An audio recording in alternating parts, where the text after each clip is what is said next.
Oh my The God, champ's big in trouble. drop. The champ's in trouble. Assassin Banana. This could be it here. DPT Poke has done it. Oh, it's DPT Poke. I mean, up into space. That's why you don't want to do it. The counter shot is brilliant. The hooks, the up. Oh my God. Jab overhand. View still coming off beautifully, and it's.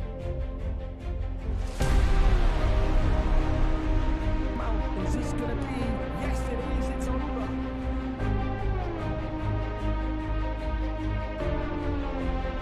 Shots again.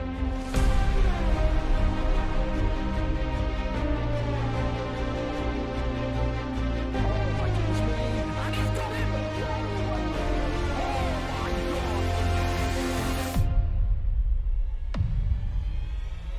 Former lightweight champion of the world. The uppercut and the finish.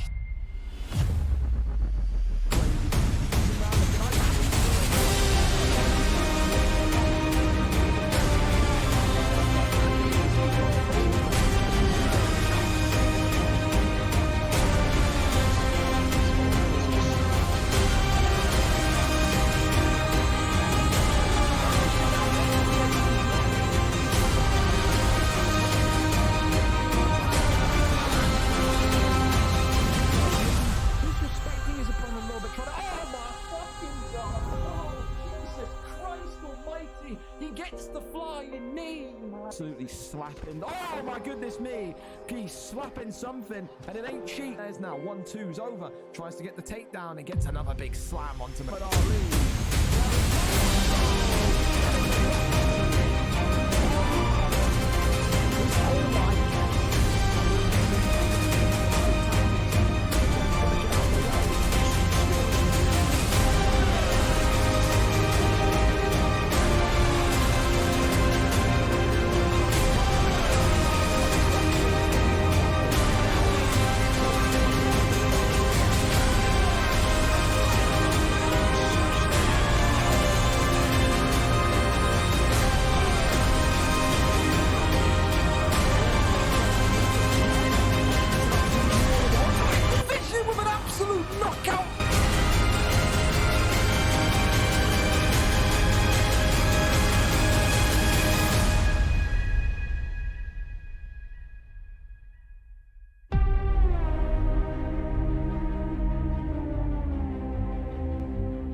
We're here.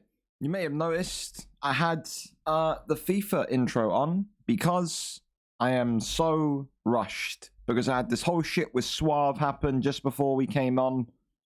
Yeah, great. More misery into my life. Hey, more misery into my life. But there we go. Listen, fellas, a wonderful card we got for you today. The first of 2024. And of course, with that, it's a mega card. If you're new to the league, don't know what a mega card is. It means today, the first one of 2024, every single fighter at every single level will be usable. First fight of the night, of course, is Russell and OK Cheers, and in the heavyweight division, if they want to use John Jones and Overeem, they certainly can. Every single fighter is legal, every single weight class, and every single fighter can be used, from Legacy McGregor to Volkanovski to XYZ to anything and everything you want to use. That's the best way to open up 2024. The main event, Harry versus McLovin. McLovin coming from absolutely down deep last time out, defeating Maikinho, I believe it was, former champion, to get this position of fighting Harry. Harry, of course, a guy that's been known for his submission ability, but in recent weeks has had a knockout power to his arsenal. Keep in mind, though, McLovin has weathered quite a few storms, man. This guy is not someone that's had easy fights to get to the position of that he's in to fight for the gold. He's had to take out some of the heaviest hitters and the most technical grapplers in that featherweight division. And if he can do it again tonight, it would be his first strap in featherweight, but also probably one of his biggest victories yet of his short career in this featherweight division. Co-main event, Easy Work GG takes on Bless Style. Of course, today I've been so busy with stuff from the VFL hoodies to the things with Suave, I've not even managed to remind people about their fights. I'm basically crossing my fingers and hoping that everyone has seen the ping and everyone knows that they're fighting tonight. So we may need replacements, we may not. With Blessed Star, you never know. This guy may be here, he might not be here. I'm praying at this point that everyone's here.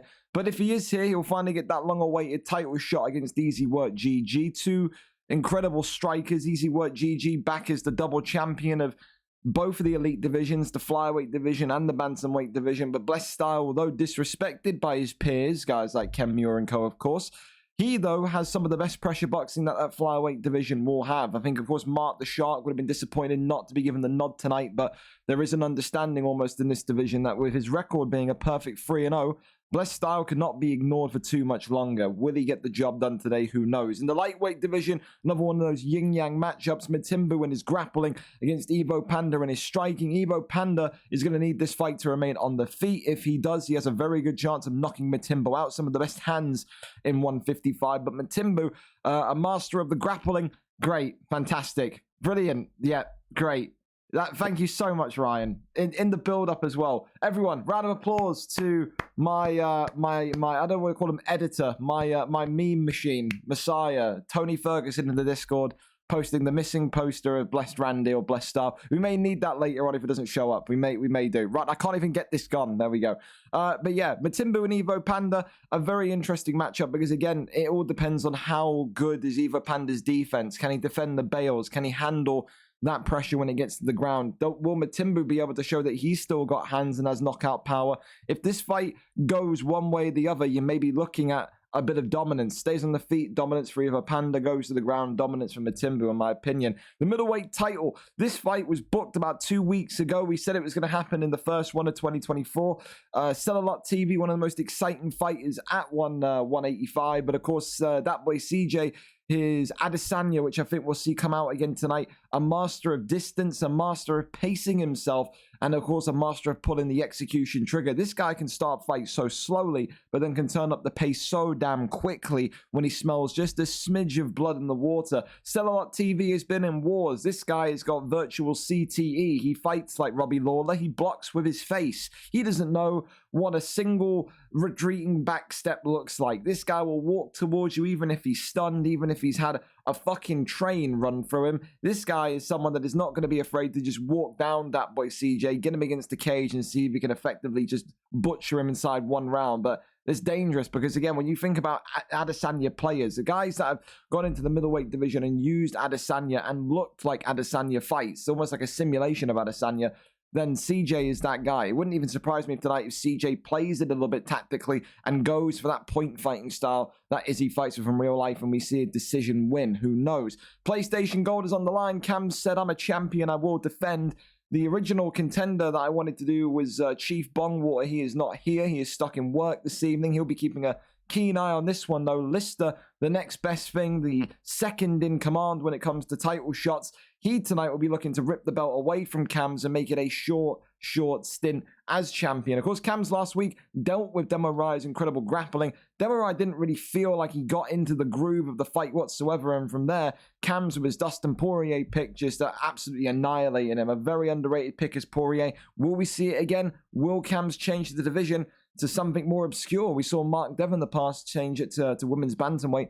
Cam's is the champ of PlayStation. He can decide what the belt is defended in tonight. And of course, the only other title fight to talk about, Free Walk against Flavio. Both of these two having impressive spells in the light heavyweight division so far. Flavio, of course, the unknown quantity, coming in, I think 2 wins, 0 losses he's at, but his ground game is the thing that's impressed me the most. When you talk about maybe early and premature title shots, some people will say maybe Flavio is in that kind of statistic, in that kind of camp. I don't think he is. I think his ground game is dangerous, and I think tonight, if he gets Free Walk to the ground, he's going to be in a little bit of trouble. But Free Walk, again, very, very pressurizing, forward-moving striker. Flavio has not really shown us that he can handle being in a war just yet. We've not seen him be stunned, give a stun, be stunned, give a stun. That's what Free Walk has based his entire kind of career in light heavyweight around so far. Free Walk's going to need to make it ugly, going to need to make it aggressive, and is going to need to avoid that takedown. One of these two tonight will earn their first ever gold strap, their first ever gold belt in VFL.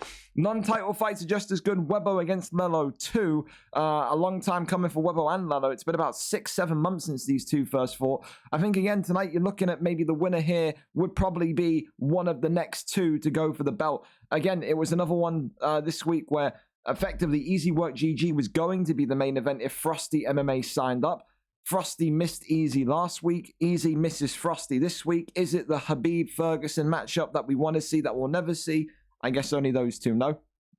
But again, Webbo and Lolo will say that the division waits for no man. And if Frosty isn't here next week, they'll say that they'll be the rightful contender. Logan takes on HGO Has in a lightweight contendership matchup, which again is so wide open. At 155, the division in terms of challenges with the departure of Viper RKO is now so open that anybody could take it. I can't quite call the lightweight title fight tonight, and just like that, I can't quite call Logan versus Has.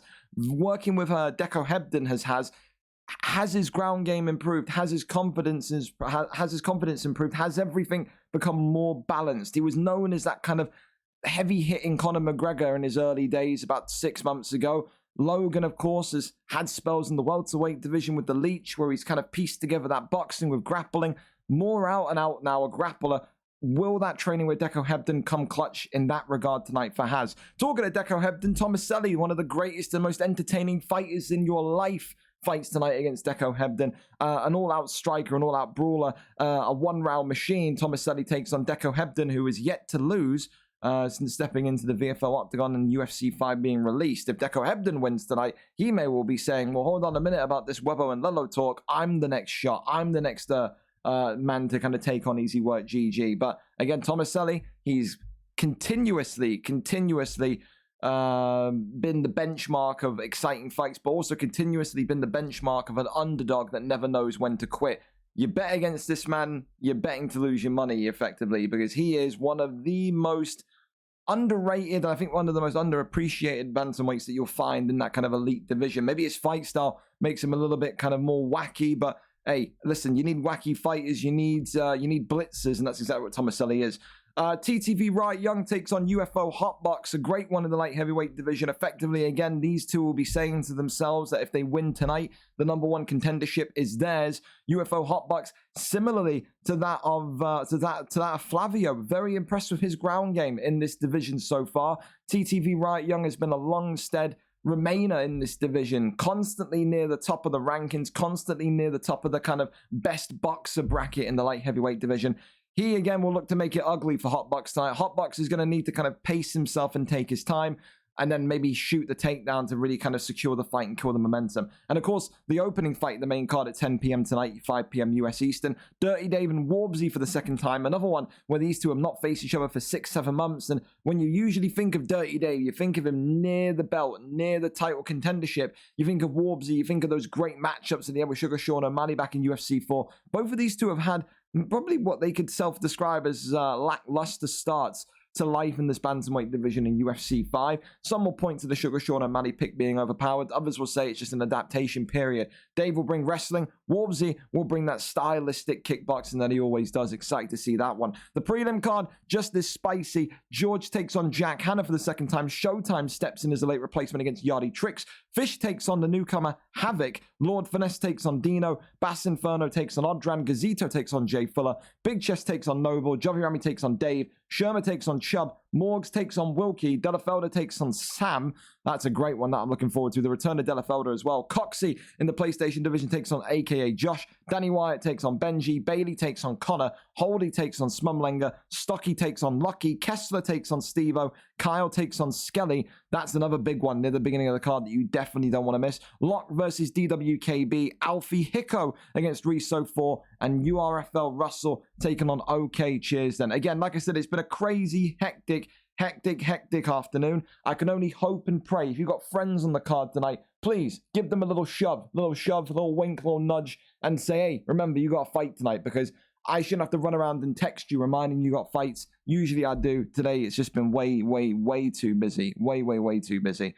So, with that, let's go 5 minutes early, if they're both ready, into the opening fight of tonight. URFL Russell and OK Cheers, and URFL Russell making his reintroduction into the league. We've not seen him since the end of UFC 4, and no doubt he is needed in this heavyweight division. You've seen a lot of people have kind of moved up and beyond and graduated from this heavyweight division into this light heavyweight division, into the middleweight division. We need more of those newcomers coming in, and no doubt about URFL Russell fits that quota. Today, he takes on the 0-5 OK Cheers then. Cheers then has taken about a 2 or 3 week hiatus and said, I'm going to go away for a little bit and try and figure it out. Figure out the kind of the route to victory. 5 straight losses, but it's 5 fights more experience than URFL Russell has experienced in total this UFC. Will tonight finally be the break that OK Cheers then needs, or will URFL Russell make a triumphant return after 2 or 3 months out and get his first win in this heavyweight division? We are up and over to it. A mega card again,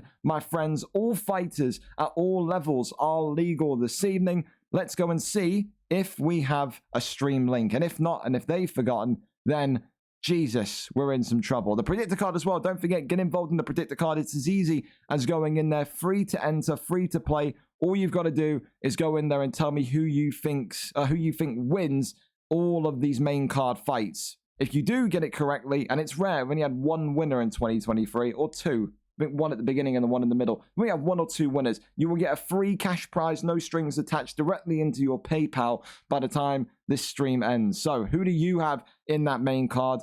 Let me know who you got for the main event. Let me know who's the favorites, who's the underdogs. Let's see if you can get it right. And there we go. URFL Russell is live for us. Thank you so much, Russell. We're here, we're set, and hopefully we're all ready to go as I put the headset on to make sure that the volume is not too bad for you guys.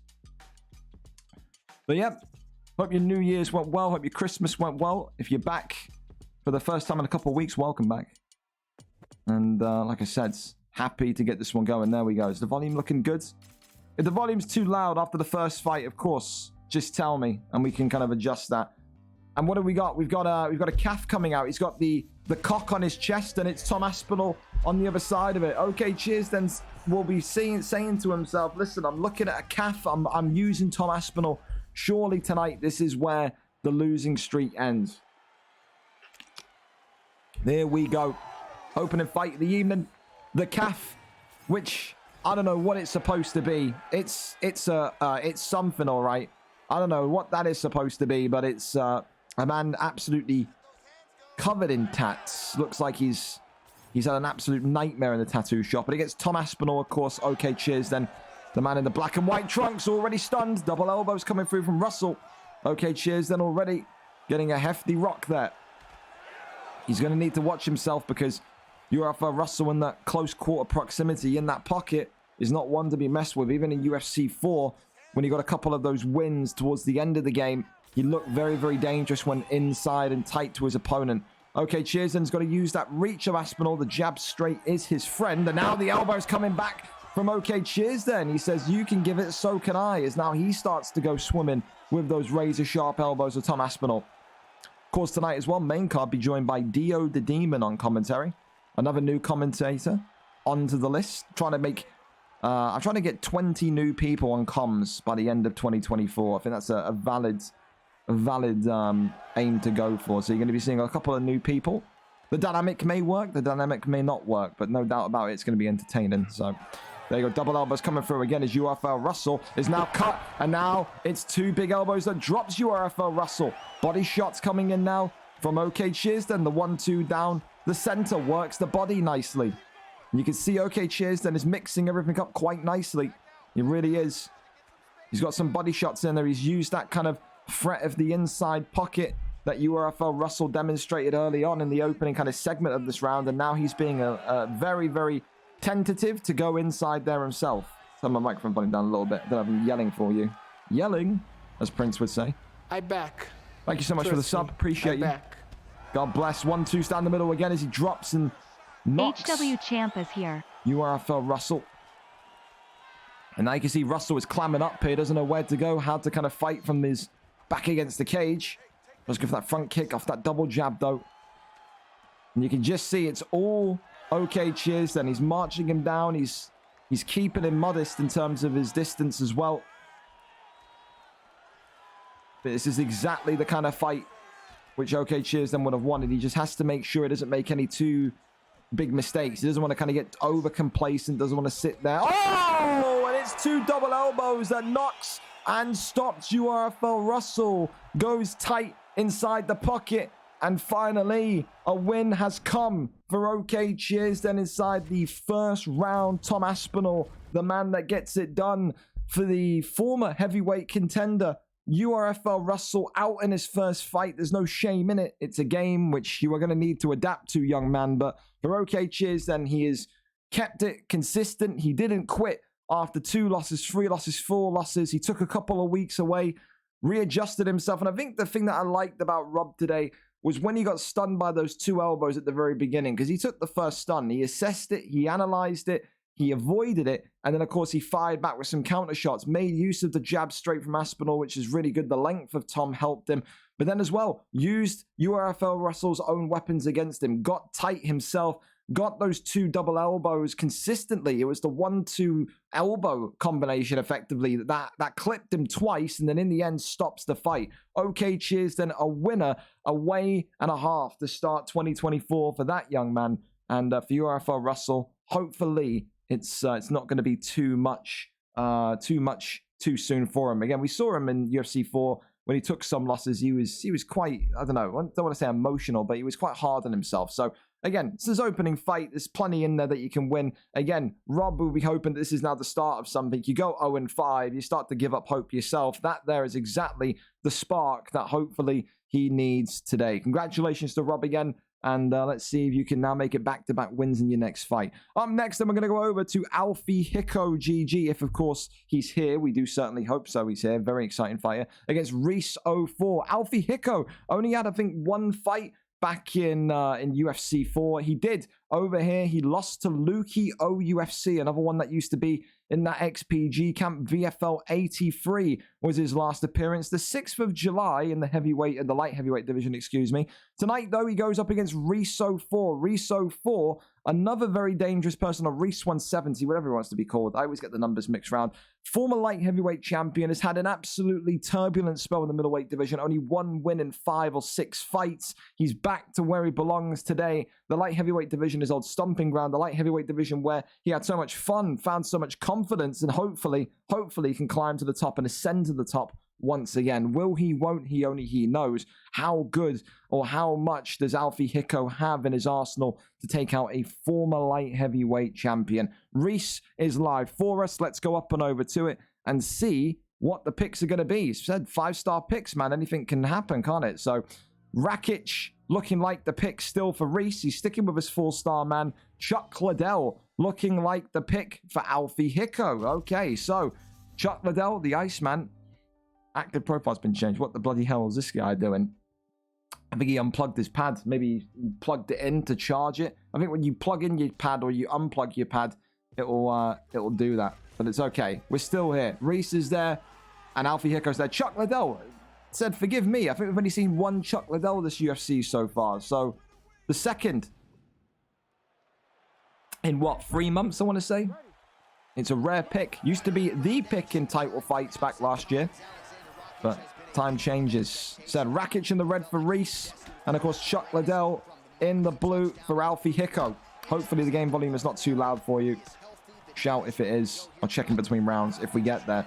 Of course, Reese, already getting a wonderful spin kick right to the dome of Alfie Hicko. And this is what we're about to say. Reese was just so free-flowing in the light heavyweight division the last time he was in here.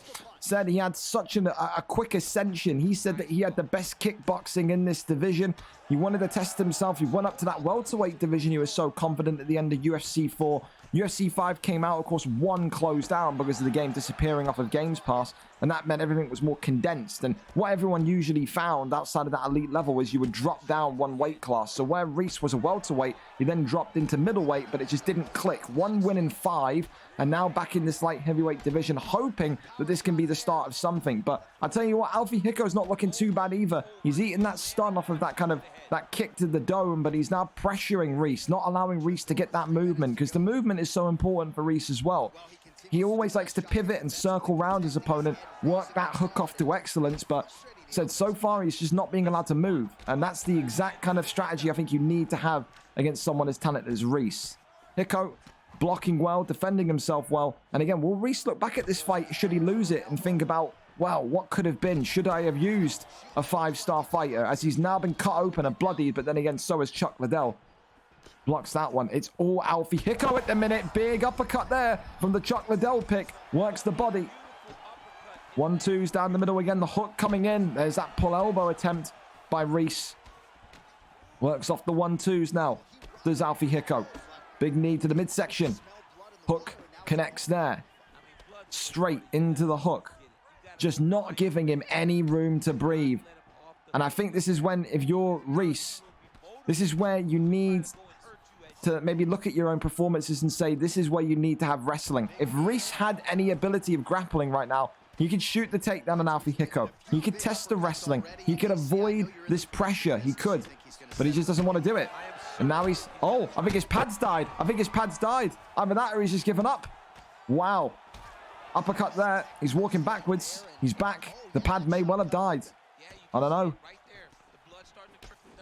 No idea. But a pause of movement. The nose is bloody though. And I tell you what, the face is not too far off either. The stamina going to be... Oh, spinning back fist there. Works the body. Goes upstairs to the hook. And now Chuck Liddell being pushed backwards. Alfie Hicko. Oh my God, I think his pad's gone again. His pad must have gone again. Defend yourself for all times. Alfie Hicko says, snooze, you lose, buddy. As he gets the knockout, gets the stop. And Reese is not going to be happy with that one. It seems like twice in that round his controller died. But hey, you got to get them batteries sorted if you want to fight competitively.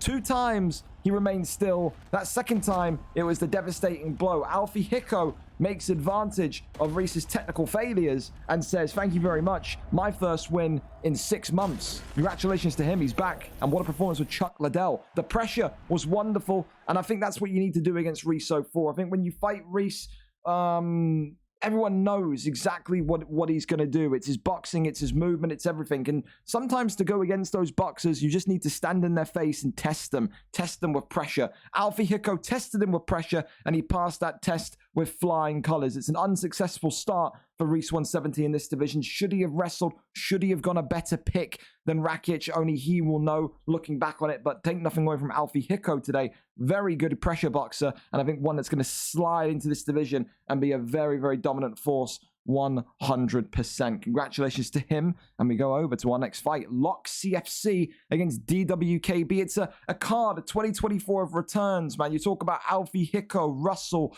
DWKB, Skelly's second fight, Connor coming back. All of these guys coming back from breaks or coming back for the first time in UFC 5, and DWKB is no different. A very exciting fighter is DWKB. Saw him fight 5 times in UFC. For his last appearance at VFL 107, the card before UFC 5 came out, had that war with Danny Wyatt, such a crazy fight, didn't manage to succeed with a win. His last win coming against Charge at VFL 105 on decision. So his last win in a VFL octagon coming on the 3rd of October. But he's had some wars, man. He's faced Matimbu, he's faced Nina, he's faced Delafeldo. He's not had an easy run whatsoever. But when you're in that kind of elite division at lightweight in UFC 4, and now this stacked division of welterweight, which I've been on record saying many times, I think is one of the most fun divisions to be in. It's anyone can beat anyone.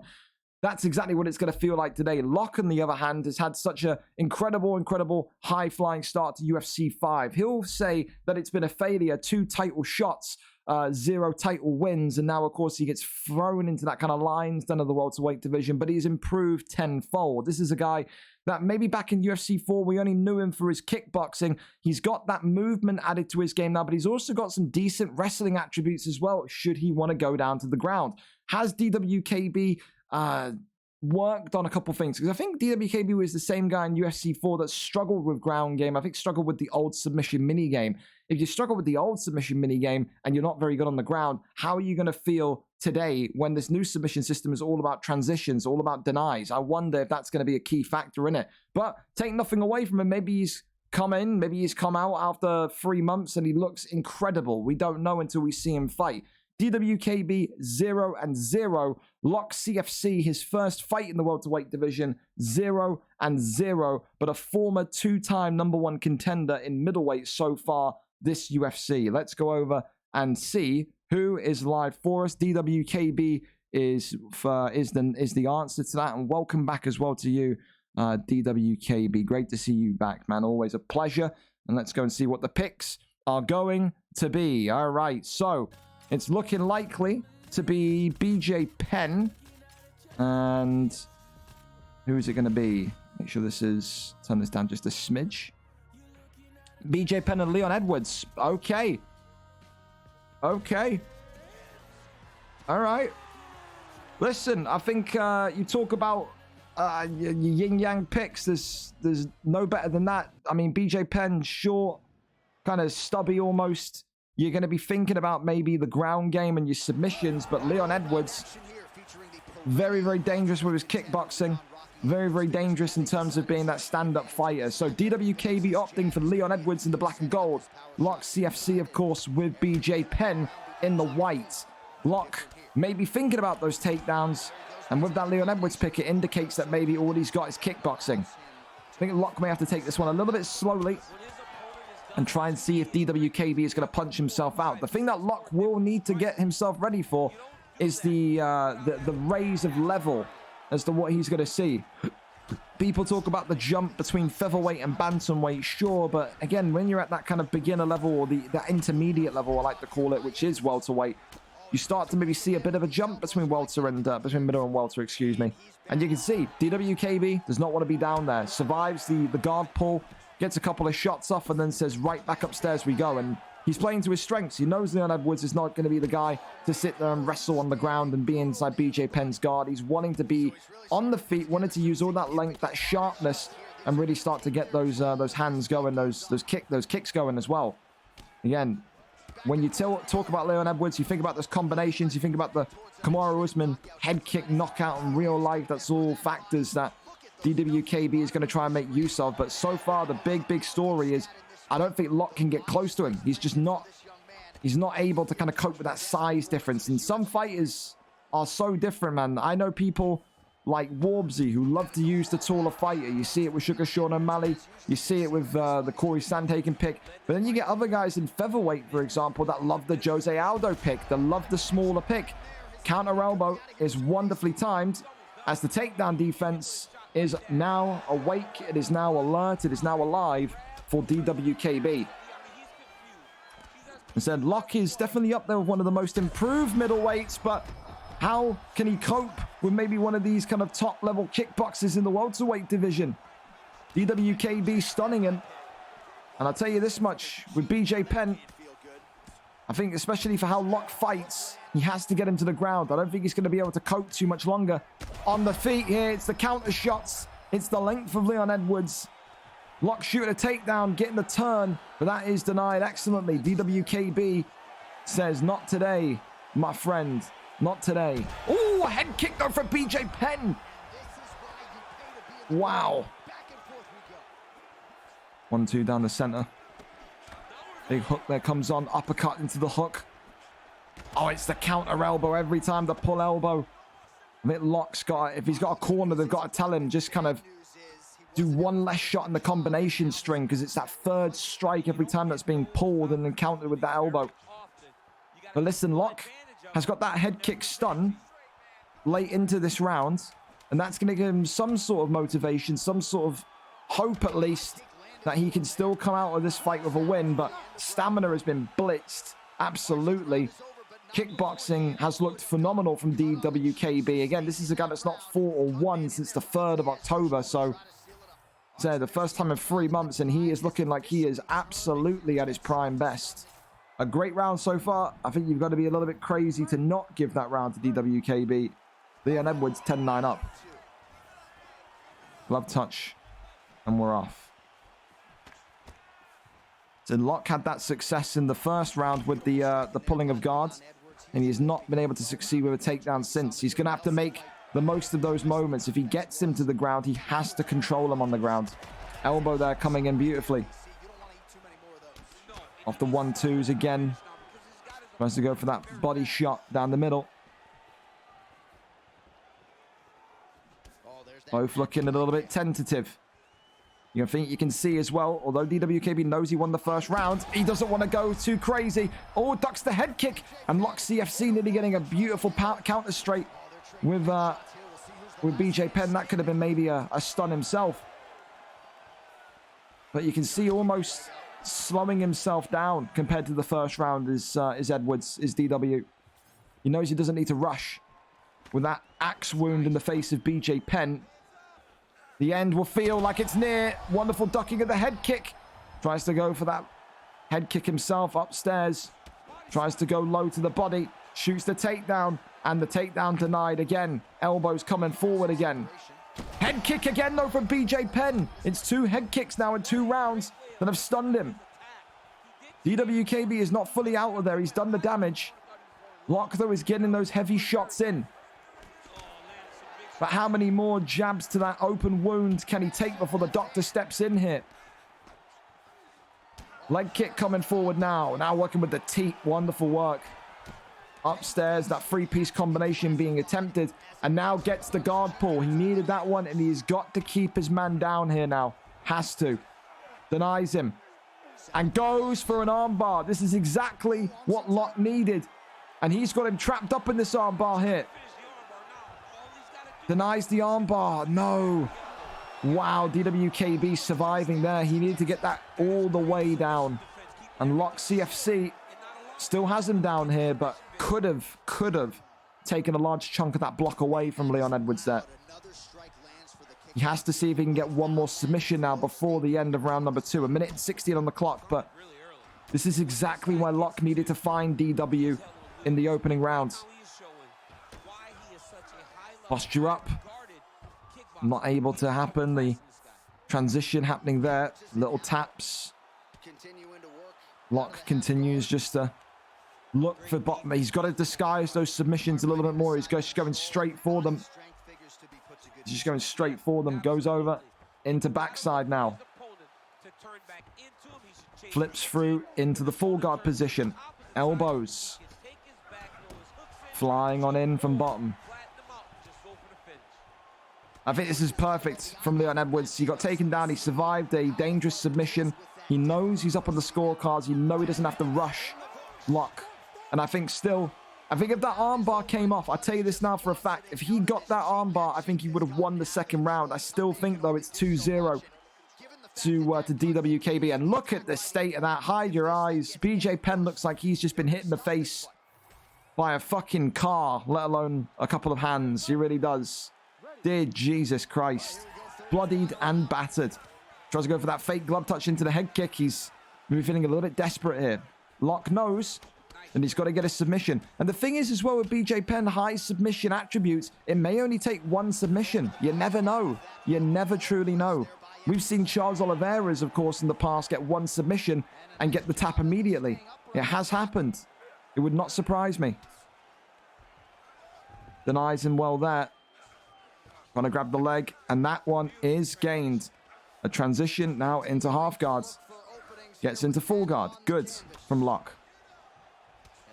Works the body.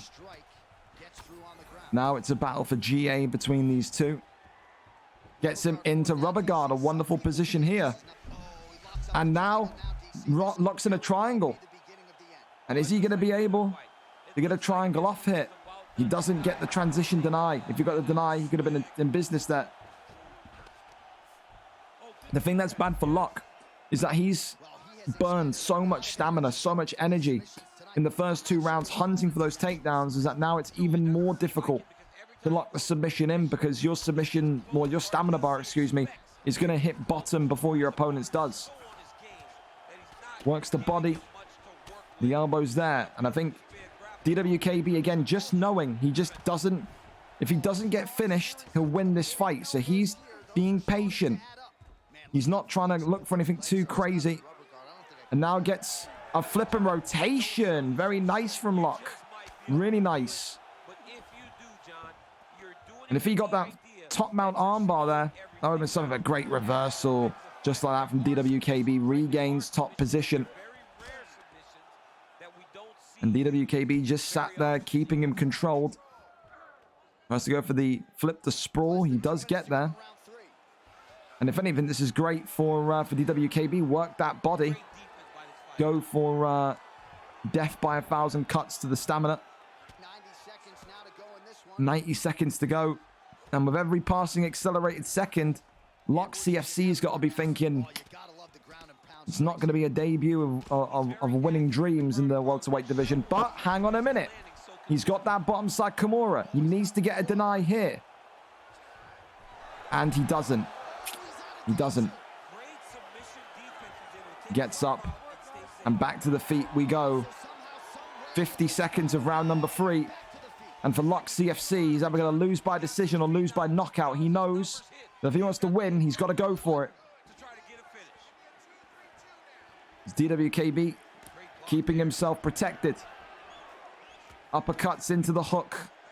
Backing away. DWKB clearly aware of that head kick power that BJ Penn has caught him with twice. And DWKB saying, I'll live to fight another day. I'll take my decision win. I think he's done it 30-27. For Locke, good moments, but he needed to get that fight to the ground quicker. And he needed to make more use of that armbar. This decision skipped.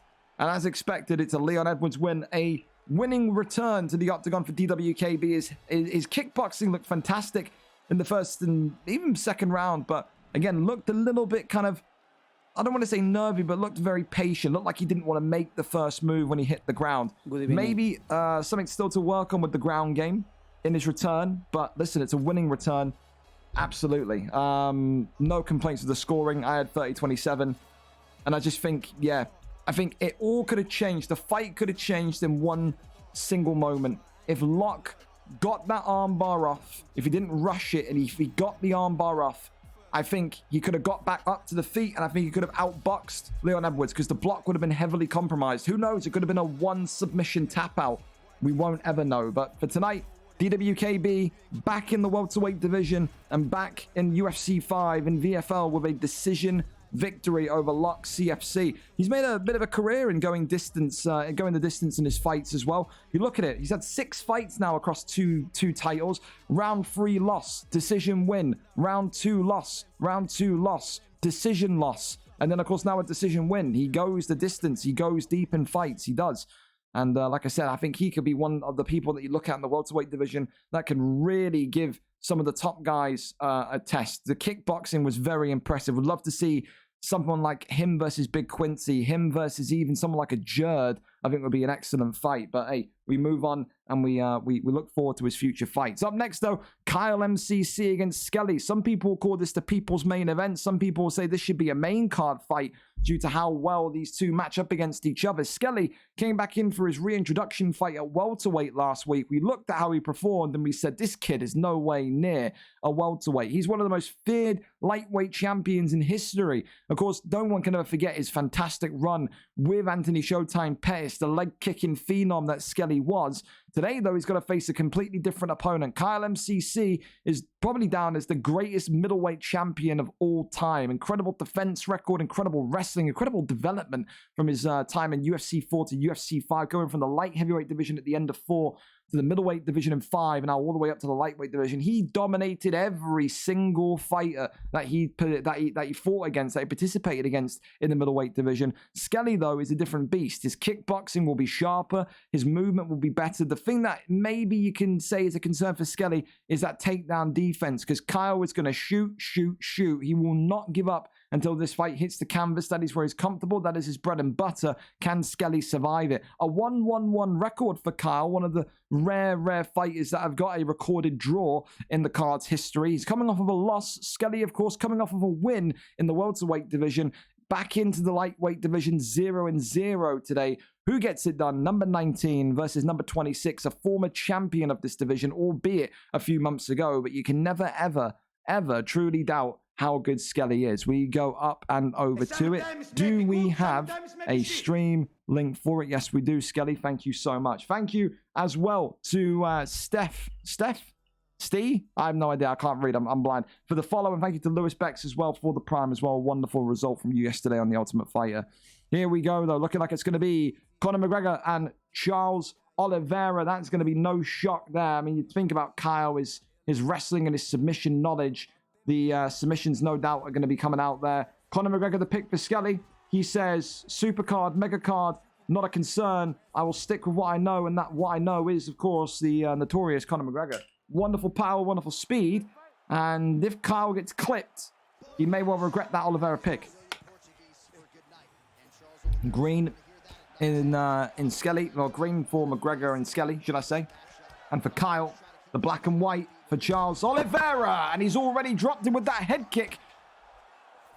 Skelly said he didn't feel like he was at his most comfortable when he was asking for his reintroduction weight. Said he felt like welterweight would be the way, but he is reacclimatized beautifully. This is no way near a welterweight, and we made the correct move, maybe moving him up. He's already stunned Kyle, and Kyle's already on the back foot here. Kyle, of course, valiantly saying, I wanted to get that move from middleweight up to lightweight, skipping the welterweight division entirely. Said his record is nowhere near that of someone that is bad. That is near a relegation, you could say, to welterweight. A 1-1-1 record is just about what you expect from a former middleweight champion. And like I said, Skelly is no easy feat here, especially when he's got McGregor just wading through him. You can see already the head health of Charles Oliveira is feeling it. Skelly getting that takedown deny. Head kick, 1-2 head kick combination is just being used by Skelly here excellently. Doesn't need to stray from anything that is simple. We always say the most effective combinations are the simple combinations. The jab, jab, straight, the jab, straight, head kick. They all work, but this is exactly where Kyle wants to be with over half a round left. And now Skelly's going to have to be very calm, and he's going to need to he's going to have to pick his battles here. We know all about Charles Oliveira and his submission attributes. Skelly does not want to be locked up here. Certainly not. Good fake there by Skelly. And now it's turned into this chess match. Tries to go up and gets the deny wonderfully. Crosses over into top mount. There's the posture up. Raining down the strikes here. And it's more about a question of not when does Kyle get those posture up attacks. Not when Kyle's going to get that damage in. But it's more about when is he going to go and get that first submission. Like I said, we've seen Charles Oliveira's get one submission tap victories before. We have. And if Kyle maybe wants to kind of damage the block of McGregor, that armbar is going to be thought about. Crosses over though, very well done. No doubts about it though. Kyle will know. As of right now, he's lost the first round. He knows this. He does know this. Goes over into crucifix. That one there is denied. And now into half guard again. Little jabs there, little rabbit punches we call them. Tries to fake. That one is not bit on by Skelly. Transitions, tries to go for the get up. That is denied again. Crosses over to the right hand side. The posture up is there.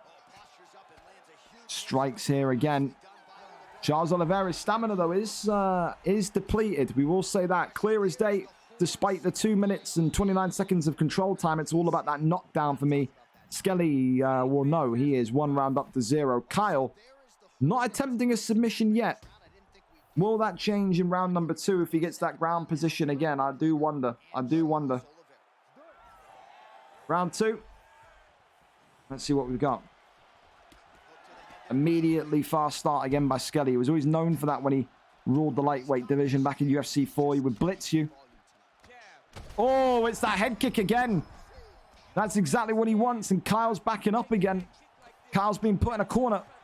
Kyle shooting a takedown. Not able to get it off, though. Kyle's got to find a way to get this firefight alleviated. Skelly is absolutely rocking him on the feet. Uppercuts flying in now from both. The head health is not looking good from Charles Oliveira as McGregor again. Now this time drops him. And against the cage, Skelly pouncing on a downed Kyle MCC. Knees to the body. More and more. Shimmying around the cage. Split him open once more. Kyle's going to need to time this takedown perfectly. He's just not in range again. The head kick every time. He's not read that head kick once. You think he'd duck it, but he hasn't. And is Skelly about to get his first lightweight victory in UFC 5? Yes, he is still one of the best kickboxers that you will find at 155. Shushes the crowd. And maybe he's starting to believe that he can capture that old lightweight strap once again. Still ever so slick, ever so dangerous in the octagon. And for Skelly, the Welshman, back in the winning column in the lightweight division. For Kyle, it said he had moments, man. He needed to have worked at least a couple of submissions when he got Skelly onto the ground. And for that 2 minutes and 30 seconds of round number 1, he didn't. He wanted to go for that kind of more wrestling approach, the ground and pound instead. But when you pick Charles, you got to be thinking constantly submission first because of that high attribute rating, and especially because of Connor's low defense rating, you could say. But listen, take nothing away from Skelly. he weathered the storm. He got taken down. He didn't panic. He wasn't panic transitioning, and he gets the victory in round number 2. For Kyle, he didn't read that 1-2 head kick. You'd think after the second or third one, he would anticipate the head kick and he'd duck underneath it and then maybe shoot a takedown, but didn't come, and that's fine. His development has been superb. You think back in the month of early October, he was a light heavyweight. He's had this incredible run in the middleweight division where he went 5-6-0, and he's now in the lightweight division against serious killers like Skelly, like these guys, like Showtime's in the division as well. They are so dangerous with their kickboxing. It will come.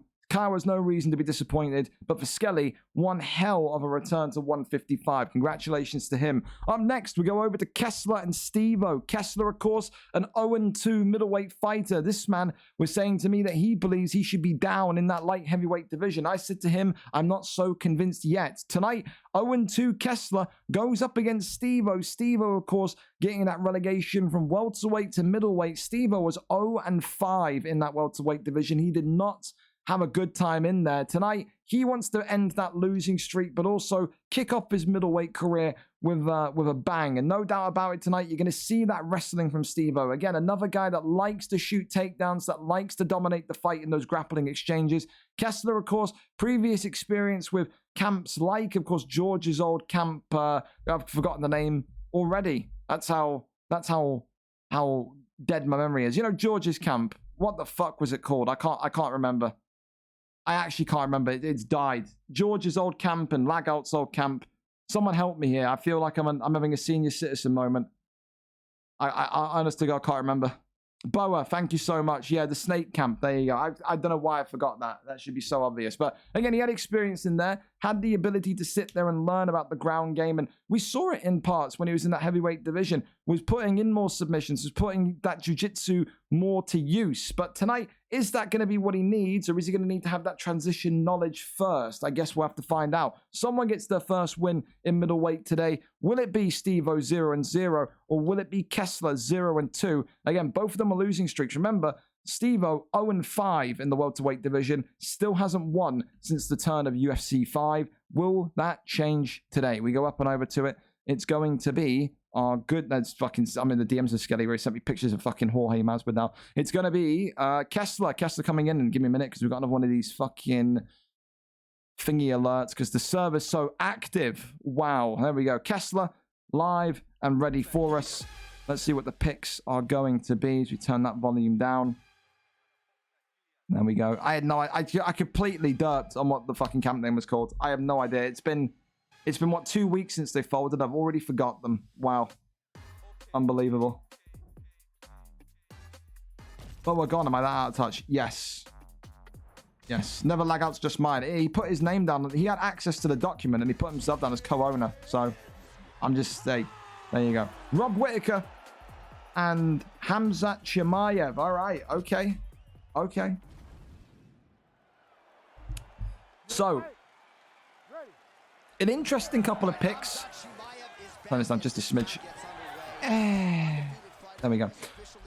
Whittaker, of course, for Kessler in the black and white. Of course, Rob Whittaker was the guy in UFC 4. Great hands, but I still feel like in UFC 5, Whittaker's a little bit chinny. Dude, I do. I feel like he's a little bit chinny. I feel like he gets rocked easy.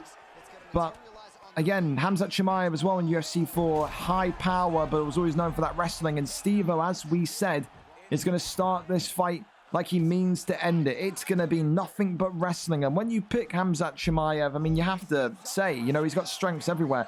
He's got that grappling strength, but he's also got that power advantage in the hands compared to Whittaker as well.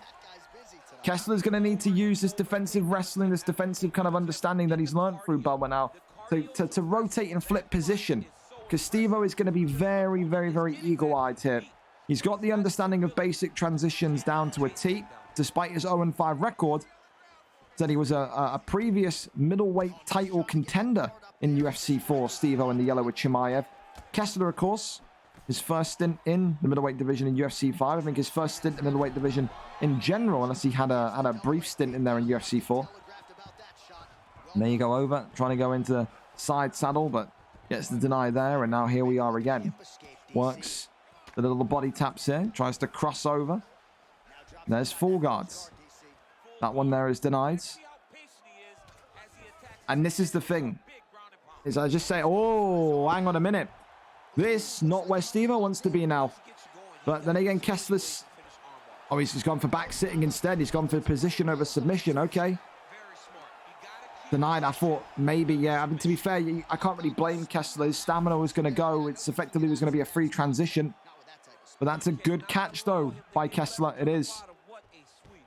He's just got to do that a little bit consistently. And he may well get a submission, a tap win against someone like Steve. Gets back to the feet. Does well. Survives another exchange. And now right into the fire he goes again. Uppercut attempted by Steve-O. Oi, front kick. So Steve-O, on the other hand, though, has never looked truly comfortable striking. He hasn't. He's looked almost like a kind of Chael Sonnen type fighter with his fight style. Dominates the top control, but never really looks openly ready to just throw hands on the feet. And that's seemingly where Kessler wants to test him. He's already got that cut open on him as well.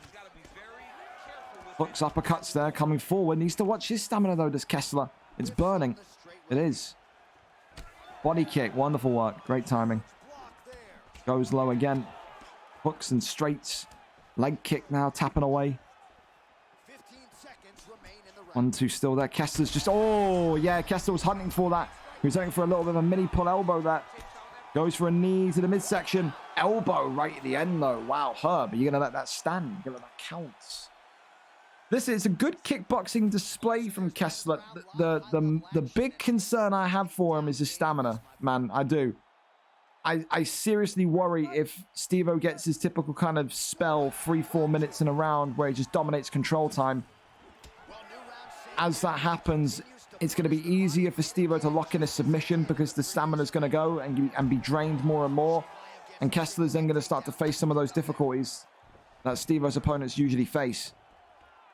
Tries to go for that knee on belly. Gets it. Big ground and pound hit. Needs to defend himself and avoids it. Off guard position here. Good deny by Steve-O. Posture up is there. Good defense again. And good flip and rotation by Steve-O there. Or by Kessler there. Sorry, onto Steve-O. Elbows flying in. Great deny. Kessler now looking to keep him locked inside control. Can't do it for too long, though. Rains down, punches, and gets the flip and rotation there. Steve-O looking like he wants an arm triangle. Okay. The first non-arm bar of the fight. He gets this in, of course. He doesn't. It would have compromised the stamina recovery of Kessler. The hook straights, they're coming in. Overhand flying in again. The jab straight, shoots the takedown, denies the turning takedown. So takedown defense has been good. Transition defense has been good. Kessler's certainly showing that he belongs in this division 100%.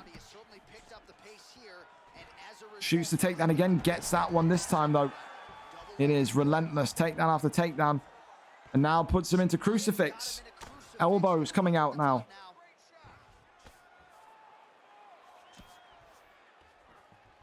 I'm intrigued to see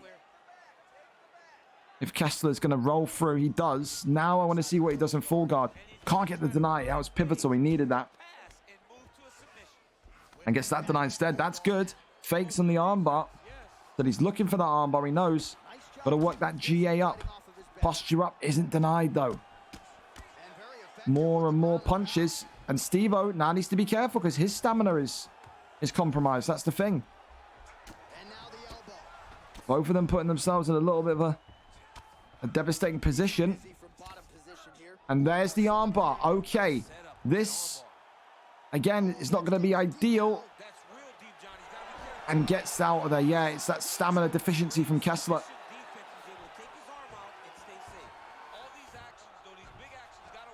Oh, wow. I don't think he meant to push him off. I think he meant to go for the armbar again. I do. Wow. I think that's a mistake for him to get up. I don't think he meant to do that. I don't. Continuing to bop him, though. Steve-O's cut open. Said, no doubts about it. Kessler's striking has been more impressive. Steve-O's grappling has been more controlling. Don't know how you score this one, to be honest. It's a difficult one. Control time is going to be a factor. No completely linked through subs yet either. But it all comes down to this third and final round. I want to be... Oh, I want to be honest. I think Kessler won the second round because of the damage that he's had on Steve-O. I do. Seriously. All comes into that conversation. What's worth more, you know, the damage or the control time? Rains down the strikes with knee on belly. Gets back over into side control. Denies him there. Will a sub be thought about? Not quite yet. Still surviving is Kessler.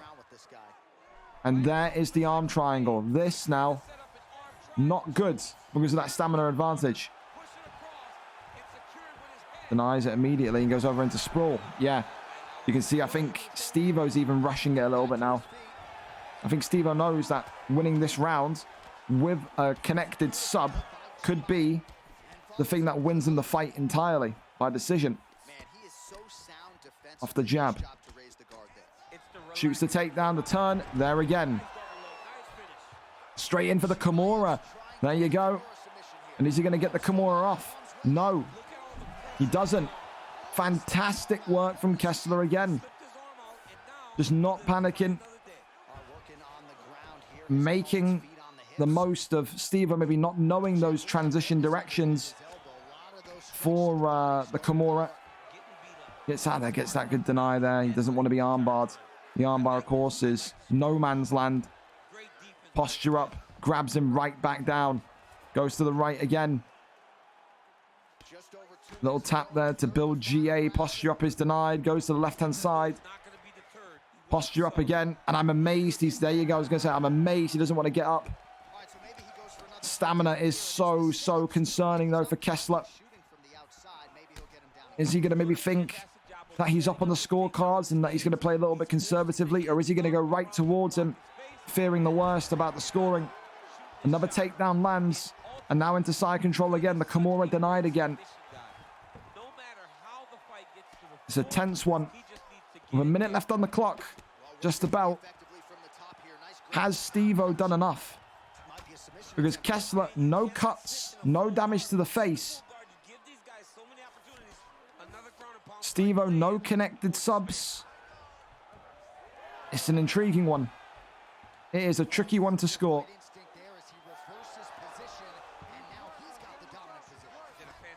Fakes it. Nothing there. Fellas, please remember, whoever's streaming for us, who is it? Kessler, do not skip the decision. Because I feel like this is going to go all the way. And I would not be surprised if we see a draw. I wouldn't be surprised. Armbar. Could this be the difference with 5 seconds left? He's got to go for it. No, he's holding him. I think Kessler may have stopped. I think he may have taken it. But I'm not sure, man. I think he did the more damage. I do. A very close fight nonetheless. But let's listen in and see who got the job done. Good movement on the ground here defensively by Khamzat Chimaev.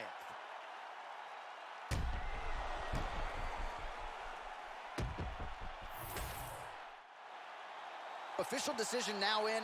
The buff has it. Ladies and gentlemen, after 3 rounds, we go to the judges' scorecards for decision. All 3 judges score the contest 29-28.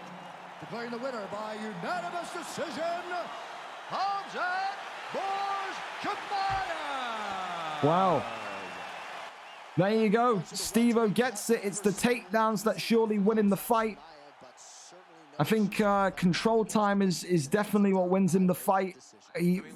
Listen, it depends what kind of camp you sit in. Control time versus damage. I think Kessler had the more damage, but in the end, I mean, we'll review it together. Let's have a look. There's only 1 stun in it. Round 1, you got to give that to Kessler. That's a Kessler round. The stun and the stun and significance, it has to be a Kessler round. Round 2, you can give that to Steve-O. That's fair. Round 3. Yeah, I think it's fair. Only 3 more significant strikes, granted, but it was a very chess matchy type fight in round 3. Round 3 was the least active round. 9 significant strikes for Steve-O, 6 for Kessler. I think both thought that they were winning on the scorecard, so they didn't want to risk anything. I still stand by it. I think either, I think if Kessler got in one submission, I think he would have won the fight. I think if Steve-O got in one submission, it would have guaranteed him the fight on the scorecards. But a very, very good competitive fight, no doubts about it. There can be no moaning or anything from anyone to say, I'm not this weight class, I'm not that weight class. That was a good all-round grappling fight between two people that have been on losing streaks and no doubt are going to be on to winning ways soon. Kessler did not look like a fighter in that matchup there that was 0-2. Absolutely not. He will be back. He will be better. But for Steve-O, his first win in what feels like a millennium. The last time Steve-O had won a fight, keep in mind he's been in that welterweight division, which is filled with killers. But for Steve-O, his first win since VFL 102 back on the 21st of September. That must feel like a weight off the shoulders. Congratulations to him. Up next, T. Stocky takes on Lucky 13. T. Stocky coming into this light heavyweight division after a successful spell in heavyweight as an 0-0 kickboxer. Lucky 13, of course, 0-2 in this division, but has had a recent spurt of form. The BMF tournament a couple of weeks ago, won 2 fights in there. He said he started to feel like he's found his footing, started to feel like he's back to his old self. In this light heavyweight division, a division which he not only won the gold in, but also had a Hall of Fame fight with Kevin G in, he may feel like tonight is a great way to beat an up-and-coming competitor in T. Stocky, who was up there at the top of the heavyweight division competing for the gold. And if he can do that and get some confidence, because he's a confidence fighter, who knows what he can do. A 1-2 record for Lucky, should he win today, would propel him again up towards the likes of MN 1872. So, you know, it's nothing really out of reach for Lucky. I've also just remembered while I'm here, I've got to take TDR Fabinho off the rankings because he retired because his trial ran out. So get the game, bro. You're on the trial. Come on, get the game. Yeah, it's cheap. It's cheap. It's cheap. You know, it's cheap. It's just fucking. Come on. I believe in you to not be on the poverty line. I trust that you aren't. I trust that you aren't. Anyway, we're up and over to it. Lucky and T. Stocky. We are there for it. Here we go. Ankalaev and Shogun Hua. Okay, some nice picks. Some nice picks. I will say that. Christmas was last month. Listen, bro. Listen, I had a guy in my DMs, Jay Chimaev, saying that he needed to be taken off of his FIFA team on Christmas Day. I said, bro, it's Christmas. He said, I know. I asked my mum for an Xbox Series S, and she bought me an Xbox One S. So, yeah. Christmas disasters happen, bro. They do. Anyway, here we go. Anderson Silva in the yellow against Shogun Hua in the black. Anderson for T. Stocky, and it's Pride Shogun Hua for Lucky. No doubt he is going to be buzzing with this pick. Said for Lucky 13, feels like it's a long time coming. You know, he's had so many losses, whether it be BMF losses or middleweight losses. He has to feel at some point like it clicks, and when it does click, it could be dangerous for this light heavyweight division. T. Stocky, though, has grown in confidence. Take nothing away from him. He may be the underdog today against Lucky 13, but for no good reason, because he has had incredible development in his kickboxing in that heavyweight division. He's even shown decent ground grappling ability. I think today, though, the size of Anderson Silva is so far helping him. Another fighter that loves the lengthier, the longer fighters, that likes to just get his combinations off from distance and make people almost kind of think about what's going to be next. A head kick, a jab, a straight, what is coming next? But listen, Lucky pulls guard, and now Shogun Hua on the bottom. Can T. Stocky control the fight here with Anderson Silva? Anderson Silva, by no means a terrible grappler either, so Lucky's going to have maybe some of his work cut out for him. He's going to need to be smart and going to need to be consistent on his denies, something that maybe Lucky hasn't had so much luck with in recent times. The consistency always seems to be a bit of a problem when it came to that wrestling when he started to learn it some months ago. Gets over into side control, does T. Stocky. But now into sprawl is where we are. Works the body shots here. And Lucky gets back to the feet. Disengages there. Said it's one of those where when you want to neutralize the length of a longer fighter, you've kind of got to just say, fuck it, bite down on the old mouthpiece and just go right into him. Just go right into that pocket and just start to swing. I think for Stocky, he's doing exactly everything right. Getting a couple of pop shots off, then making that backward step and effectively just using that length to beautiful effect. The jab straight down the middle. Head kick. Whoa, that could have been dangerous from Stocky. That could have been. Lucky just biding his time still. He's come back into the fight, to be fair. Felt like he was a little bit overwhelmed in the first couple of minutes, but... Oh, as I say that, commentator's curse. It's a pull uppercut there from Stocky, who's now turning it on. The aggressive spree and streak of strikes from T. Stocky. 1-2 down the middle. Again, Lucky has got to get out of there. Shoots the takedown, pulls guard. And this time is counter-wrestled. And now Stocky has dominant position.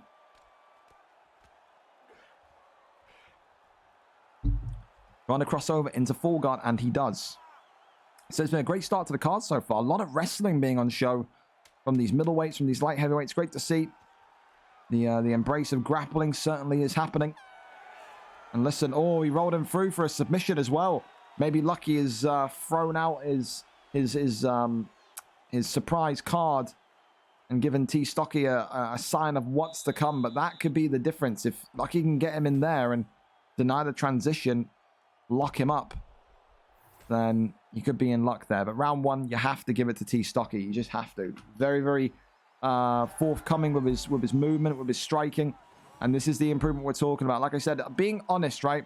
I'm not just saying this because Stocky, I know Stocky from FIFA, but if Stocky carries on like this, I think you could honestly see him getting into at least that middleweight or even that welterweight division before the summer of this year. I think, like I said, his development arc in the last couple of weeks, especially last maybe month, definitely has been so refreshing. This is a guy that came in at the end of UFC for the tail end, just wanted to get involved, like watching the cards, and he's really taken to it.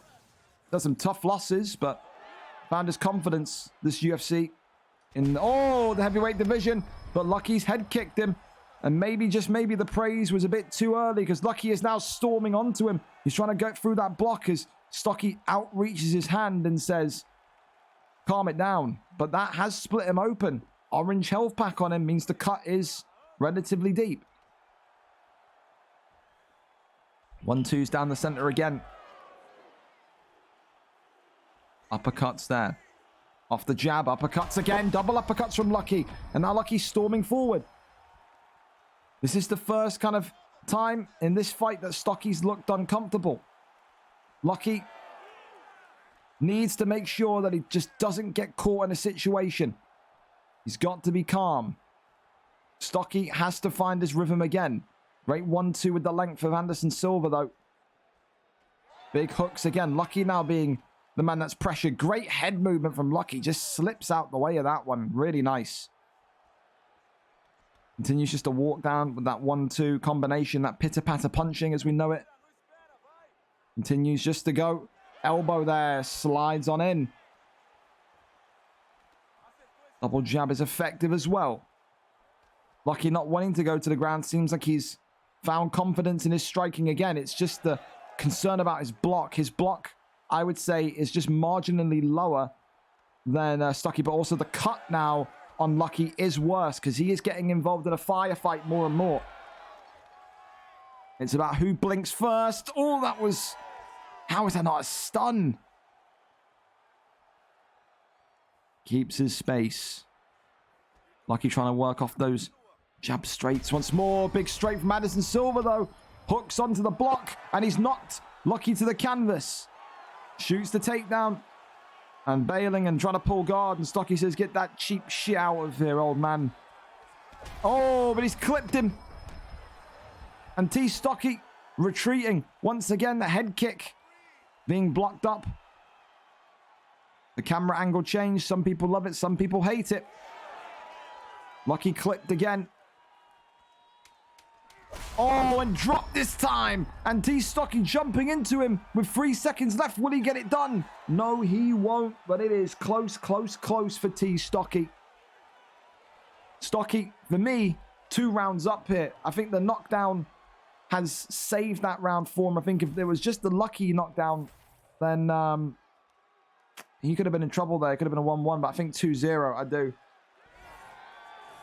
It's 2-0, but it's a close 2-0. Head health for both is not ideal. It's about who gets those strikes off quickest. It is. 1-2 down the middle again. as he's busted open again. Oh, even more now. The health pack reaching crimson red, which means the doctor could come in at any moment.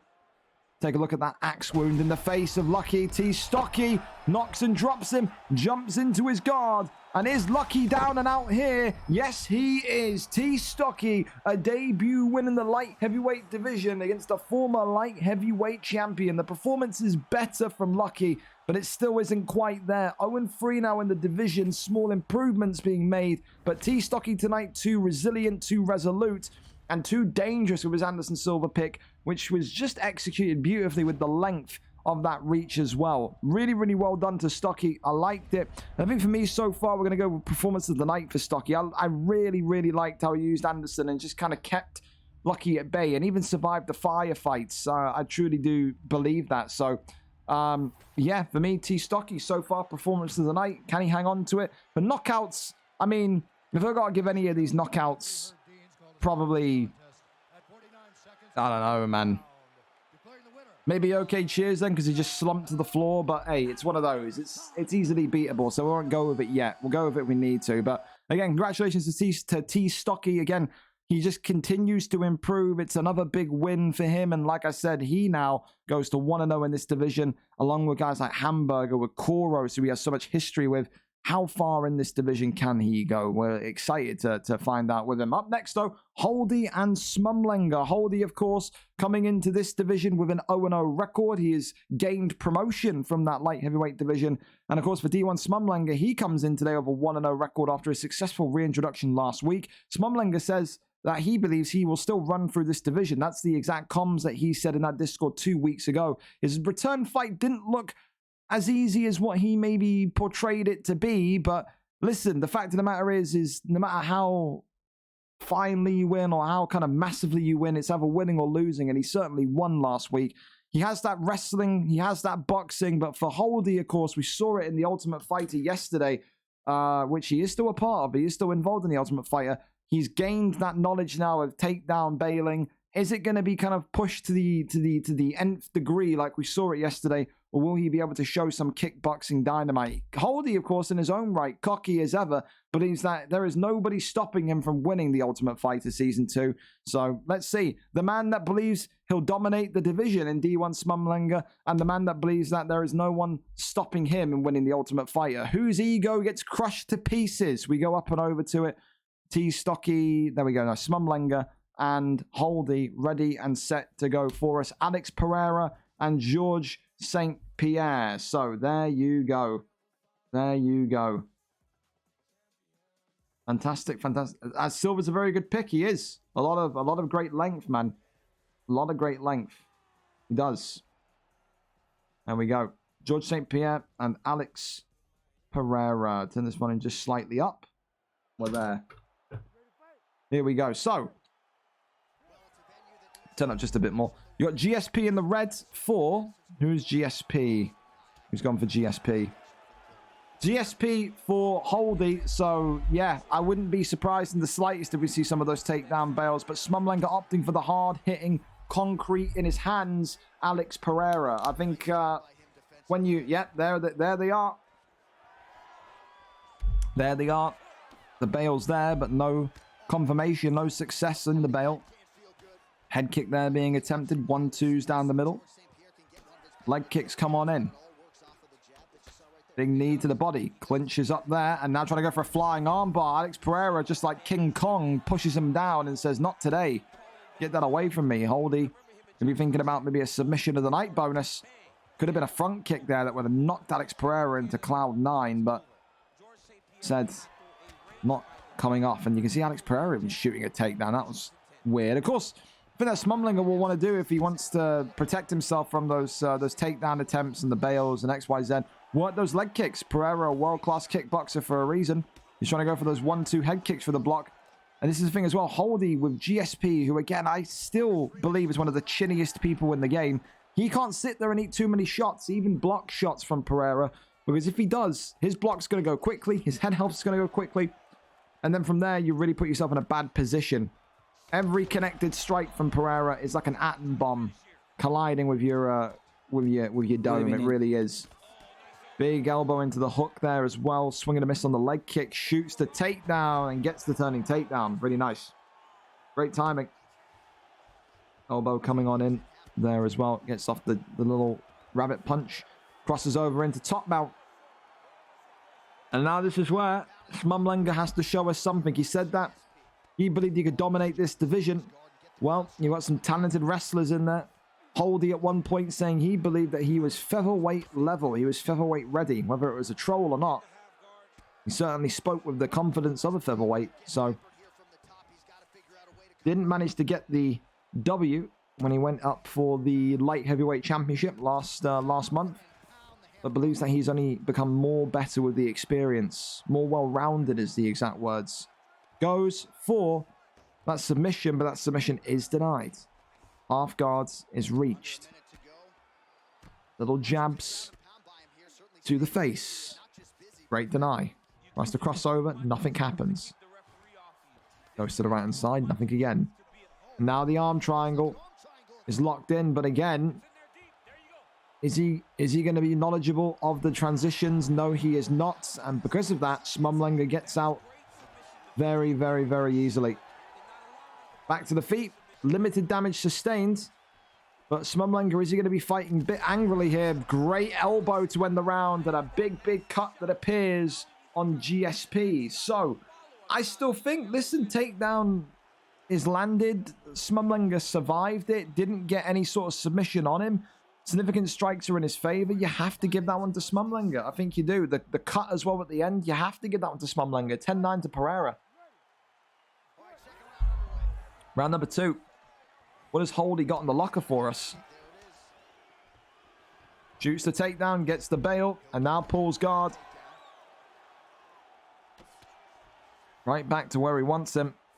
The faking being used, denies the armbar as well.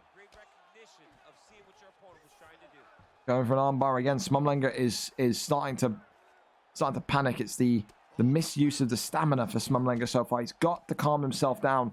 Has to. Crosses over.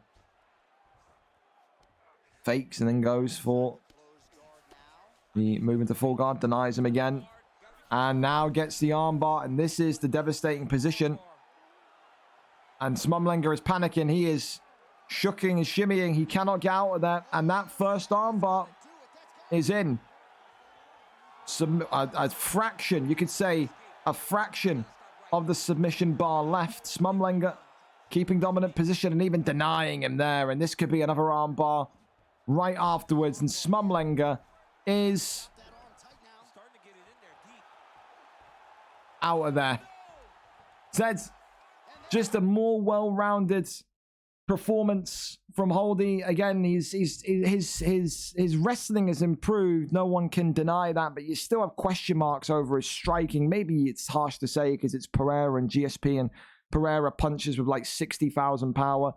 But again, Holdy knew what he wanted to do. He wanted to go down there, wanted to go into the ground game, wanted to work that armbar. I think the armbar at this point, everyone knows is the submission to lock in because it's just so, I don't want to say OP, but it's just so user-friendly. Is that a good way to word it? Denies are easy to spot. The window, I feel like, for the denies is like the super high. The window to get a deny and an armbar is super high.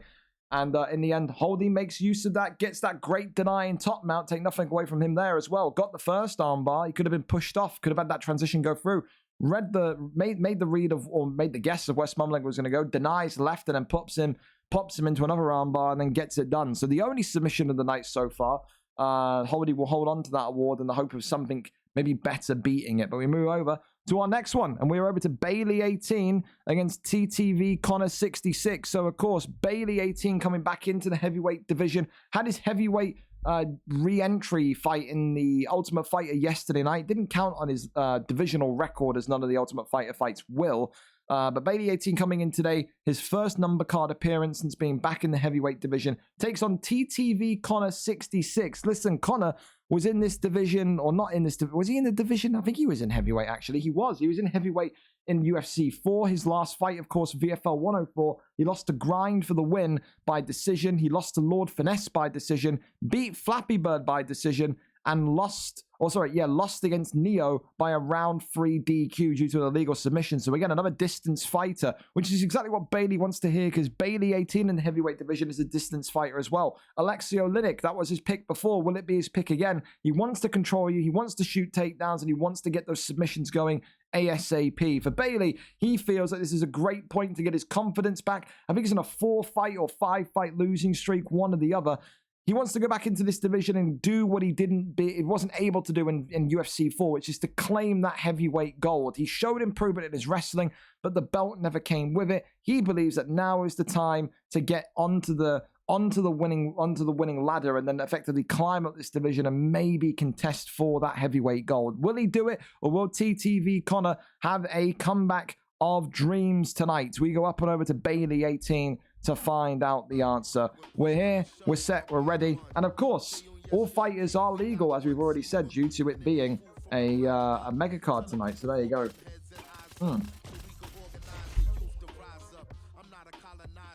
Seen him fight at least 3 times since the last update, bros. A featherweight, 1-0 holding. There you go. There you go. I mean, yeah, he's literally shut you right up there. He has made you look a right mug, Webber. I can't lie. There you go. Alexei Oleinik and Tom Aspinall. So Bailey saying, hey, 5-star, no problem. I'm sticking with the boy, the Russian. This is his guy. This is what he was using. He was using Brock Lesnar at points in UFC 4 in heavyweight. Today, back with Oleinik. And of course, Tom Aspinall is the man that stands in front of him. TTV Conor. Does he have the takedown defense? So far, Bailey not able to get the first one secured. But is he going to be able to get future ones secured? Another one denied. Like, this is what we said yesterday. We saw it in the Ultimate Fighter. Maybe Conor was watching yesterday. Bailey yesterday night was not setting up his takedowns at all. He was just shooting takedown after takedown. Not even shooting one after a jab. Just kind of dry, like, empty takedowns. And that's why they were so easy to effectively deny. And then he had his boxing come on to show. And his boxing didn't look too bad, to be honest. But if he wants to get this to the floor, he's going to need to be a little bit sneaky about it. And that is a perfect way to do it. A wonderful trip inside the clinch. And now has top position. He has to make sure that he can keep this position, though. And now going for a leg lock. And can't get the deny there, though. Right out and onto the feet once more. Conor will be seeing, I think, this from Bailey and be saying to himself, you know, I can win this fight on the feet if I just remain patient. Bailey always used to want to be a brawler. When he first came into the league, was a striker, hated wrestlers, hated that wrestling dynamic, and then really drilled it within himself to try and learn at the end of UFC 4. I think the big thing for Bailey is just finding someone in the heavyweight division that can effectively get those turning takedowns and can effectively consistently land those takedowns. He's cut open, but he gets a takedown and now gets put into an armbar by Conor. But is he going to be able to get out of this one? Yes, he is. There we go. Into side control we go. And now opting for a Darce choke himself. Will Bailey know about the denies here? And yes, he does. He go. Okay. Nearly for Bailey. I think he needed to deny a couple. I think Bailey denied the first one and then thought, aha, rub my hands together, lick my lips. I've got this. But oh, usually you want to go for 2 denies, but gets clipped as he tries to go for a takedown. Uppercut stuns Bailey. As the Geordie is being spun around, is being put on the carousel. Clinches up again, and now goes into tie clinch. Big hook, uppercuts, shoots the takedown, and denies excellently. Big knees against the head and the body.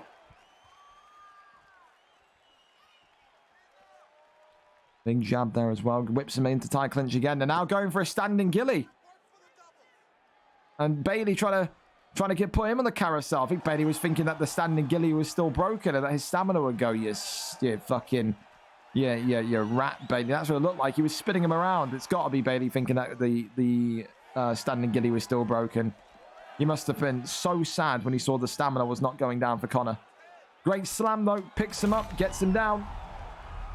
There will be no submission at the end of this, but listen, it's a back and forth first round. You can see that there's opportunities to win for Conor. Conor got that big stun as Bailey continuously and quite naively shot the takedown. That big uppercut that clipped in could have been game, set, and match if Bailey was a little bit more damaged. He's got to be wary of that. That's what we talk about. You've got to try and set up your takedowns rather than going in with them dry. Because if you don't, you can get stunned. You can get flashed by that. You can. But also at the same point in time, Bailey nearly, ever so nearly, getting the Darce choke off in round 1. Conor's going to need to be a little bit careful. You can see that he's starting to waver some uncomfortability on the floor. Oh, big strike from Bailey, though. Doesn't shoot the takedown.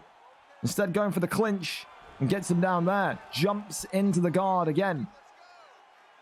Now, Conor just eating body shots. Conor pulls him in. Tries to get up. That one there is denied. As now the heel hook is in. And can Bailey keep him in there? Yes, he can. And gets out again.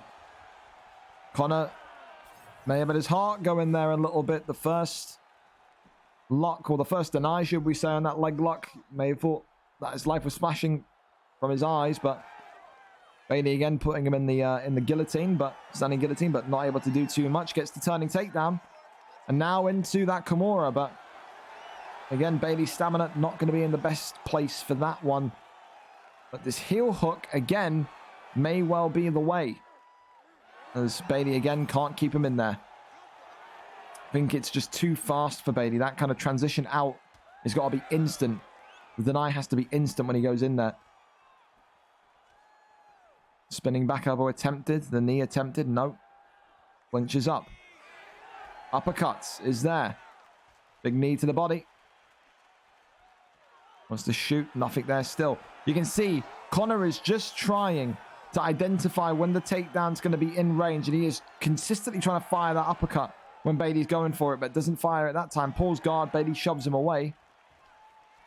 He's also getting those elbows in close proximity as well, which Bailey will not like. Now only make that cut on Bailey worse. Standing guillotines there. Lets him go again. He's just wanted to give him a hug. He's not even guillotining him. He said, come on, lads. Let's just have a brief moment. Let's have a brief hug here. As they've rocked body shots again. As the lag there maybe spikes up as Bailey sprints towards him like a fucking madman. Shoots the takedown. Gets the takedown. Into the guard we go again. And that there is not able. Oh. To be handled. Gets the deny there as well. Conor is starting to really, really burn up in stamina, though. You can see it. If you're Bailey for the second round, I think you just work body shots. Truly. Oh, big hook there. And Bailey with that stamina advantage. Needs to be careful of going low, though, for those uppercuts. Oh, that's why. You don't want to get stunned by one of those. And that's going to give Conor some confidence now. Big uppercut comes in from Bailey. Shoots the takedown again. Takedown denied. I mean, interesting to see if Bailey maybe disguises, because he's got those takedowns from inside the clinch in rounds 1 and 2. Interesting to see if Bailey goes for a clinch and then tries to go for a body shot. But don't think that's going to happen.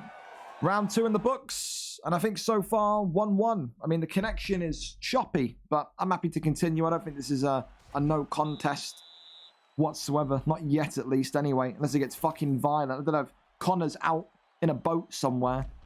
Wi-Fi through antenna, but I mean, we're looking okay. I think 1-1. I do. I think the uppercut was a difference maker in the round as well, certainly. Third and final round between these two heavyweights. Will it be a return debut to remember for Conor? Or will Bailey get that entry win? Whips him into tie clinch. Knees there. Shoots the takedown. Drives him against the cage. And I think that drive is going to be good for Bailey because it's going to drop Conor's stamina down even more. So it's not the worst thing in the world that he's denied that. Bailey may... Oh, my goodness me, head kick. Bailey may need to reside that this fight may end in the final kind of minute if he can get that stamina. Oh, big uppercut. Surprised again that's not stunned Conor. If I was Bailey, I would be furious with that. Leg kick comes in. Big hook comes in from Conor, though. Bailey trying to time his shots. Uppercut attempted. Elbow there. The takedown drive again. Whips him round, spinning him. Making him dizzy. Leg kick. Uppercut again from Bailey. Oh, he's faking it. He's teasing it. Clenching. back. Taking him down. Me. I back. Jumps into guard. 3 minutes now for Bailey to work. Wow, so many months. Thank you so much for the sub. God bless. Happy New Year. Heel hook is in again. Can Bailey keep him locked in? This is bad. This is very bad. Can Bailey keep him locked in? No, Bailey just needed one deny and he probably could have tapped him. Oh my God, he just needed one. Connor's stamina was absolutely gone. Connor has escaped there and he's hit him with a big shot. Bailey's got to be careful. Oh, Bailey's shot may have shot right into an uppercut, but can't keep Connor locked in. Can't do it. Uppercut there from Bailey and another one from Bailey. Elbow attempted. Shoots the takedown again. Gets the takedown again. Bailey denies him. Knee on belly, but the stamina is going to be too low for Bailey to do anything. He's got to work off denies. He has to. As we go into a Kimura. Can Bailey keep a deny there? No, he can't. Not a single deny in the subs. Bailey's good at getting the subs in, but he has not studied those deny windows for subs at all. And I think for Bailey, it's just going to take him getting one sub in. And he may well... Oh, hello. There's the standing gilly. But again, no deny. And Connor disengages once more. Leg kick comes off. Bailey does not want to be stunned and dropped here. Oh, that could be big from Connor. That could have just won Connor the fight. That could have just won Connor the fight. Denies him. Knees. Hook comes in.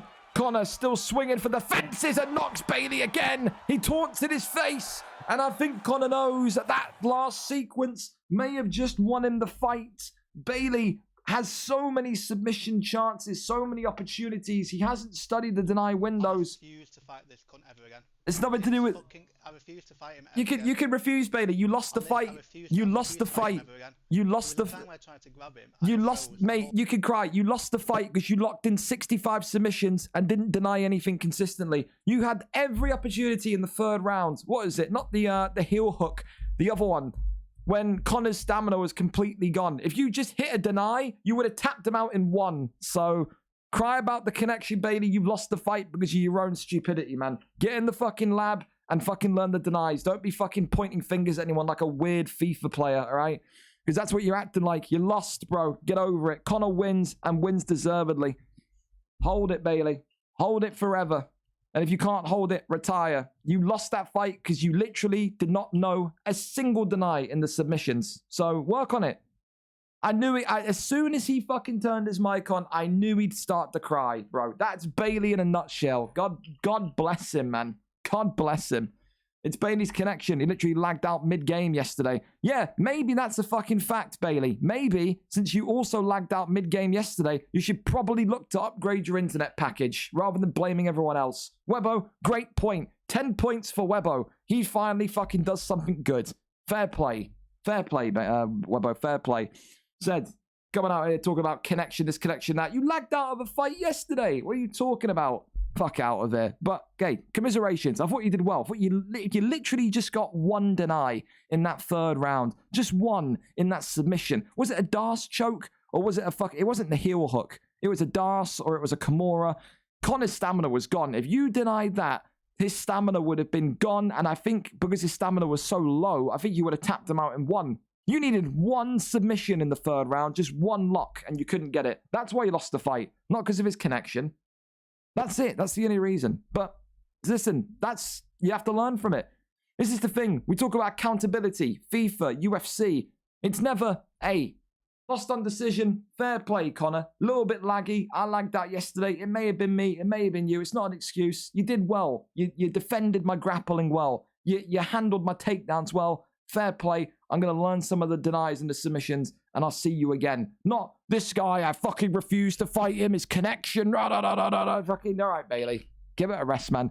Never you, is it, Bailey? Never you. On to the next one. Danny Wyatt and Benji PP. Danny Wyatt coming in with a 2-2 lightweight record. Of course, former #1 contender at one point. Danny Wyatt believes that his road to the top is not yet over. Danny comes in, coming off of a loss. Benji PP 2-4, kept his place in this lightweight division with his last victory. Was 1-4 beforehand, was staring at the barrel of relegation into the welterweight division. He has saved himself and now sets up a big fight against a very talented kickboxer in Danny Wyatt, a former welterweight champion indeed. Should Danny win today, 3-2 would be enough to put him into that top 5. Should Benji PP win, 3-4 resume would put him firmly into the top 10. That is something that he would have never dreamed of when you talk about him about 2 or 3 weeks ago. Who wins it? The talented kickboxer Danny Wyatt or the number 15 ranked kickboxer / wrestler? Now, I think you have to call Benji a wrestler. He isn't a fucking a kickboxer anymore. This guy wrestles ever since those lessons with fucking Nightfall. This guy loves a wrestle now. You know what I mean? He loves it. Was it Benji or who was it that was training with Nightfall in UFC 4? And we all laughed at him. Was it Benji? I don't know. Maybe it was. But hey, Benji's a wrestler. We've seen it all in the last couple of weeks, haven't we? We're up and we're over to it. Let's go. Charles Oliveira for Benji PP. Conor McGregor for Mr. Danny Wyatt. It's his Conor McGregor pick, which is, of course, notorious in that welterweight division. There you go. There you go. Thank you so much as well, Scarata, for the resub, but also Demon for the follow. Appreciate you massively. Absolutely. Absolutely. It was Benji. Nightfall told him to buy a Cronus. Hey, listen, I'm going to give you lessons on subs, all right? What do I do, Coach Nightfall? Buy a Cronus. Sounds like Nightfall, doesn't it? It does. Here we go then. Charles Oliveira in the yellow for Benji PP. Danny Wyatt in the green for Conor McGregor. Danny Wyatt has faced grapplers though, man. He has. Danny Wyatt fought against Matimbu, and Matimbu was the scariest and most dangerous man in the welterweight division. 7-0 was Matimbu. I think it was when Danny Wyatt beat him. Of course, he's lost to he's lost to Matimbu since then. Lost to him in the lightweight division. If he beat Matimbu last week, he would have been fighting for the belt today. So it's those fine margins, isn't it? So far, though, the takedown. So far, it's not happening. The coach at his corner, and Benji just doesn't seem like he's taking it seriously. He's just laughing at his coach's advice. So it's interesting that that's the case. The dynamic of coaching and fighter is always different. No. Try a different takedown. I want to see turning ones. You're not. I'm going to try and clinch him. You see there, he says, I can't take him down. He's getting nervous that he can't take him down. No, man. He's got to keep his head. Jesus, man. Oh, He seems. I need more info. Come on.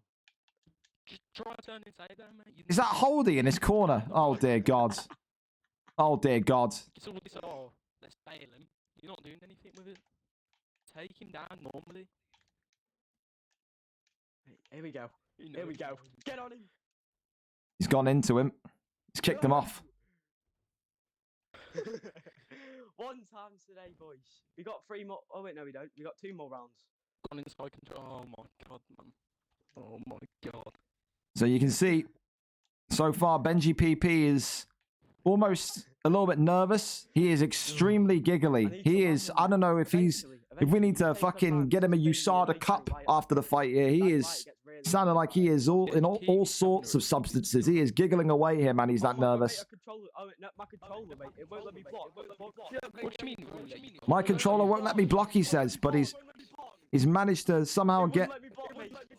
He's managed some. Oh, the echoey mic as well in the party. Everything's going wrong for Benji. His controller won't let him block. The echoey mic's there. He doesn't know what's going on. No, oh my God, I'm so bad. I'm so bad. And he gets off. Danny Wyatt having a field day so far with his takedown defense and jiu-jitsu defense. No, mate, I was holding RT and it just won't block. Let him get that. Mate, he's got it. I'm not being funny. Takes him down. He's got it. I think Benji PP's already given up here. Should we turn Benji? We'll have Benji PP audio on. Here you go. We can get him down finally. We got him down! Try that, Pat, man. Wait, you know what? This is our chance. Let's see what the coaches say. No, never mind. Oh my God. You need to be able to just hold him down. Come on, Ben, lad. Come on, Ben. Just needs to be there, getting him down. Takedowns, man.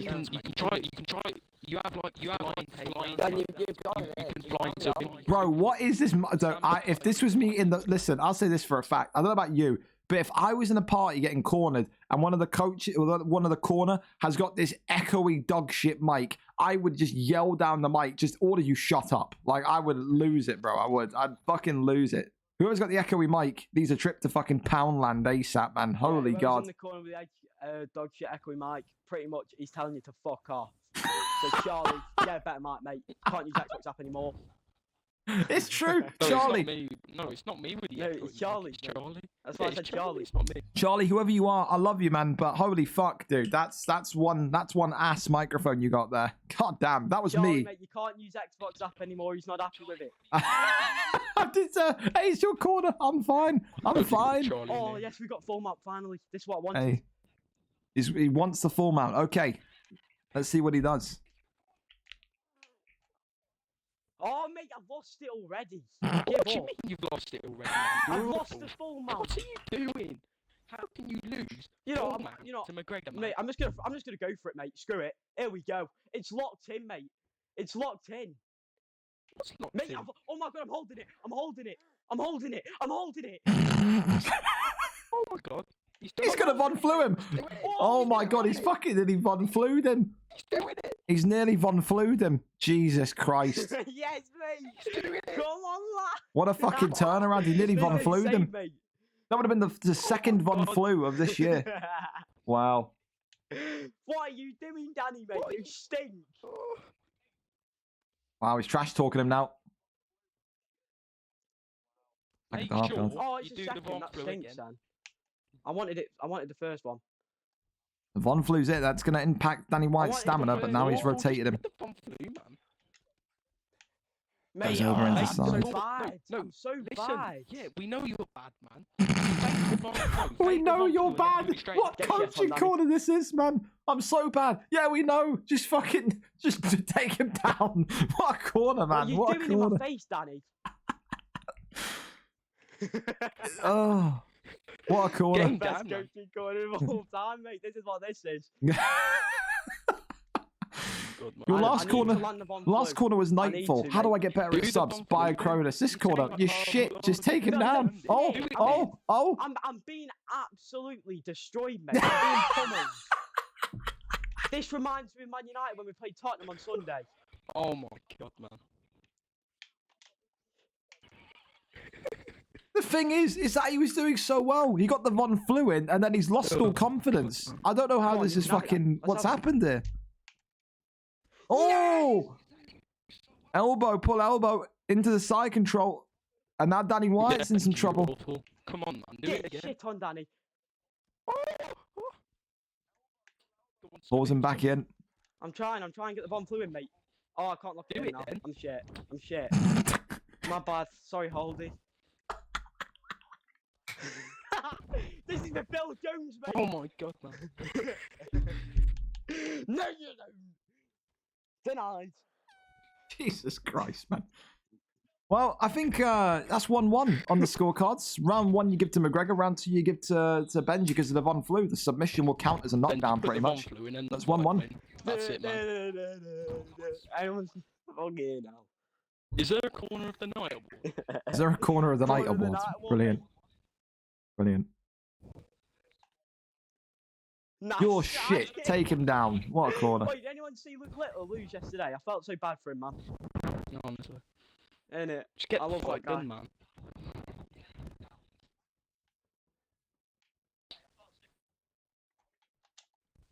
Takedown's there. The bell's there. Slams him. This is big. Danny White's got to You're having be it. You're having it. careful Where there. do you think you're going? Yeah, take him down. Pull guard. Alright, that'll do. That'll do. But I've done, Arm I'm being a triangle, arm rat. triangle. Arm triangle, man. I denied it, mate. Yeah, go on, go there. You can have that. Arm triangle Nobody fake. knows that you're trying to go for the Von Flew, man. Mate, I've got Mix it it locked in up a bit. again. Shut up, you mong. What do you mean? You ain't got nothing locked in. No, I had it locked in again, mate. He falls for it every time. He falls for that double, mate. I'm just going to keep doing it until eventually I hold it. This is close. Wait, have you- I'm holding it again. Yeah, I've got yeah, it, I've got it. No, you went. No, you went. Yes, I am.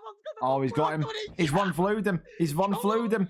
A Von Flu. Benji PP survives probably one of the worst corners we've ever seen in the 2-year history of this league. Oh my god. And has managed to Von Flu Danny Wyatt. Top of the night award, man. Wow. Wow.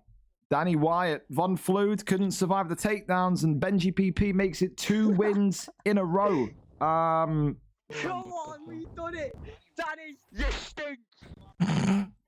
Well, the trash talk continues, but Danny Wyatt will not be happy with himself. Well, Danny Wyatt did so well in round number 1, but then it just faded. And of course, like I said, the second Von Flu we've seen on UFC 5, and Benji PP, a guy who 2 fights ago was staring down the potential of going into welterweight, has now gotten 2 back-to-back wins, is now 3-4, and is now firmly in the top 10 of this division, right underneath Don Cotton, right above Don Cotton, shall I say, because it's 2 wins in a row. So he's at number 6 is Benji PP.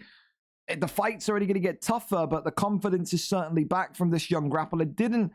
Didn't melt when it felt like the takedown wasn't there in round 1. Danny Wyatt, such excellent takedown defense throughout the whole of round 1. And then, of course, the first submission, the first Von Flu got in round 2. And you knew from then Danny Wyatt was going to be very tense. He was going to need to protect himself at all times. In the end, he doesn't protect himself in round 3. And the Von Flu gets in again. Benji, as he said on comms, he noticed that Danny, it's these little things that, to be fair, you to give credit to Benji that he's noticed. When Benji noticed that it was the double fake, effectively, that was catching out Danny Wyatt, he said, the double fake is catching him. I'm going to do it until I hold it. And he got it in again 2 times in a row and then managed to secure the Von Flu victory. Submission of the night changes hands. A very, very big submission for Benji PP, who now, like I said, will be towards those higher level fights in the lightweight division. Congratulations to him, and commiserations, of course, to Danny Wyatt. Up next, though, Coxie against AKA Josh. Of course, AKA Josh coming into the PlayStation division for the first time.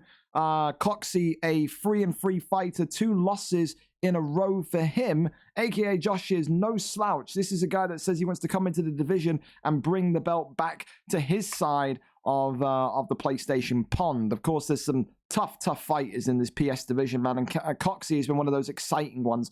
Only may have lost 2 fights in a row. Beforehand, he was, of course, the number 1 contender, but he's an entertaining fighter at least. We think of Coxie, you think of someone like the human highlight reel, Justin Gaethje. That's how he fights. Is he going to be able to handle the smoke from AKA Josh tonight? We go over and we find out. Josh is live for us. Thank you very much, Josh.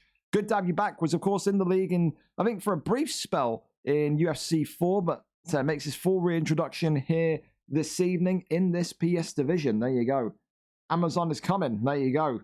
Amazon wants a slice of that PS gold as well. Great to see so many PS people joined here in the last kind of 1 or 2 weeks. Hello, if you're new, we need you. Our PS division is light. For the 210 people we have on Xbox, we've got 16 for PlayStation. So come on down. I would love to make multiple divisions for PS like we have for Xbox, but we need you to make that happen. Of course, the best ran league on UFC, I'm gonna say, by no means the best production. That still belongs to ESFL. But hey, weekly VFL 117, get involved. American, UK, we've got them all, man. We got some weird nationalities too. We got some Belgians, we got some fucking Finns, we got everything, man. We're a European and an American hub. We are. Anyway, in this division, the PlayStation division, the weights, of course, are randomized. Of course, the closer you get towards the title, you'll be put into championship weight. Of course, there's only 1 PlayStation belt in this in this league, so the champion is the one that sets the weight class. We don't know what the PlayStation belt is going to be defended in later on this evening. That's going to be down to cams. That's the benefit you have as the champion. Of course, Coxie with the green and McGregor this evening, and for AKA Josh or VV Smith, I don't know how you pronounce the name, Leon Edwards in the black and gold. And of course, when you see these guys, AKA Josh, AKA Amazon, AKA Dave on the Xbox side, you know that these guys mean business. Amazon was once upon a time one of the most feared PlayStation competitors in UFC 4 in the VFL Octagon. Of course, we never really got to see too much of someone like his friend Josh here with Leon Edwards tonight, but again, I'm hopeful that this is going to be the start of something fantastic for him. He's had a very dangerous kickboxer so far, working that lead leg kick really, really nicely. And McGregor's leg is already battered and bruised, not even halfway through round number 1. But Coxie's going to need to find a way to effectively close down that gap. Leon Edwards just a marginally bigger man, but Conor McGregor definitely the harder puncher. Has to get in there and make this a bit more gritty, a bit more dirty if he wants to kind of survive this onslaught from Leon Edwards tonight, because so far it's not even about the pace or the precision of someone like Josh. It's all about those leg kicks, and that's caused McGregor to effectively switch stance already. Not even a full round in. That's dangerous. And if the Leon Edwards pick can work that opposite leg now and take away both sets of leg health, Coxey will be in a very dangerous position. But he also needs to remember that McGregor hits like a train, and that's why he's cut open after that big hook. Again, it's always the... Oh, there's McGregor sliced open as well. It's always the big debate point, isn't it? I mean, take away the leg health status, but it's the big debate point with McGregor's. You see McGregor's fighting southpaw, you see McGregor's fighting orthodox.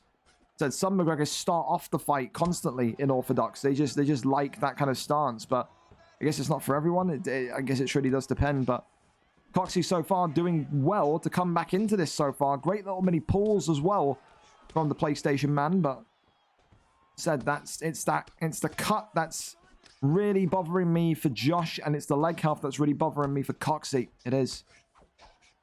Uppercut there comes in. Overhand flies in as well. Off the jab once more. Oy, big overhands and uppercuts. Body shots now coming forward. The jab's there once again. Oh my goodness me. Ducking roundhouse nearly connected pretty violently. This one has reached the end of round one. Difficult one to score. I think you have to go to significant strikes. And again, significant strikes say everything. 35-20 in favor of Leon Edwards. That would therefore give you the indication that is a round one to Josh, the newcomer. For Coxey, though, he's not. Listen, it's a 10-9 to Edwards, yes. But there is signs of life here, very much so, for Coxey. He's got that cut on Leon Edwards. He's, I think, found his rhythm, found his distance management as well. Around about 2 or 3 minutes into the first round, and he's getting more of those clean connected shots off as the round reaches its conclusion. I think if you're Leon Edwards, I mean, you've got to take it back to the basics at the beginning of round one again. Keep your distance. Don't engage in a firefight, and just fight from distance. You've got that long, lengthy build of Leon Edwards. You can work those leg kicks, work those teeps, do everything that you can to effectively compromise and jeopardize McGregor, because right off the bat again, Coxey has not switched stance. He's still on that injured leg. And now both of them are reopened up. The cuts for both men very much back as being a main concern. Leg kick there comes in again. Coxey's still not switching. As he's pressuring Coxey now. Coxey, though, one of the great... Oh! One of the greatest resilient counter pressures that you'll see. But he can't counter pressure a flying knee to the skull. As Josh there gets a big knockdown. Coxey was not telegraphing that one. Not at all. Jesus Christ. Vicious and violent from the Leon Edwards pick. Now Coxey fighting again. With intent. Needs to get that knockdown back. Surely does. Sliced him up against the eye now. Being made into mashed potato almost. Body kick there is in again. Leg kick comes in. Goes upstairs. The hook's there again. And a leg kick. The leg kick's coming in without any halt now. I thought he was going for a head kick. This is what I mean. I think Josh has been sucked into this brawl. And I think that only benefits Coxey. The cut is bad for Leon Edwards. And I think with every connected jab straight, with every connected hit onto the block even, Josh is going to be in more and more trouble. He is. Oh, as I say that though, Coxey's been rocked by a big one. And this is that IQ, the excellence of Josh. Doesn't go on a frenzy, doesn't go on a blitz. Just calms himself down and gets a good couple of shots off there during the stunt. Doesn't leave himself into a bit of a compromised position. Off the jab again. Big straight down the middle. Overhand into the straight. Wonderful combination from Edwards. Coxey trying to find his time to let those lightning fast hands of Conor go. Head health for the Edwards pick is by no means in a good way. I would say head health is just about in Edwards' favor. Maybe when they're both recharged, you can say they're equal, but it's neck and neck. But there you go, a big straight catches, and now it's wonderful body work. And this could be the end, is it? Josh gets it done. 7 seconds left of round number 2, but he was made to work for it. A very valiant performance from Coxie tonight, but it just felt the start of round 1 was the difference. I feel if maybe Coxie had a better opening 2 or 3 minutes, where a lot of that damage, not only to the leg, but also from the jab to the face, was conducted, I think he could have gone all the way in that fight. I think that's the difference maker. My voice is going already. Christ help me. That was the difference maker. It was the opening 2 or 3 minutes. It was the calm start and the mixed start from AKA Josh that gets it done for him. A newcomer in the PlayStation division. Will we see him with gold wrapped around his waist?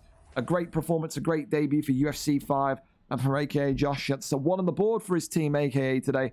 Can all of their fighters tonight win at VFL 117? We'll have to wait and see. Congratulations, though, and a big performance from him. Up next, we go over to a grand return, one that we've been waiting for weeks. Della Felder, one of the slickest trash talkers and one of the best groundsmen in terms of entertainment value that we saw in UFC 4. Della Felder says that he's now known as Della Boxer, and he will tonight box the face off of Samuel. Samuel, of course, the former double champion at light heavyweight and middleweight, but of course that was a year or so ago. Now he has evolved into something much more, a former welterweight champion, a former lightweight contender. Sam is truly one of the best developed fighters over the last 18 months. But Della Felder, of course, is always so tricky to compete against. Della Felder coming off of a loss last time out, a 1-1 record, whereas Sam coming off of a 1-3 record, 2 losses in a row. Number 18 versus number 22. Someone gets their welterweight, their lightweight career back on track tonight.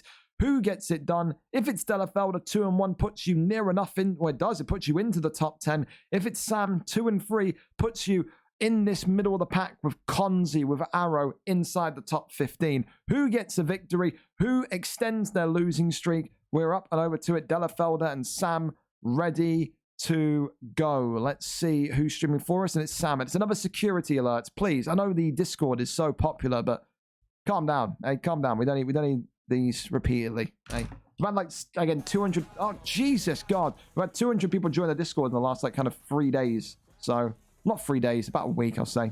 Yeah, I'll say so. There we go. Here we go. Let's see what the fights are going to be. Spraying a featherweight pulls out. Coxie, you're very welcome, man. Thank you for being it. Can we actually do UFC on Fridays? Jay, I would, but our FIFA league, our soccer league, which has actually been active since 2012, is usually on Fridays, Saturdays, and Sundays. So it's a little bit difficult. That's why, I mean, right now we're in pre-season, but like our next season is like January 26th until February 18th. That's why like I'll never pretty much be live in the evenings on Fridays, Saturdays, or Sundays on those dates. But hey, one day, maybe if FIFA explodes, or EA just folds as a company and there's no more FIFA or EA to play, then yeah, absolutely. Della Felder, though, of course, today opting with Justin Gaethje, and Sam opting, of course, with Islam Makhachev. Of course, the human highlight reel is pretty fitting for Della Felder. No matter what you think of him, he has some of the most crazy fights possible. From those UFC 4 days where he was one hook away from holding welterweight gold, and then he shot a takedown for some unknown reason, all the way to those kind of flashy, kind of trash-talking press conferences he used to do back in the day when gearing up for the fights. He's a VFL icon. This young man, of course, has played on the FIFA pitch and now dons the UFC gloves. One of the most kind of infamous trash talkers in these kind of divisions of welterweight and lightweight. And Sam, the polar opposite, a guy that, oh my goodness me, very much keeps silent and very much does what he needs to get victories. But again, with Justin Gaethje, you always forget about the power of those leg kicks, and Della Felder looking for that rolling thunder TKO as well. And just trying to find his way, Sam, to get that first takedown. With Makhachev, you have to know, when you get that first takedown in, you only need one, as Sam nearly hits it in midair with that big straight. Good dodge there, good head movement. Leg kick comes in again. 1-2's down the middle. Tries to go, goes for the body. Uppercut attempted. Leg kick there is checked.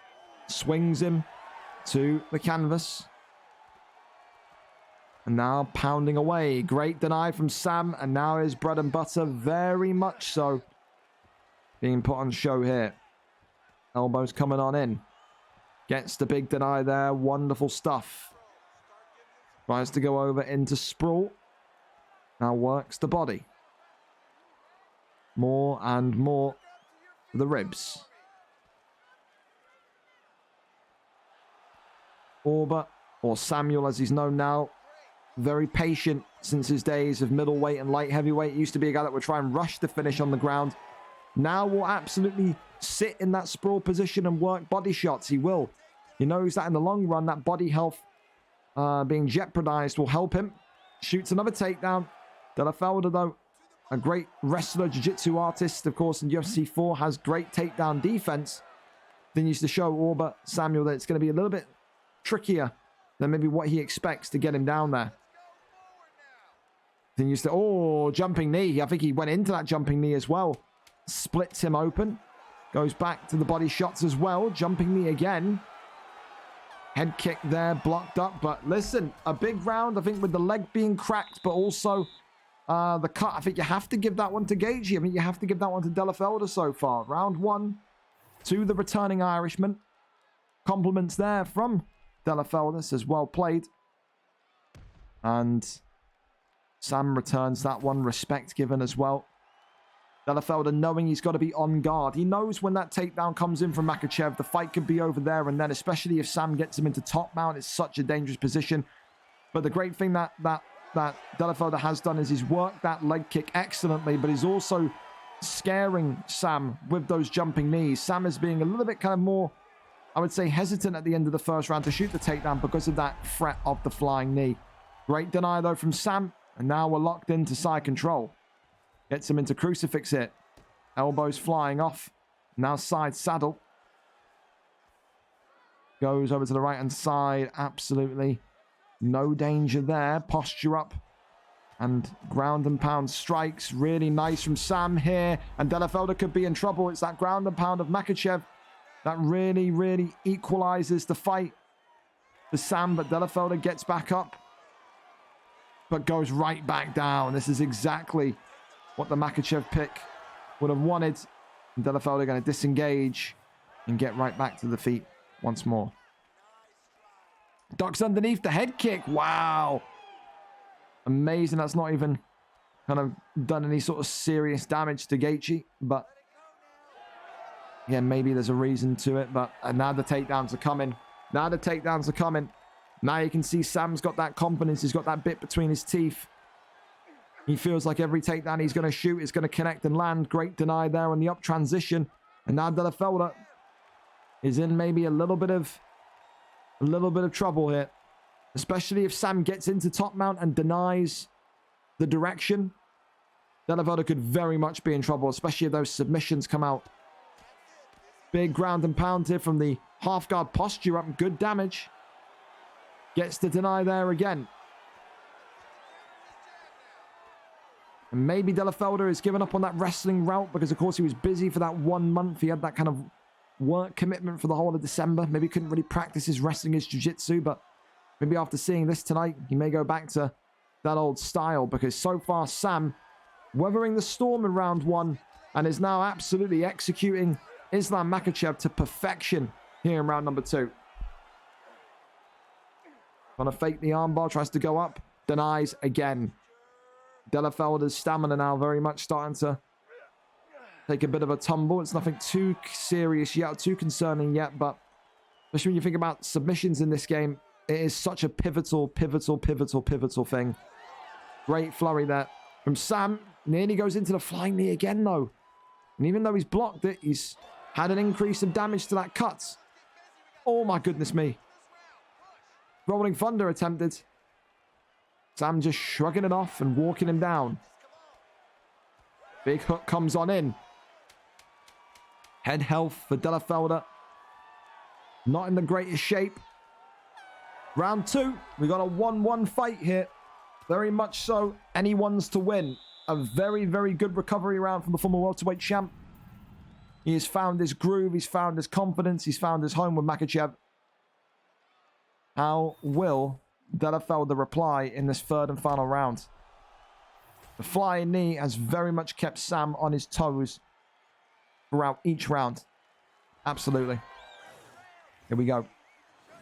Leg kick checked immediately. You can see Delafelder already looking for that injured leg of Islam. Look at that Superman punch there.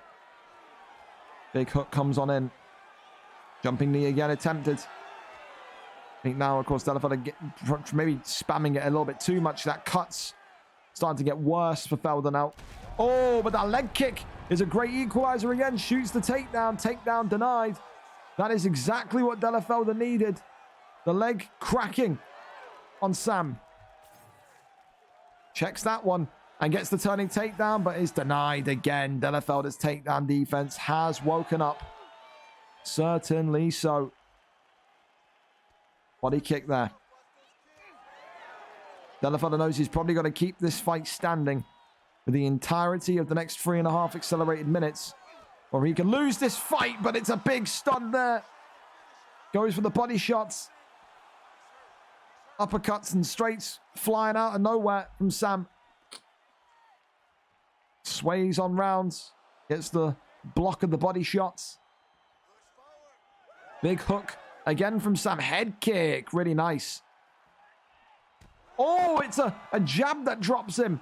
What the hell happened there? Delafelder could be in big trouble. A freakish potential knock. Wow.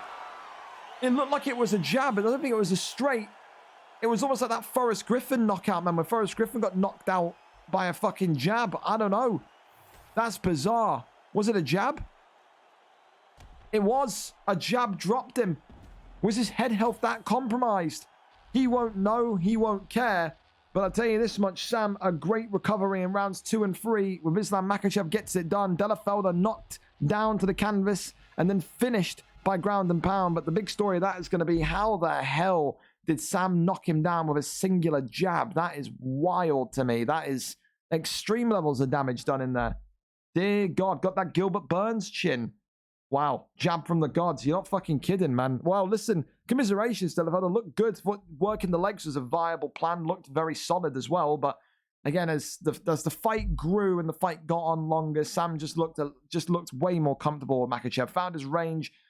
Knew the leg kicks were coming. Was a little bit afraid of the flying knee at points, but coped with it well as well. Fair credit to both of you. You don't look like you've been off for a month, man. You don't. I think you're very much still in there. So commiserations to you, and I don't think you got too much to worry about in this division. For Sam, it's a great win. It's a great victory.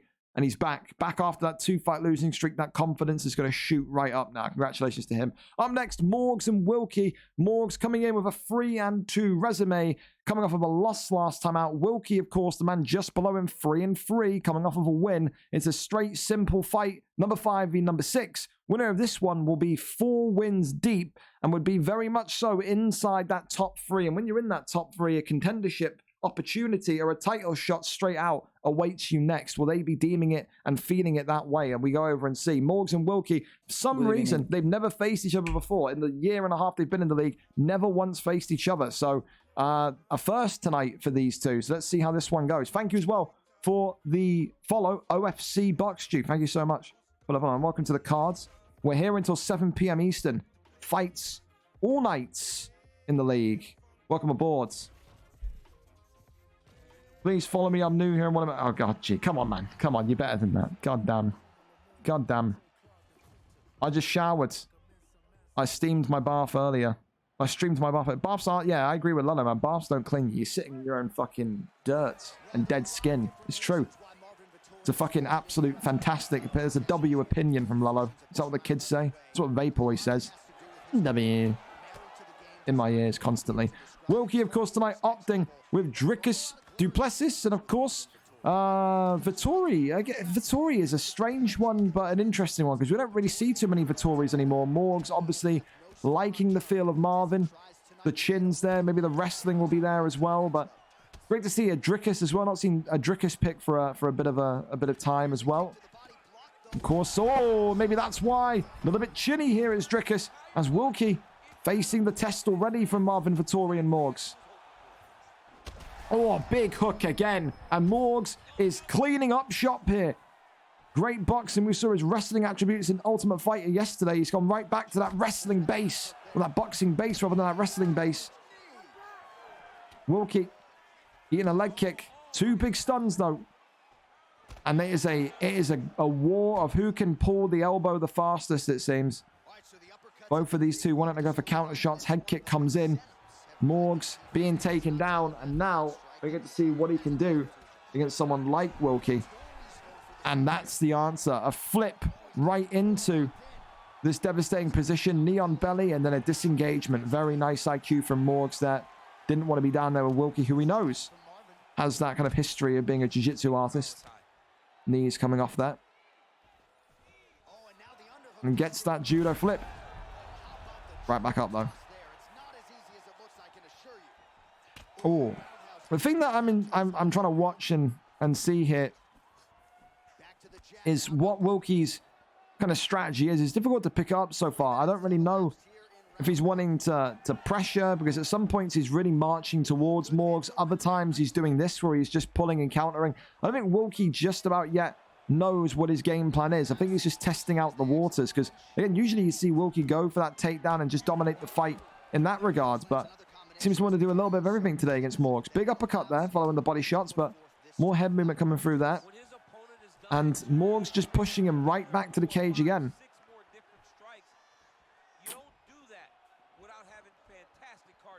Morgs and Wilkie both having a period of rest. Big uppercut counter from Wilkie though. Knees inside the clinch. Body shot. Shoots the takedown. The turn's there. And the land is subsequently follows. And 32 seconds left of the round. Are we going to see something from Wilkie in terms of a potential submission attempt? I wonder. Crawls over him. There's Morgs. Denied there by Wilkie. And Wilkie throws him over into this Kimura. And is this going to be stopped? Yes, it is. So listen, an intriguing round from Wilkie in particular. I think there's no doubt about it. Morgs wins that opening round. I think Wilkie needs to just snap out of whatever. I don't know if it's his corner. I don't know if it's him trying to, I don't know, confuse Morgs, because everyone knows Wilkie is that takedown guy. I think Wilkie just needs to go for the wrestling. We've seen it in splurts in this round, in round 1, that his submission game is still very much there. If Wilkie can get him down and extend the arm, whether it be for a Kimura or an arm bar, that's going to have Morgs panicking. And of course, if you get an arm submission, you neutralize Morgs' block. You then have more success on the feet, but it's the body shot straight away from Morgs. Oh, fantastic looping counter uppercut there from Wilkie though. Big knees inside the clinch here. And gets that judo toss. But right back to the feet goes Morgs. Pushes him down and away. Uppercut there being whiffed in the sky again. Uppercuts flying now from both men.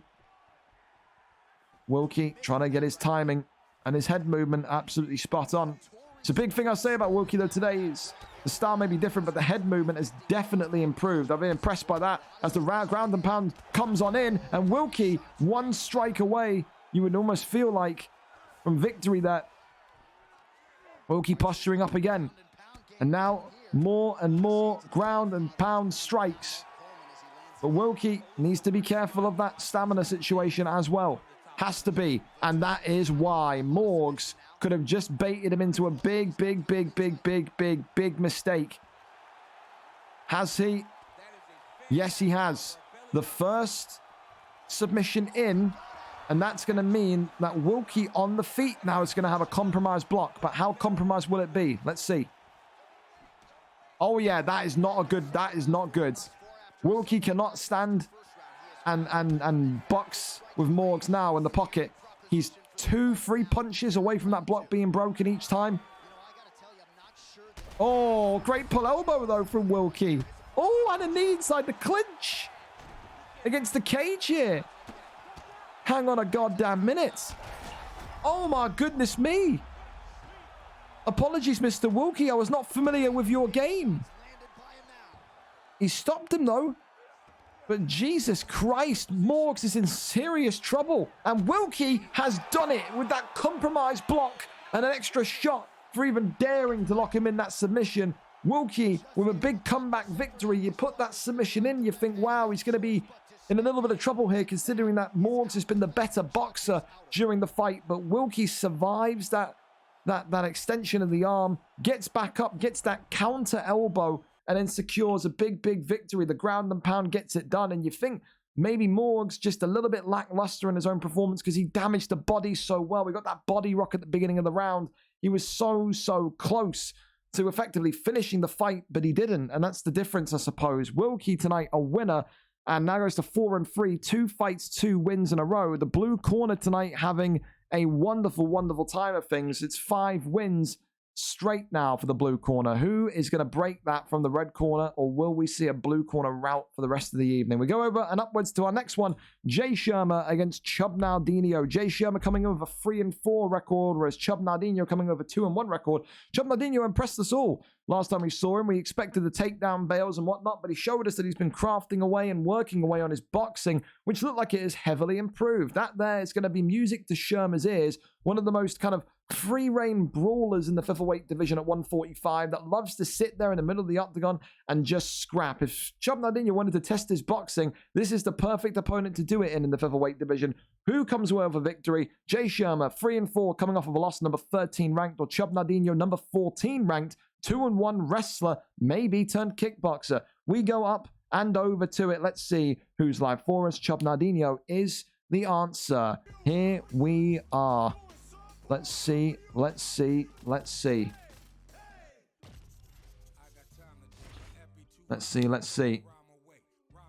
So excited for this high blood pressure event. Thank you, Pip. This guy, man. Okay, Jose Aldo's there as well. Great. Gringo, they gave Wilkie round 1. They gave Wilkie round 1. Oh, I don't know about that. That's some dodgy judging, I imagine. I didn't think so. Anyway, into this one, Topuria and Jose Aldo. Jose Aldo for Jay Shermer. Topuria for Chub. When you see Topuria, you think immediately about the wrestling. Maybe that will come out. Maybe that's the security blanket for Chub if he feels over pressured. But you can see his counter shots are good. He's baiting Jay Shermer into the kind of the scrap that he wants him to be in. But this is the thing. Jose Aldo, a shorter, less lengthy man compared to Topuria, but so dangerous with his speed, with his blitz ability, with his power, but also those leg kicks, they're tricky. And people also don't forget about the fact as well that Jose Aldo has decent ground game. Maybe Chub Nardino has. I guess we'll see. Big hook onto the block there. Wonderful combination from Shermer. Shoots the takedown, and the first fails there. Marches him back to the cage. Now taking the back again, and Shermer being pulled to the ground into back sitting, and the rear naked choke is escaped. Great deny there from Jay Shermer. This is the area where Jay Shermer needed to show us that his improvement had been coming on as well. We all know about his boxing, but again, he's almost got that kind of Nate Diaz feel about him, does Jay Shermer. Just a brawler with no real care about the intricacies of effective striking. Will just sit there and bop you on the bunts consistently. But when he gets taken to the floor, he has shown to struggle in recent times. He's not taken too much damage or been subbed there by Chub. So it's a good start to life for both of them. Chub showing advancement in his boxing. Shermer showing calmness and confidence in his takedown defense and his wrestling defense in general. Clinches there. Chub's Chub Nardino away. Big knee to the body. Big front kick. Uppercut there is avoided. Wonderful head mirror from Shermer. 1-2, down the middle again. Big hooks over. Backing away. Great shot there. And that slices Chub Nardino open. There's the takedown. There's the bail. That's what Chub Nardino was effectively known for before his last performance. The takedown bail into the drive against the cage. Chub Nardino will do whatever he feels necessary in order to get those victories. But now into the armbar, and this could be a very, very, very bad situation for Jay Shermer. It could. And Jay Shermer has effectively conceded the first movement, but he is going to get the first submission there as well. Chub Nardino, with empty stamina, effectively gets one off on Jay Sherman. That's going to give Chub Nardino the round. There it is.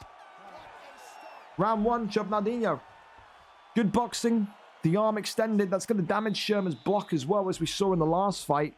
Maybe that's going to give Chubb more confidence to sit there and now get that boxing off into operation.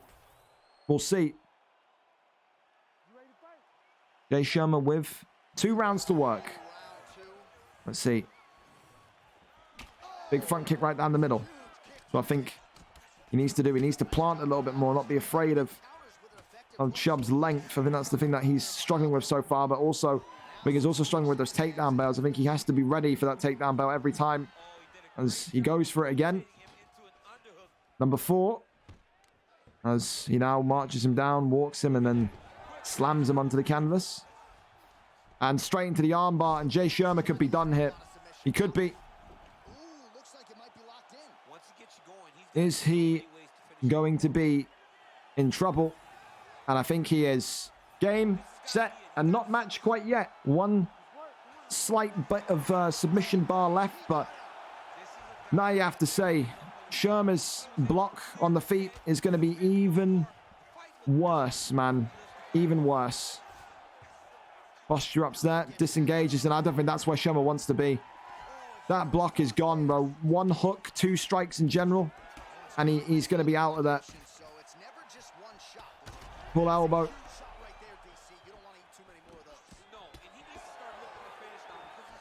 Both of them cut open. It would be a disaster if Chub Nardino manages to lose from this position. The block's so compromised. Jay Sherman denying that takedown. And there is the sprawl. Takes the back. Whipping him into that back position as well. And now dragging him back down. Denies him well. And now the armbar again. And this could be where it ends. Sherman. Will he tap out in round number 2? Not quite yet. As he gets out. There you go. Gets over into that back position, that back mount position now. Of course, Chub Nardino, it seems, only wants to go for those arm bars. Of course, people will say that it's the easiest one to get. That Darce choke now has been rotated through into.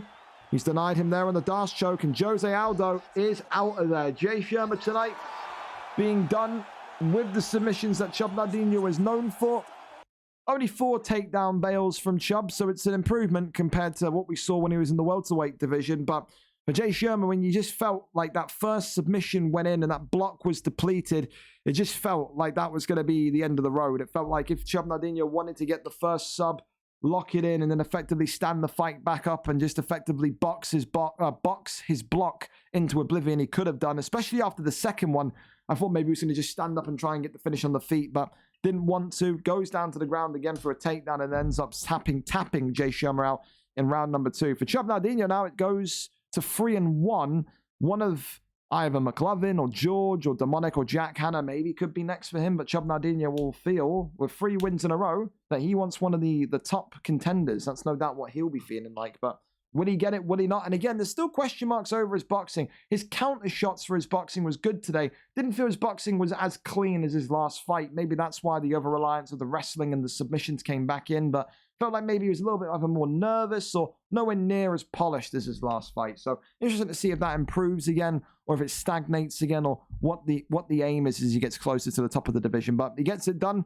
And for Jay Sherman, listen, it's another defeat. It's 2 wins, 2 losses in his last 4. 2 wins in a row and 2 losses in a row. It's intriguing because for Jay Sherman, he has to kind of swim through this kind of lake of grapplers, this lake of takedown bailers, XYZ. But I mean, there's so many highly competitive people underneath him that are now coming up. You're going to be thinking about the guys like potentially someone like Theo B will be a good matchup for him. 2-loss streak as well. There's some good fights for him to get back on track, but Only time will tell if he will adapt to that featherweight division, because it's only going to get more and more difficult. Commiserations to him. Congratulations to Nardinho. Up next, then, we're going to go over to Jovi Rami and AKA Dave. Jovi Rami, of course, 1-4. This man just narrowly surviving relegation into that featherweight division purely due to the numbers. Needed to make sure that the numbers remained balanced. We'll call it that. Today, Jovi Rami comes in with a 1-4 resume. 2 fights, 2 losses in his last 2. He's only had 1 win on UFC 5 in this ranked system of bantamweight flyweight, and it does not get any easier tonight. He may be on a 2-fight losing streak, but he takes on another returning face, aka Dave, former BMF winner. Tonight goes into that bantamweight division and has to take on one of the most scary knockout artists that you'll find in Jovi Rami. Should Jovi Rami win, it will feel like confidence back to his skull. He will feel like he'll be able to rise up that division again, mow down the people in front of him. Maybe he'll say that one of his 2 losses came against, or recent 2 losses came against Suave J. I mean, it doesn't really matter. But listen, there's some opponents in this division that maybe shouldn't be having a close fight with Jovi Rami. That's how highly I rate him, but are still doing so. I would love to see, should Jovi Rami win here tonight, maybe Jovi Rami against Mazzy Jug. I think that would be a very good fight as well. But listen, he's got to get past aka Dave first, who will have victory on his return on his mind. Not been in the cards again since around about VFL 80 something. That's the last time we saw him, about August time. So first fight in 4 or 5 months for him. Let's see how he does. Jovi Rami 1-4, aka Dave 0-0. We're here, we're set, and we are ready to go. Let's see what the picks are going to be. Looking like Yan and Sugar Sean O'Malley. Jovi getting the first pick due to that 1 win in the division. But let's see how he gets done in this one. Put this down to this 12 volume. We're all good. Dave is a block breaker. Jovi finished. Wow. Not a lot of confidence from the crowd for a fan favorite like Jovi Rami, but if there's a will, there's a way for young Jovington. Jovi today in the black and gold with Sugar Sean O'Malley, and MK Dave in the black and silver with Pyotr Yan, the Russian Terminator from UFC 4. Nowhere near as scary as when he was last title, but Liam Kemure still has a way of making him look dominant, which is a fair credit to Kemure and his ability. But let's see what happens in the early days of this one. A teep kick sends him backwards there. Tries to get off that jab nicely. Of course, Jovi Rami may be one of those guys that suffers from confidence issues as well. Like I said, 1-4 is not the record that you want to have when you subscribe to being in that bantamweight, flyweight division. But I'll tell you this. There are so many people that will look at Jovi Rami that will say they wish they could get 1 win in this division. They wish they could have competitive fights in this division.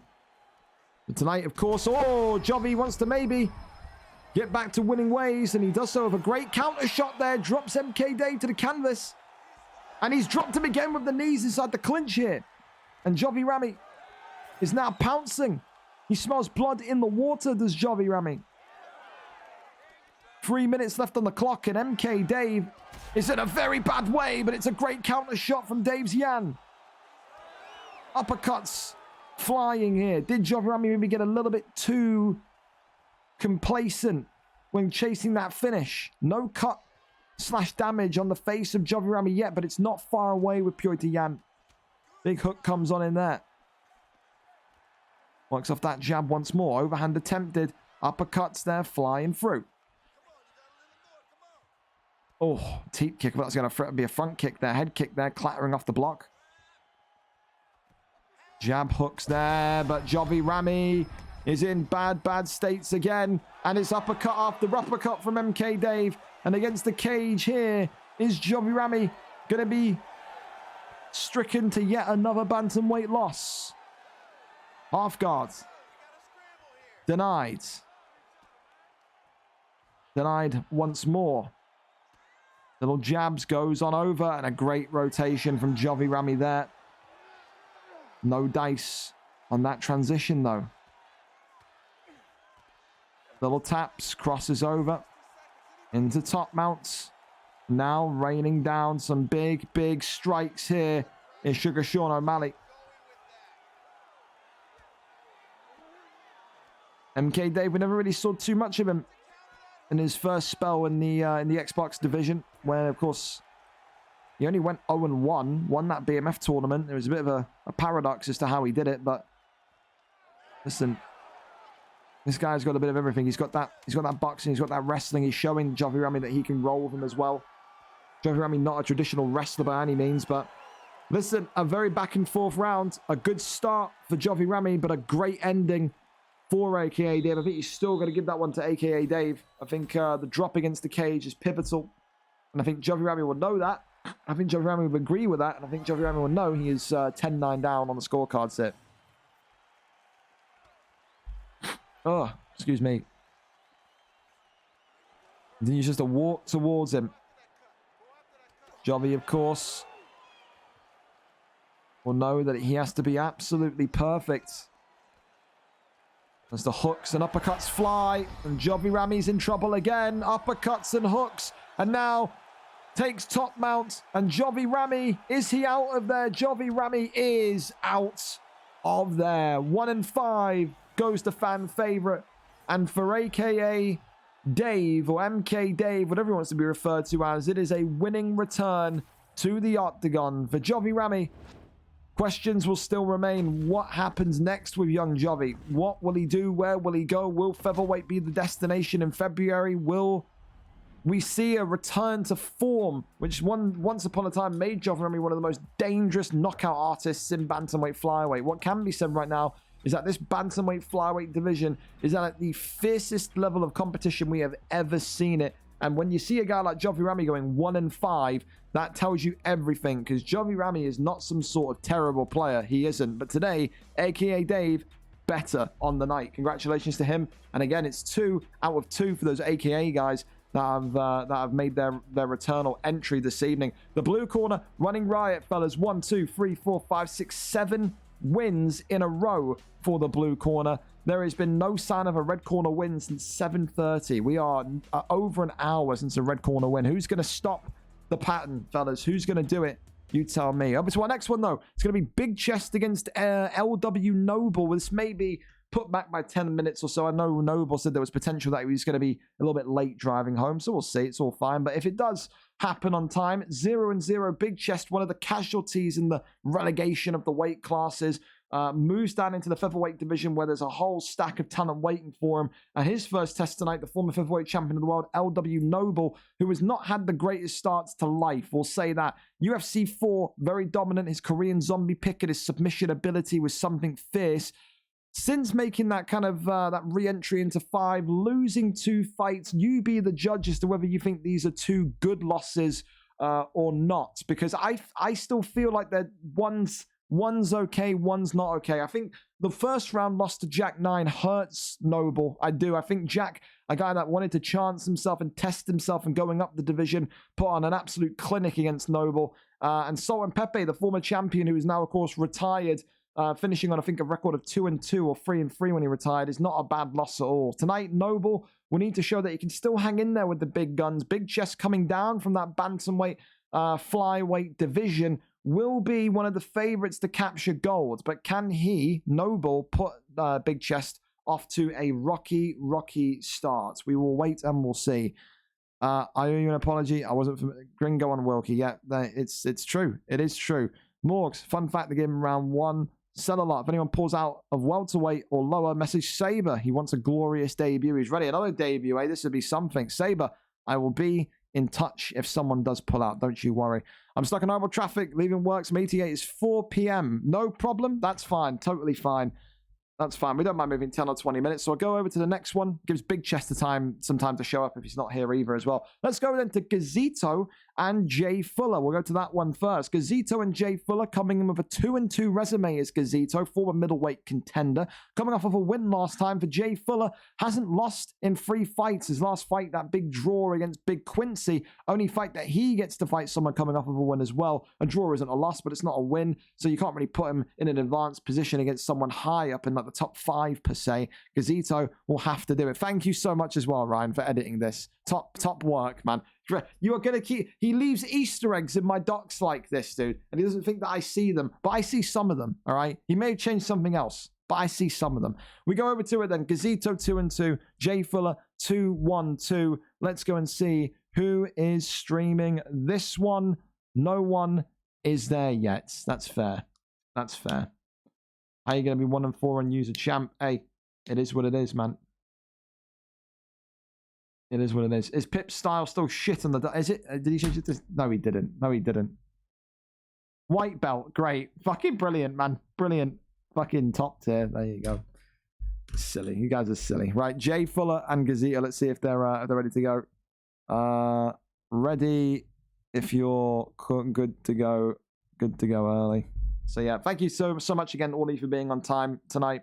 So, we've actually flowed brilliantly on time. How Messiah still has permission on the docket. I've known the guy for 15 years. I could never fucking take permissions away from him. You know what I mean? It's like my dad right there. There we go. Jay Fuller off and over to him. And Gazito is the man across from him. Again, an interesting one for Jay Fuller. Jay Fuller known predominantly as a grappler. Known predominantly... Brock Lesnar calf. That is something, bro. That is... Jay Fuller, the king of the calves, ladies and gents. The Brock Lesnar calf against Kevin Holland, which, like I said, is it? He's picked Brock Lesnar to be kickboxer acrobat. That is not Brock Lesnar, my friend. You have lied. Why is he bright yellow, dude? Has he got liver failure? What's this? Jesus Christ, get him to a doctor. His sword isn't even central, man. It's off to the left. This is like when you order Brock Lesnar from Wish, dude. What is this? Well, listen, Jay Fuller, always an entertainer. Known for his balanced style, has got that great wrestling to rely back on, but Gazito does also. We saw Gazito in that heavyweight division turn into a submission machine with the help of Boa MMA. And then, of course, in the middleweight division, showed us that he has hands. Never really climbed to the top of the middleweight division. Didn't get the title, which is what he wanted, but he still asked for that move up after his title shot, which is extremely commendable. Always want to see people pushing themselves. Always want to see people challenge themselves. And Gazito has done that and may well have stopped Jay Fuller in round number 1. Gazito gets it done. And the kickboxer acrobat B-Tech Brock Lesnar goes to sleep.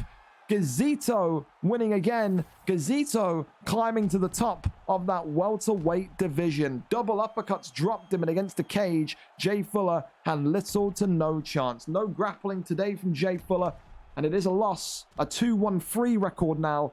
Again, one of those where I think Jay Fuller is comfortable in the welterweight division, but will advance at his own pace. Never a boring fighter.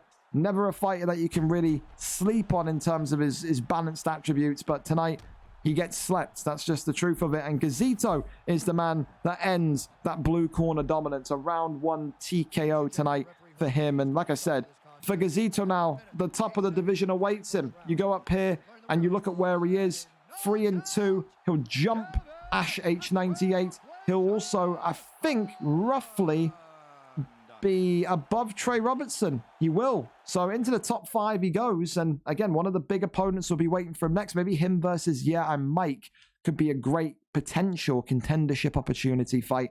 Who knows? Who knows? Commiserations out of Jay Fuller. Congratulations to, of course, Gazito. We go on over because we know Noble won't be here until 4 p.m. Eastern, which is 9 p.m. our time. So we'll go over to Bass Inferno and Odran if they're ready for us. We can go there. And then we'll go double on back to the Noble fight. Bass Inferno and Odran. Ready if you are. So if they're good, we'll go into that one and keep the steam going. Keep the boat going. There you go. Brock without steroids. Mate, his tattoo was off-center. His kickboxing acrobat style wasn't exactly a match to what we know Brock Lesnar for. So there you go. And absolutely no worries. Like I said, I don't mind moving fights by 5 or 10 minutes or so, fellas. You just got to tell me. You know, that's totally fine. Like I understand traffic is bad. I understand. As long as you can communicate to me, I'm always going to help you out where I can. All right. Why is the cards around to replace people that decide to show up to their fights? You know what's weird as well? I didn't send one reminder message today. This is everyone just being on it. So thank you so much to you as well.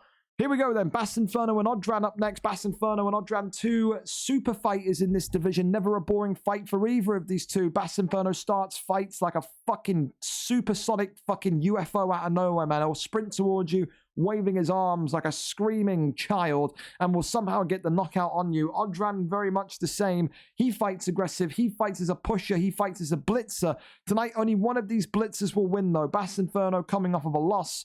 Odran ending a 2-fight losing streak and coming off of a win. Neither of these two often see more than round number 1. Are we set for another round 1 knockout tonight? Scotland takes on Ireland. 3-3 kickboxer, number 11 ranked Bass Inferno. Number 12 kickboxer, 3-4, Odran 17. Does Odran equalize or does Bass Inferno go positive and climb up into the top 4 to 5 of this stacked 145 division? We're here, we're set, and we are ready to go. Let's see who gets the dub.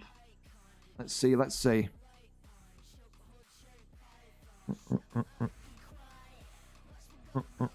we go. With that, we're set and we're ready. McGregor against Holloway. That door had blown open. We've got storms here again, man. The wind is rattling my window. Here we go. Conor McGregor in the whites for Odran. Max Holloway, as always, for Bass Inferno in the black and white. Never seen these two have a slow starting fight, and you can already see the pull elbows are off and underway. Overhand straights as well. Beautiful timing from Odran as a hook flies in there, and that's just how snappy and speedy Conor McGregor is. This is why so many people didn't like him being a usable fighter, I think, in the featherweight division, because he's just so damn electronic almost, and Bass Inferno could be in big trouble here. Was one singular punch away. He has been lit on fire quickly by the Irishman Odran here tonight, and it's a matchup that Odran will no doubt be happy with. He knows that Bass Inferno is not a wrestler, and he has got Bass Inferno backed against the cage here, absolutely putting him. Oh, big pull elbow there from Bass Inferno, and now through the block goes Bass Inferno. And Odran there nearly making a big mistake, which cost him the fight, which he is, to be completely honest, dominating from start to finish. Bass Inferno continuously looking to spot the gaps, but it's that length and also speed of McGregor which make it so difficult, powered by that cut on Holloway and that compromised head health. Bass Inferno's got to be picture perfect here. Head kick comes off, no stun either, which he will be absolutely furious with. We'll be complaining to VAR about that one. Big hook, though, from Bass Inferno. Great pull elbow again, and that has bloodied the eye of Conor McGregor. Odran conceding a little bit in this tug of war for momentum, as Bass Inferno is very much back into the fight now. Jab overhand comes on in. And there's a big shot there from Bass Inferno, and it's stuck on Odran again. Works the body shots here, does the Scotsman. Really, really nice moves from Bass Inferno and Odran so far. Both of them showing themselves as round one specialists for a reason. The cut on Holloway, though, is really, really bad, and it's a big shot from Odran. Overhand comes in. Elbow attempted by Bass Inferno, but he's just inches away. It is an absolute car wreck of a fight here. And it's the ground and pound. And Odran has got it done at the end of round number one. I think maybe if Odran was in a bit more of a relaxed position, he probably would have allowed Bass Inferno to stand up. But he knew that the pressure was building. He knew that there was a real potential we could have lost that fight. But Odran gets it done. And for Odran, he now goes to 4-4. The comeback has never looked so good. Odran now skyrocketing up the divisional rankings into number 5 above tonight's contender McLovin 8506. For Odran, it will be one of the big boys next. Maybe a Kieran Crow, maybe a Lee 66, maybe a Chaz. Who knows? Bass Inferno goes to 3-4, doesn't drop at all in the divisional rankings unless someone wins underneath him. So not really too much of a compromising loss, but again a 2-fight losing streak now for the Scotsman. And what a back and forth fight. Only a one rounder, but I'm happy enough to say we've not awarded a fight of the night victory yet. I think we have to give it there. Back and forth. We thought Odran was going to dominate proceedings. Then Bass Inferno finds the willpower to come back and really scare Odran. Doesn't get the job done, but makes Odran have a couple of things to think about going into maybe those future fights against those top guys. So congratulations to Odran. And thank you as well to Stocky for the tier 1 6 months in a row. What an absolute fucking guy you are, man. Well played. Well played. Thank you so much. Since when does that mouth breather combo chain and whiff head kicks into spinning back kicks? Well, listen, Kemure will be flowing, will be throwing accusations. Absolutely. Wow. Odran's not happy with Liam. Odran's not happy with Liam. He's kicking off. Liam may have found a nibble there. Who knows? But hey, Who knows? After the Suave thing earlier on, you're all fucking cheating, aren't you? So there you go. We go over to the next one. Let's go back over to Big Chest and Noble then and see if they're ready for us. Of course, we're back ahead of schedule now. The next fight's set for 9:20, so we can't really go anywhere about this Big Chest and Noble fight happening, because especially Dino gets home from school, America, at 4 p.m. our time, so he's going to get the bus home and all that. So we'll go to Big Chest and Noble. We're going to recap on this one again. MV Big Chest, MV Big Tits. Thank you again to my meme machine, Ryan. Thank you, Ryan, so much. Thank you. 0-0, the former bantamweight flyweight competitor, and for Noble, a once upon a time bantamweight flyweight competitor, a once upon a time featherweight champion. 0-2. Someone's O has to go, but not the way you think. Someone gets their first win in that 145 division this evening. We wonder who it will be. We wait for them to arrive, and we'll see. I'm home because school got cancelled today. Hey, fucking what a time to be alive. Hey, fucking we love school being cancelled, don't we? Fantastic. Well, we'll be with you shortly then, Dino. Noble is live for us. He's back. There's no traffic in the house, and we're here ready to go. Practitioner, or Noble as he's known, going up against Big Chest, who, like I said, will have big plans for this division. Yair Rodriguez against Ilya Taporia this evening. Noble, or Practitioner, the former champion with Rodriguez, Yair. Big Chest coming in with Taporia. Really interesting to see what Noble can do with your Rodriguez, because it's such a different style of fighter compared to what we usually see him compete with. Excellent submissions and excellent chain wrestling, you could say, from Noble, but never really seen him have that kind of explosive kickboxing knack to him. The American, absolutely fueled by showing that he's still one of the best. And if he can beat Big Chest today, a man coming down from that bantamweight flyweight division, it would surely add some more respect onto his name and go down as one of the biggest wins of his career so far. So far, though, Big Chest keeping the proceedings nice and tight, marching him down, adding the pressure where he needs to. And you just know with Taporia, he's always got that wrestling kind of, that wrestling cushion. If you want to box with Taporia, you can. But if you feel like you're getting threatened, you can shoot that double leg, you can shoot that single leg, and you can absolutely hold your opponents down. But again, when you know Noble, his bread and butter is the ground game. Are you really wanting to go down there? That's something. That's why I'm maybe a little bit surprised he's gone with Taporia. I thought we'd see a lot more McGregor's, Legacy McGregor's style. You see how fast and how mechanically he punches. Be a great matchup against someone like a Yair. Great body kick there from Big Chest, though. Wonderful combinations. The 3-piece, the 4-piece coming forward. Big Chest just not looking to be drawn in. Working off that 1-2 beautifully as well. I was going for maybe that uppercut. Still nothing. 1-2s again. Hooks trying to milk that block of Noble. And it's a rare one as well for Big Chest. Don't often get to see him compete on the stream card. Wish we got to see it more often. I think only his 4th stream fight of the last 8 months. Not seen him too much whatsoever. Usually an unstreamed fighter. And now a big ground and pound coming in here. And Noble surviving the damage, surviving the rampage from Big Chest Taporia. Trying to go over there, but denies him. Little taps. Denies that one. Goes over into full guards. Works the body. Posture up is denied. Big Chest being rolled through. Really nice from Noble. Can't keep him down, though. With 49 seconds left, it'd be interesting to see if maybe Noble wants to try and go for a submission. See if he can just maybe test those. Denies a Big Chest. I think, of course, Noble not really playing the game as much, I would say. Very busy college student, but he's still... imagine that his understanding of the animations of certain subs will be sky high. So we'll have to see if he can maybe lock Big Chest into something that maybe he's not too familiar with. We saw it earlier on, didn't we? Bailey 18, those heel hooks were so dangerous. You can know the telltale signs of a transition. You can break the ankle quite easily. Round 1, though, listen, it's clear as day. It's a Taporia round. It's got that stun on Yair Rodriguez. Got that ground and pound, nearly won the fight. So Big Chest 10-9 up. Noble with work to do. Needs to see if he can strike the fear back into Big Chest and avoid this becoming a bit of a rout. No doubts. Off the jab already. Uppercuts there flying on in.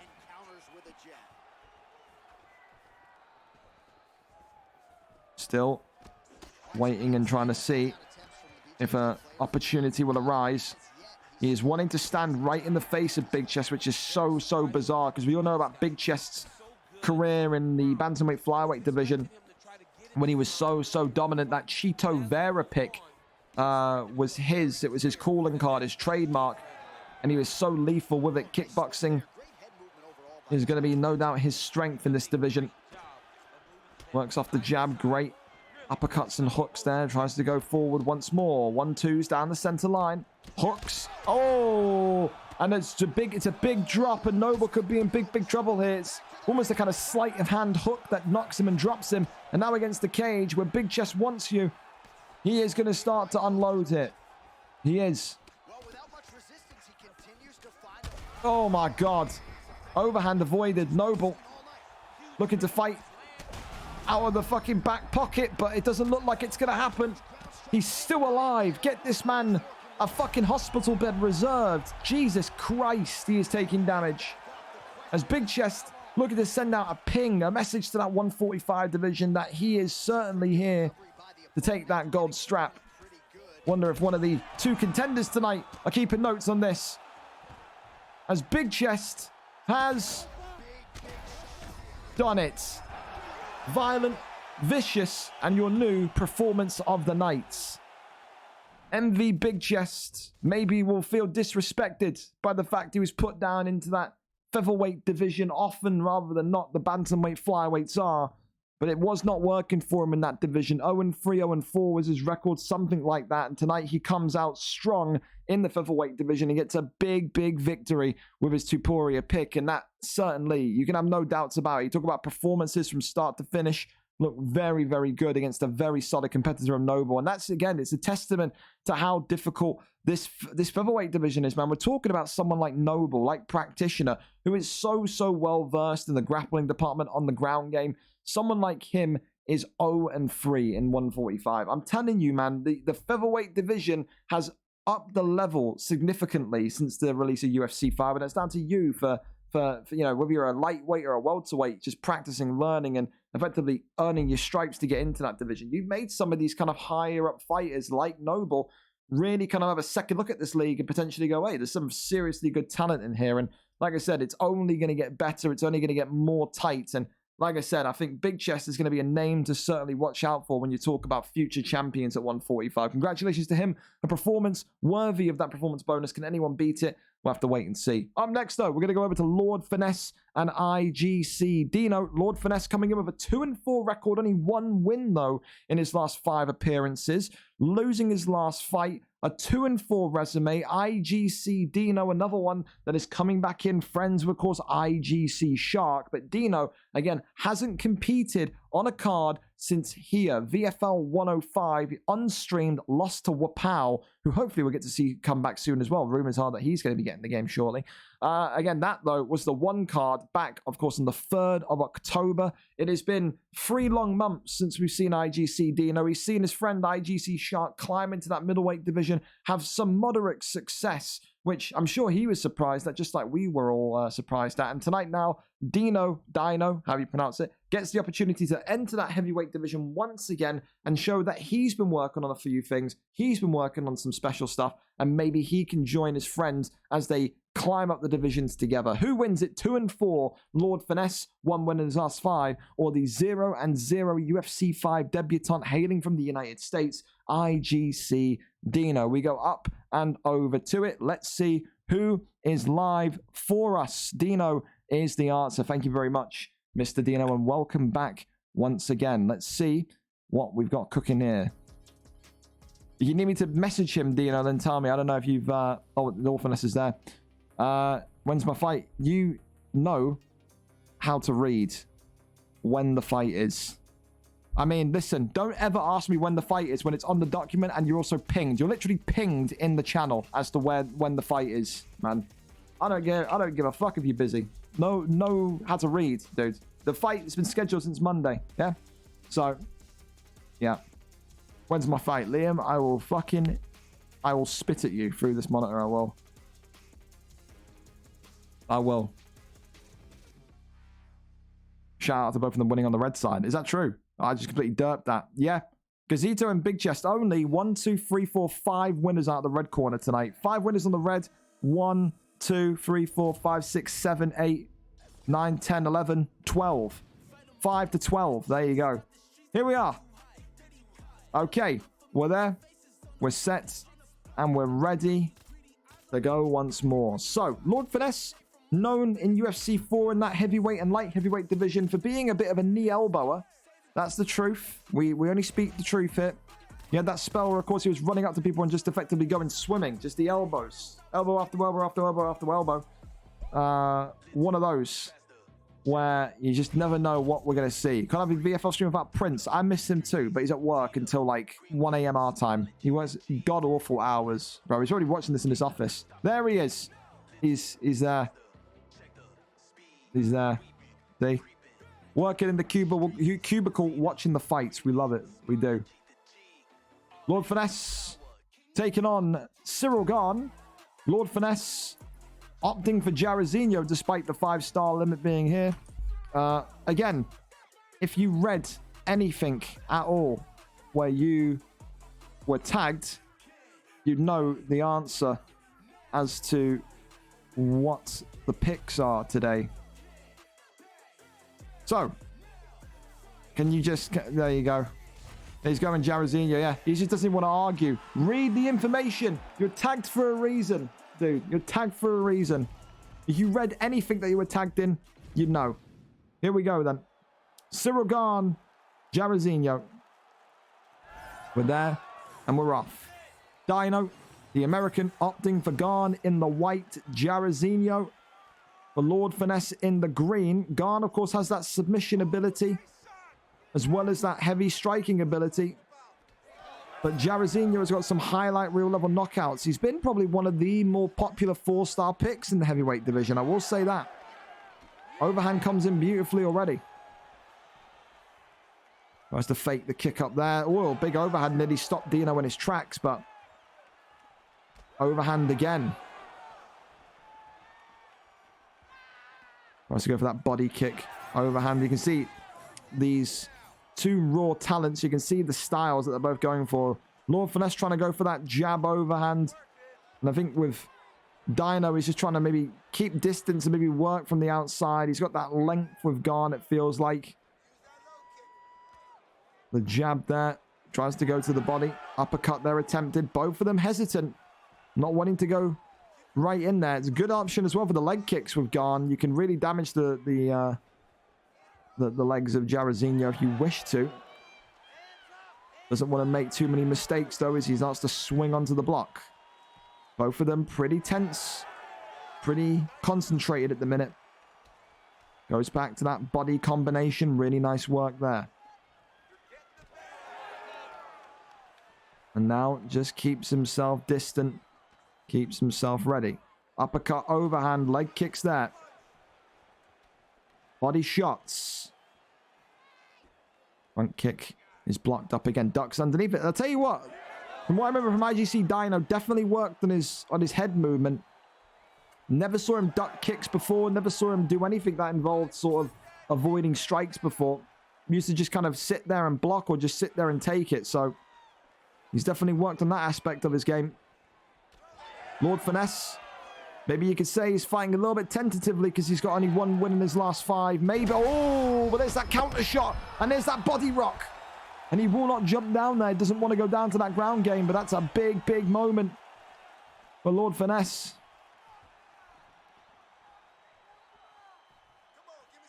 Front kick there attempted. Straight attempted. Overhand comes in. Side kick to the body. Head kick, swing and a miss. Both of these two just staring each other down. I don't think Lord Finesse needs to be so tentative. He got that stun, he got that knockdown, he got that damage on Dino. But he is still not wanting to kind of go, you know what I mean, full power. He doesn't want to do it. Maybe that's because of what's happened in those last kind of 4 losses that he's taken. Oh, maybe because it's that. He's eating a big shot there. And Dino nearly getting an equalizing drop back. But that there is one hell of an end to the round for Dino. Nearly But still, you have to say, the stun won't be enough. The knockdown very much will secure that round for Lord Finesse. It will. And the body work afterwards was also 10 out of 10. Phenomenal. Here we go. Round number 2. Head kick comes off. Overhand comes in. Goes to the body. Overhand. Tries to go down that middle side again. Overhand once more. Head kick there. Blocked up. Body shots. Continues just to assault the block. Does Dino. It's very perplexing. I stand by. It's perplexing. That Lord Finesse is still... Lord Finesse is fighting like he's the guy that's got no block left. But hey, if it works, it works, man. We've seen conservative and maybe slow activity heavyweights and light heavyweights prosper before. Why can't Lord Finesse do the same? So, oh, maybe that's why. And that's a big drop. And IGC Dino, the American, looking for a win here in his return. And he will not get it just quite yet. Gets a big deny as well. Look at this young man. With all the submissions that Garn has as well. He's a dangerous person down here. And Lord Finesse is edging closer and closer to a big, big loss if he cannot defend himself here. But also, why not go for a submission attempt? It's possible. Go for an armbar. Try something, anything. Dino has that on lock. The denies are there. And Dino continues to put the punishment on Lord Finesse. Gets back to his feet. And right back down he goes. And off for a Kimura. Okay. Gets out of there, though. And Lord Finesse is not going to want to be down there too much longer. Goes into side control. And is going to disengage, I imagine. Teases the knee on belly. Posture up. Rains down his own strikes now. Falls him back down. Posture up is there. Falls him back down though. Lord Finesse just, I think, is trying to be conservative with his stamina. And then gets out of there. Definitely a strong start to round 2 for Dino. Who knows that head health, that block, is going to be more and more milked every time he connects onto that block. Body kick there connects. Hooks galore. Jumping knee from Lord Finesse. Goes to the body. Upstairs now. Uppercut overhand.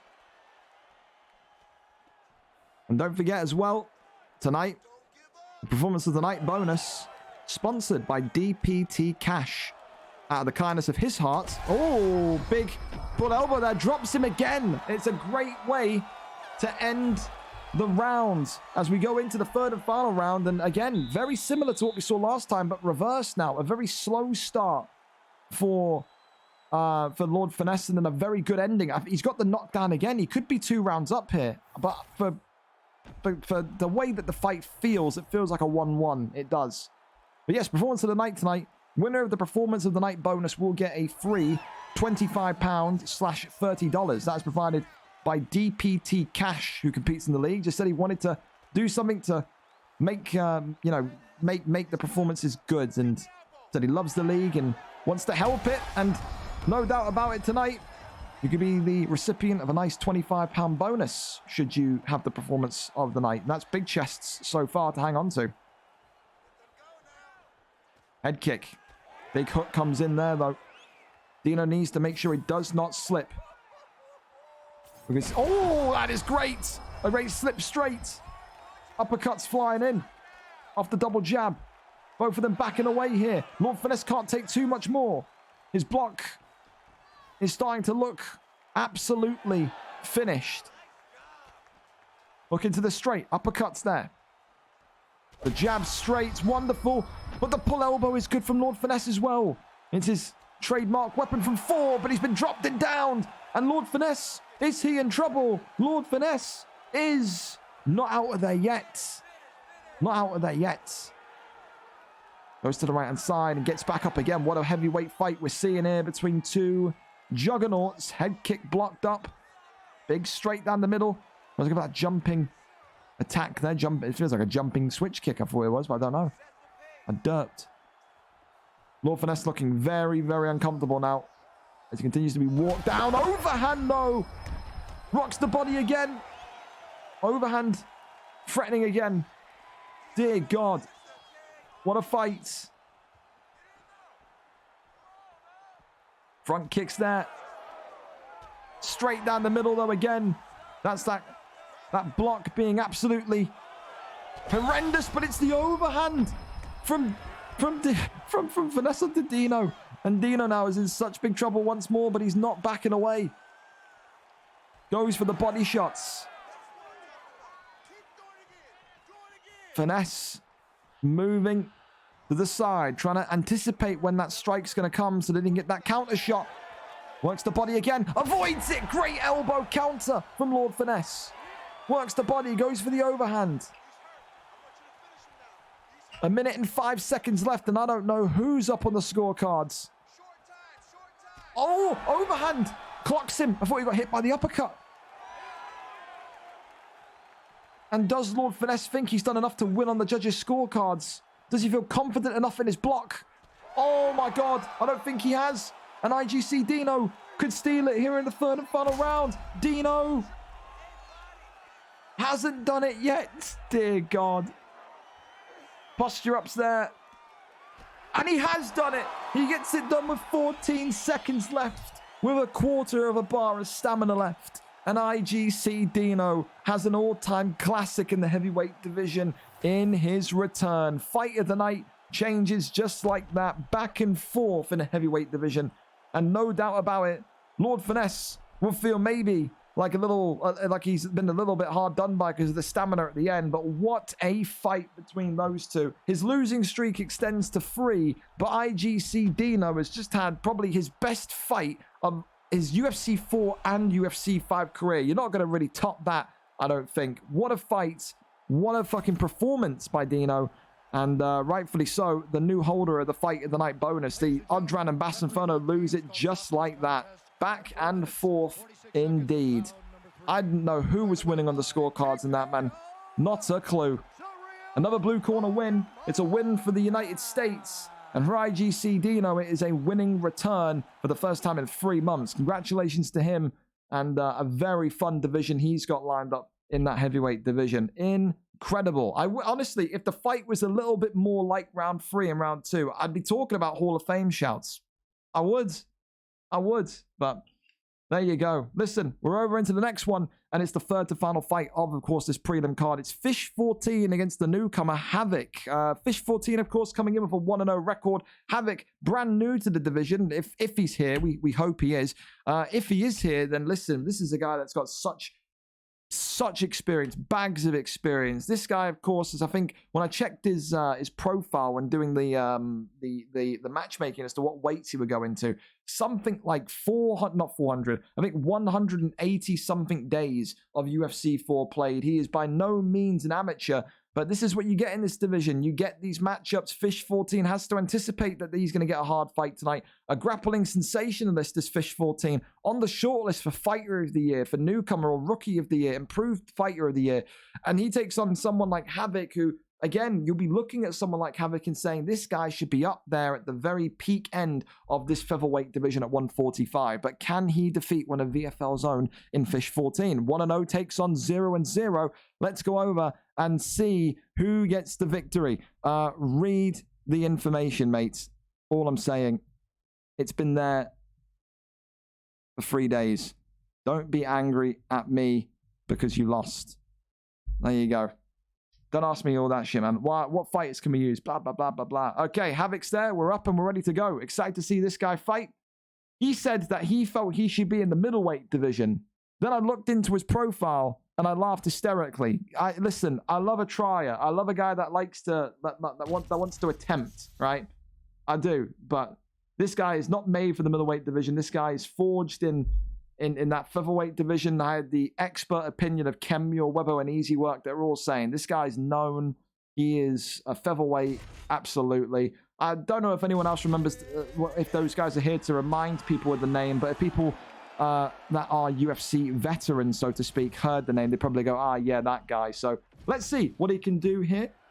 Cody Garbrandt, excuse me, Taporia. It looks like Cody Garbrandt from a distance. Then I forget that we're not in bantamweight. It's because I wanted to put him in bantamweight, and they told me, no, don't do that. This is very loud, by the way. But yeah. So, Fish 14 tonight, opting for Taporia. Jose Aldo for Havoc. And like I said, I don't really know too much about Havoc. Guys that have played that kind of OWC grind for the last 2, 3, 4 years will, but when you pick Jose Aldo, it indicates to me that you're a fan of that kind of speedy fighter. You're a fan of that kickboxing that Jose Aldo has, but also the fast hands that he has. And Fish 14 is already feeling that incredible presence that Havoc brings to the octagon. Goes to that hook immediately. Tries to go for that front kick. Goes for that jab body kick. Shoots the takedown and slams him to the canvas. And this is now exactly where Fish 14 made his mark, man. When you talk about the beginning of 2023, Fish 14 was a guy that was sat there in the welterweight division, maybe kind of teetering between middleweight and welterweight, got all the way up to that kind of featherweight division. Probably one of the greatest championship streaks we've seen at featherweight. Only 1 loss, I think it was. Or no, it was 0 losses, actually. 7-0 record, I believe. And like I said, had that move up to bantamweight, flyweight at the end of UFC 4. Had some success, a couple of wins. Started UFC 5 in that bantamweight, flyweight division as well. Didn't get any wins, I don't think. I think maybe 1, but I'm pretty sure it was 0. But he's going to be using all of that experience that he's earned and learned in that lightweight, that bantamweight, flyweight division to now come into this division and reclaim the title he once held back a couple of months ago in the late summer. So for Havoc, he's going to have to kind of withstand this dominance from Fish. This is exactly what he does. This is exactly how he moves. And I think if you're Havoc, you have some sort of some confidence in yourself. You saw how quickly Havoc managed to kind of spill blood in that opening kind of minute or two in the first round. And that's why Fish has gone down here. He does not want to stand up and box this man. And so far tonight, we often joke that Fish 14 seems like he snorts a line of G Fuel off of his desk before he gets in there to get his denies nice and crispy. He's looking that way here tonight. He really is. Works the body shots. Now just happy to sit there, and there you go. Gets the get up, and I wonder if Havoc here is going to start to lever him again with those kill shots. Wonderful. Lightning fast uppercut from Jose Aldo. I love it, man. Look at it again. Just a lofting uppercut that just gets the cut and the nose broken. And Fish can't stand up with Havoc whatsoever. He has got to look for a takedown or a way out of there. Every single passing second, that block's being worked. That head health is being worked. Great counter shot there, though, from Havoc as well. Fish with 16 seconds left is going to try and end the round on the feet. But has the damage been done? That's the big question. Stamina, of course, is in his favor, which is good as a wrestler, as a jiu-jitsu man. But round 1, clear as day to Havoc and Jose Aldo. Don't think there's too much more to say on that one. On the feet, it's a Jose Aldo world. On the ground, it's a Taporia world. It is a yin-yang matchup, and we love it. We do.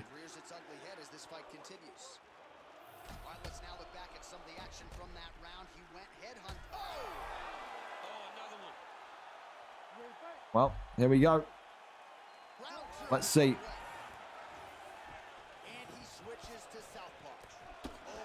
Immediately, he leads with that. The way he finalizes with that uppercut. It's so quick. But I think Fish knows he can't just shoot in with dry takedowns. We saw it with Bailey earlier on. It just doesn't work. And at this high level, it's just certainly not going to work. But the turn gets him down. Wades through that pressure. Wades through that kind of striking dominance. And then passes through the other side with some great ground and pound hit. Tries to get that maneuver, but denies him well. Havoc here. Looking to maybe transition, goes over into side control. Elbows now flying in. Goes over into sprawl. Works the body. Crosses over to backsides. And, okay, a Darce choke. The first attempt of a submission from Fish, which is what he was known for in 145 beforehand. and then goes over into back mounts. Okay. Does he go for the rear naked or does he posture up and go for this? This is great. Good defense, though, from Havoc, to be fair. Doesn't eat too much damage. Oh, and the half guard's denied. Really nice deny there from Fish. Tries to take him back down to the canvas in all fours again. And then slips underneath it. Great get out from Havoc. Now again, it's about when does that takedown come from Fish, who just almost throws a stabbing punch towards the body of Jose Aldo. Hooks and uppercuts coming on in. Works the body again. Uppercuts coming in from Fish now. Works the body, goes back upstairs. Hooks and jabs flying like missiles. But Fish 14 gets a big penultimate strike that drops and downs Havoc. Half guards is denied as the elbows now fly on in. And Sprawl is also denied. And there is that move over into half guards. Denies him well there. Gets him over into full guard. Tries to get the tap on the head, but then rolls him through, rolls him over. Really nice move from Havoc.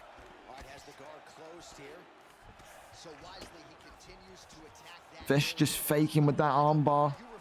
Tease. Crosses over to half guards. 25 seconds left, and it's another tough fight here tonight in the featherweight division. I say, with chest, man, this is probably one of the craziest divisions you can be in, and Havoc may well concede a submission here. He's locked into this one. And I don't know if that's gonna, we're gonna see if his block's compromised. I don't know if that, because the round ended, the block damage happens or doesn't happen. I'm intrigued by that. I am. Because it makes a whole different kind of topic of conversation. If that submission counts, you have to say that's 1-1. Let's see what his block looks like. Third and final round here. His block looks okay, so I don't think the block damage is taking effect. I don't. That is good news for Havoc. Let's go for a takedown there. The turning takedown is denied. Really nice work from Havoc. Uppercut there, flies on in. Double uppercuts into the hooks again. Great little slips, but an uppercut from hell from Fish 14 as he rains down the strikes. And Havoc, is he out of here? Yes, he is. Fish 14, the truth again. Whether it's that featherweight division, whether it's that bantamweight flyweight division, his core principle is the wrestling. He gets another fantastic high-level victory against probably one of the toughest competitors he's had to face in that featherweight division ever. There was conversation about Havoc being in bantamweight, being in flyweight. We decided in featherweight. Tonight, he's felt the true force of one of VFL's own homegrown stars. And I tell you what, Fish 14, that is the reason why why he is up there for Fighter of the Year, for Newcomer of the Year, for so many awards in the VFL UFC 2023 awards. One of the most well-developed and skilled fighters that you will find at 145. Congratulations to him. Commiserations to Havoc. A very, very back and forth fight. I still think he's going to do wonders in that division, do I think, with Havoc. I think his boxing, bro, his kickboxing, the way that he was piecing Fish up and made Fish back up and reevaluate what he wanted to do was second to none. And I think today Fish there's an element of luck, I think, in all of these fights at this level. I think Fish had a little bit of the rub of the green with the luck, but I also think Fish played it very well with how he made maximum use of those dominant positions in the takedown. So congratulations to him, but also commiserations to Havoc. Always, always, always a pleasure to see Fish fight, and no doubt about it, a pleasure to see Havoc fight as well. Going to be a great newcomer, a great competitor in that league. I think said these two will fight again, man. I seriously look at that fight, and that felt like a title fight. It did. I think these two will certainly fight again in the future, no doubts about it. Up next, though, we go on over to Showtime against Yardy Tricks. Of course, Showtime came into this fight late last night, or this morning, 1 a.m. local time for me. He accepted the fight. Los Scott Jugo not able to fight, wasn't going to make it home in time. Give me plenty of notice. Showtime, the guy that said, I will step in anytime, any place, anywhere. Showtime comes in tonight with a 3-2 resume, a loss in his last outing, of course, against the former lightweight champion and now featherweight contender Viper Archeo TTV. He wants to get back to winning ways. If he goes to 4-2 tonight, he'll be up there with the likes of Reflex Cowboy, and that will open up some big, big doors for him as he goes back towards the lightweight title once again. However, for Yardy Tricks, man, talk about a guy that came in and looked like he hasn't had a single minute of time off. He looked phenomenal. One of his most clean, professional and balanced performances that we've seen from Yardy Tricks in such a long time. The man that had that Hall of Fame fight with Lawbores in middleweight, again, just about 4 months ago. What could have been if he played more and more consistently? I think he could have been up there as another one that could have been probably maybe in the award list for most improved fighter of the year. This is someone that Showtime cannot treat lightly. I'll tell you that now. Yardy Tricks, a very, very devious character, can very much surprise people in this division if they look underneath him. He will be a tough one today for Showtime. Let's see who gets it, though. The 3-2 Showtime or the 1-0 Yardy Tricks. Showtime, as ever, the wonderful man himself, is live for us. Showtime, Happy New Year to you, brother. Hope you're well. Let's see what you're cooking for us tonight. Nick Diaz and Daniel Hooker. Appreciate you, Gringo. Thank you for the late replacement call. Let's go. If you ain't following Gringo, you're slacking. The GOAT right there, ladies and gents. The GOAT. We're here and we're ready. Dan Hooker. Okay. Nick Diaz. Used again. Good evening. And of course... Legal in my state? Legal in his, legal in his state. Of course, we defend that in the... I will fucking defend him. No officer will storm my European octagon for Showtime's weed. I'll fucking hide it in my ass for him. I will. I'll do anything for Showtime. I will. Listen, Showtime, of course, as always, in the black trunks with Nick Diaz, Yardy Tricks, opting for Daniel Hooker in the white. This is a big legacy fight for Yardy Tricks again. Some of these guys, when they were in middleweight, welterweight, we're seeing Showtime win the lightweight gold in UFC 4 with BJ Penn. They looked at his striking, and Yardy Tricks has a very similar style to Showtime. He wants to box, he wants to pressure and breathe down your neck in such a ferocious way that it almost makes you so difficult to fight against. It's pressure boxer against pressure boxer tonight. But Showtime here, seeing that immediate kind of power of Dan Hooker and seeing maybe that fragility of Nick Diaz. People said, you know, he's a bit of a crazy guy going with Nick Diaz week after week because of maybe that chinniness that he has, but also maybe because of the lack of power in his hands. But that's his guy. That's his boy. I think if you don't see Nick Diaz, you're going to see BJ Penn. It's going to be, you know, one of those. But I wonder if Showtime feels like Nick Diaz is underpowered. I wonder what his opinion on that is, though. But as he coughs away, he's going to need to clear himself and make sure that he can continue to just bop. Oh, off of Daniel Hooker. A big axe kick. I like he's got a bounce. Like, yeah, he's not the most powerful, but if he can get slips and rips and stuff. There you go. Words from himself. But, oh, great counter elbow there. But the axe kick looking like a Showtime favorite in the last couple of fights. Thrown that axe kick a couple of times. Never really saw him be a kickboxer in UFC 4. Was more handsy. Never really used those legs as often, but an evolution as the game develops. But it's another great counter elbow. Works the body, and this is what we talk about with Yardy Tricks. You cannot sleep on this guy. He said he'll fight anybody, anytime, anywhere. And when he got the news that it was Showtime instead of Jugo, he said even better, even higher ranked in the division for me to get closer towards the title at a quicker speed. So this guy loves it, man. He was breathing confidence after that debut win in UFC 5 last week. And he's back, man. He certainly is. Oh, great elbow, though, from Showtime as he now continues to pile on the pressure. Big hook lands on Daniel Hooker. Yardy Tricks now behind those black lines, and that is enemy territory. When you're Showtime, he always wants to push you behind those black lines and keep you solidified, keep you isolated. And that's exactly what he does as he continues to work that block and just stay in the face of Daniel Hooker. The cut there on both men, absolutely not looking good, but it's a great slip and counter shot again from Showtime as the Chicago-born native drops. And is he going to stop Daniel Hooker here? More and more strikes coming in as Showtime gets the first drop of this fight. Yardy Tricks, no doubt trying to slow down, be a little bit conservative here, but he's clipped Nick Diaz. Showtime sways into that one, and what a first round we've got in this lightweight division. Back and forth. Wow. Great fight. Here we go. Round number 2. Who's got round 1? Only you know. Maybe because of the drop, you can have Showtime, but again, the stuns from Daniel Hooker have been something. Yardy Tricks, though, 100% still in this fight. He has held his own. He has shown that he belongs.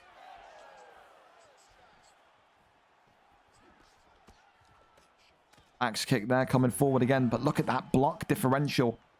Yardy Tricks has had that block absolutely decimated, and Showtime even knows that head kick there was a little bit wild. Works off those jab straights. Does Yardy Tricks a big straight down the middle from Showtime, though, and that could be the beginning of the end for Yardy Tricks again. His nose bloodied. He's behind those black lines again. And trust me, it is so difficult to get out from underneath Showtime when you're behind there. But a big counter hook again. And Yardy Tricks chasing him down now. What a fight we're seeing. Head kick, trying to go through the block. Oh, and there's the drop for the head kick. And this could be Showtime's exit here. That was a good move. I did not see that till way too late. Back and forth drama, man. The nose. Oh, absolutely smashed into mashed potato. And Showtime jumping. And is he going to get the victory here? Yes, he does. Showtime with Nick Diaz gets it done. Stockton's own. And Showtime is back to winning ways. He may have lost to Viper RKO. He said that Viper would win the featherweight title, and he said he would be back for that 155 strap sooner rather than later. A late notice fight is what gets you up the rankings quicker and is what gets you there faster. Showtime rewarded for that, taking that big risk. Respect is given, respect is earned. And for Yardy Tricks, he will make it in this division. Gave Showtime a very good fight with Dan Hooker this evening. Much love, Gringo. Let's go. Congratulations to Showtime. Anytime, anywhere, win or lose. Me and my opponent, as long as they can't just lay on me and hold me, we're going to have a good fight. There you go, Showtime. I promise you a good fights. And Yardy Tricks, again, it takes two to tango. Yardy Tricks tonight, so good and so unlucky at points. You think with that head kick through the block, which Showtime complemented, he may have even got a bit more rubber the green in terms of getting a longer stun, or maybe that ground pound against the cage could have finished him. But it's those fine margins, man. And at the end of the day, that's what wins you fights and gets you towards the top of the division. For Yardy Tricks, I still believe it, though. He is going to make it in this division. He fit in there like a pro against Showtime. Showtime with so many fights.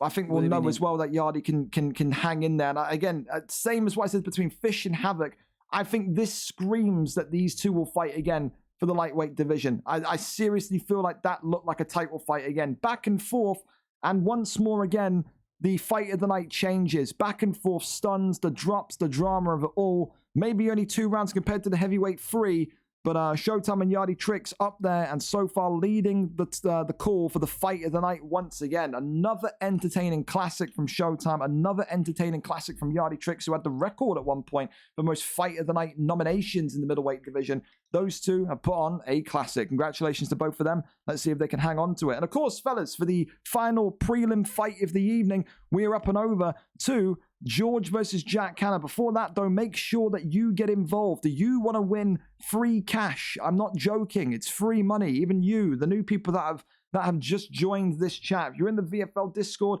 and you have UFC tags, all you've got to do is tell me tonight who wins all the fights on the main card. If you predict all the winners, not the method, not the round, just the winners. If you can get all 12 or 11 results, I don't know how many there are. I don't want to count. It'll take time. If you can guess how many of these will win correctly, if you can get all 12 winners, then you, my friend, will walk away with free cash in your PayPal by the time morning hits. So far, you can see people are getting involved. Free to enter. All you got to do is be in the Discord, have UFC tags, and write down who you think wins every single fight card or every single fight on the main card. Of course, a lot of preference and favoritism so far on the red corner. Only 3 blue corner winners from Portuguese Prince, who has Evo Panda Flavio and UFO Hotbox winning. 2 Americans to win from Portuguese Prince there. So maybe a little bit biased there, but we love that. Listen, we go over and we're going to tag this final prelim of the night. Of course, when the prelim fights end,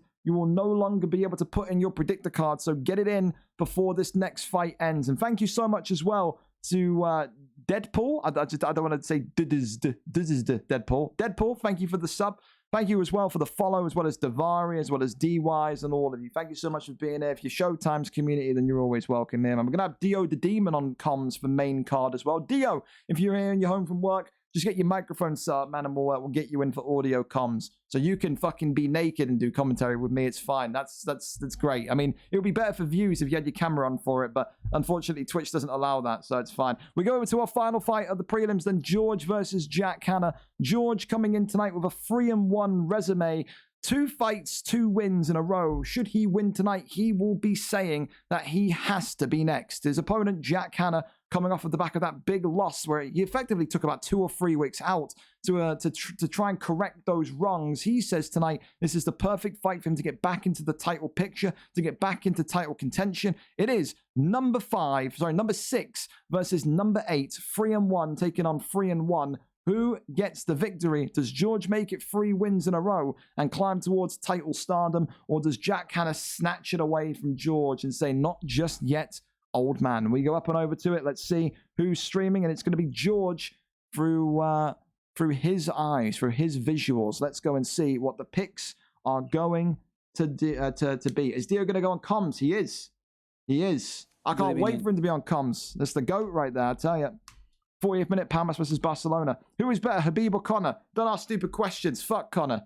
Fucking junkie, cokehead, alleged rapist, whiskey-selling snake. Viva la Khabib. All right? So, yeah. Fuck him. Fuck Connor. All right? Fuck Connor. Fuck Connor. Jack's still in a FIFA game till 10, in FIFA game till 10-2. He better be fast. Hurry it up, Jack. Hurry it up. Hurry it up. Let me fight George. Stop it. Listen, we'll go through quickly what these predictor cards are saying. Of course, you can get a kind of feel. If you want to go back and make any last-minute edits, you can. Until this fight ends, you can make edits as to what people are saying, especially for that main event this evening. Harry, X8, X8. Harry, X8. Harry. That is a foul. My ears. Little bastard. Harry. Harry. Are we in? I don't think we are. No, okay, right. A lot of... Listen, it's looking like a one-sided prediction tonight for X8. Harry, the favorite going into the main event. He gets his poster. Of course, he's a submission specialist, but said this is not going to be anything new for McLovin. Constantly has McLovin always been the underdog in his fights. He will not let that phase him. He's the main motherfucker he certainly here. will look to put that right tonight and shut everyone up. He's like the hot bitch on the train. I Thank make you so much as occasional well. eye contact with. I don't know who the fuck you are, but I love you. Thank you so much, man. He's the worst. Fuck Connor. Absolutely. All my homies hate Connor. Yeah, absolutely. I think Conor McGregor has lost his allure. You want to use that word, like the last couple of years, man. I don't think anyone really wants to associate with that guy anymore, you know? So there you go. Gonna be okay, right? Well, that's Jack's good then. About 3 minutes or so. We've got so much stuff going on this week as well, fellas. If you're just UFC fans, then listen. We won't have too much beyond this in terms of this UFC card. But hey, tune in if you want to see some interesting FIFA. We've got our international tournament Friday, Saturday, and Sunday. Our Euros, if you want to call it that, where international teams of 11 will compete against each other. So be there for it. It's going to be good. It's going to be good. And false alarm, drop my controller. There you go. Juve 5-1 against Salernitana. Wow, an Allegri team that's scoring more than 2 goals. That is something, bro. That is something. What does this mean? People are lost, bro. He's absolutely lost. He's lost. But again, all of the shouts looking like Harry tonight. Harry being predicted to Come on, I just go want through to know. You want and to know? collect I'm that just featherweight strap. You want to know. There's an amazing video in our DMs. Are our DMs safe? If this gets me banned, I'm gonna hate you forever. Video of Pip saying the hard R. Compare voice. Why would you send me that on stream and then he click that? You're fucking crazy. Leave me alone, man. Fucking trying to fucking get Pip stitched up here, bro. Fucking ask me afterwards. Pip, if you said the hard R, fuck you, by the way. You're gonna get punted. But like, I nearly clicked that. You want me to get my fucking channel lost? What are you doing? You psycho, you lunatic. Eh? What are you doing? What are you doing? And that comes from a Colby fan. I like how Connor. I like Connor for how big he made the sport. It's hard to be a fan of the guy. Yeah, I can't disagree with anything you said there. I can't. It's even hard to be a fan of Colby because of the depths he goes to kind of rattle people now. You know what I mean? But there you go. All right. I think we're close to going in here. To be fair, this is actually... We're going in pretty much on time. Nate Diaz or Jorge Masvidal? Oh. In terms of what? Who I like or who's better? Which one?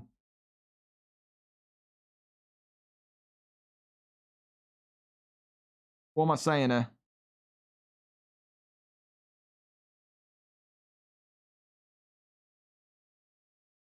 Who's better?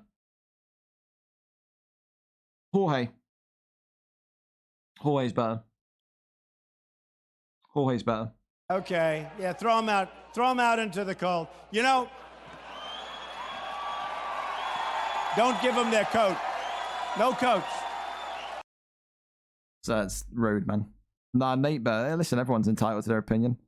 I say we do chat chairman instead of the main card. Listen, you literally suck, bro. Hey, Ali, in chat chairman, Blaze took Juventus and finished like fucking 10th in the league, bro. His team's got David Brooks in it. Do you even know who David Brooks is? It's not good. He's ruined your club, bro. He has. I literally won a cup. No, you didn't. You fucking lost. You lost the Coppa Italia and the Europa League yesterday. You lost the Coppa Italia yesterday to Napoli, right? And then you lost the Europa League to fucking Atalanta. So I won the Europa back in season 1. That's not with Juventus, though, is it, dickhead? Not Juve. No, you didn't win it with season 1. Season 1, you were with Almeria. You got relegated with Almeria in season 1. What are you talking about? Season 2. Yeah, you forget that you were fucking relegated with Almeria, signed fucking David Brooks at Juventus. You're actually Sean Dyche. You're the Thai Sean Dyche. Messi or Ronaldo. All right, we're here, though. Listen, a recap again on these records. 3-1 for George, 3-1 for Jack Hanna. George coming off of a 2-fight win streak. Jack coming off of a 1-fight loss. Both of these two, though, gunning for a potential shot at the title. Certainly. George wins here. He will get that. It is Volkanovski for Jack. Very rare. We used to see Volkanovski every single week on UFC 4. We barely see him nowadays. Volkanovski for the Irishman Jack Hanna. For the Englishman George, Ilia Topuria. George, of course, in the red, known for his grappling, not known for his striking. But Jack Hanna, I think he knows now all about these grapplers. He has to go very direct. He has to go 90 miles an hour and effectively take out that takedown ability from someone like George. If he fails to do that, George will have his way, will eventually land a takedown, and will eventually kind of squeeze the life out of Jack Hanna. Goes for that body shot, being knee to the ribs there. Uppercuts, back down low. Hook comes on in. Uppercuts. Oh, galore. And Jack Hanna knocks and maybe is about to stop George. Jack Hanna says, I'll put the football boots and the shin pads away in a minute. I've got a fucking head to smash. Goes underneath, though, does George. Good head movement as he avoids the power of Volkanovski. Works so well in tight spaces, does Volk, as he's driving him towards the cage. But again, just struggling George to consistently get that kind of takedown going and working. Works him against the cage here. Takes the back. Is he going to look to drag him down? Yes, he is. And this is the world where George prospers in. Of course, George was so unlucky, so unfortunate. If he was here just a couple of hours before matchmaking, it's a very likely possibility he would have been in for the title today. But only fight unstreamed, and then the last minute change meant he could fight streamed. So we have made this title fight instead, and looking to try and get that rear naked choke. No, switches over into top mount. George not wanting to concede position just yet. And this is now where Jack kind of has to get comfy. He's going to need to handle these positions for the next couple of rounds. George, a guy that very much is happy to sit there and take fights to decision, especially when he's got all this control time. We saw him, of course, earlier on in the game cycle against Matty X when he had that Imanari roll-off. 12 Imanari rolls, 1 landed.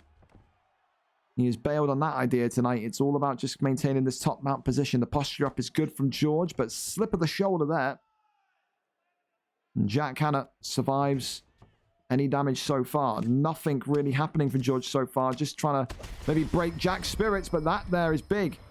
A big shot that's rocked and stuns Jack, and that's going to maybe raise the level of emergency in Jack's mind to get out of this position. Denies him there. Gets the deny as well. George, posture up, and now goes over into side control again. Crosses over. And now takes the back, and that there is a rear naked choke. And George again trying to win that stamina war. The drain from these two, but doesn't manage to keep Jack there. And with 8 seconds left, this is going to go into round 2. You've still probably got to give round 1 to Jack Hanna. I think, again, it depends. Both of them got a stun, didn't they? But again, how much does that control time mean? I guess that's down to you to kind of to factor in for your own scorecards. But I've got this 10-9 Jack Hanna, but by no means is George out of it. Very much competitive and very much in this one. The Jack Hanna, another one that's had a great kind of rise. Put so many hours into this game and train with the correct people to become better. Formerly in that lightweight division, went on a horrific losing streak of I think about 3 months, and now here he is in the featherweight division, pinning George up against the cage, and George here eating a big uppercut from inside the clinch, but that one just glancing by his face, and he is just eating so many big shots from Volkanovski here. Whips him into tie clinch again, and the same kind of pattern of trying to take Jack Hanna's back, doesn't allow him to, but now he does, and then slams him back down. Can Jack Hanna find a way to get out of here? Will he find his home here for the next 3 minutes? Crosses over, that one there is denied. An arm. Oh. That is not what Jack Hanna wants to see. Not whatsoever. And is he going to get out of this one? Yes, he does. The stamina being low for both helps. Jack Hanna survives there barely. He bows on his face, as does George. I think Jack Hanna knows that's the closest he's been to being locked up in one of George's trademark submissions. And he's in that leaderboard, isn't he, for career submissions, one of the 10 best submission finishers.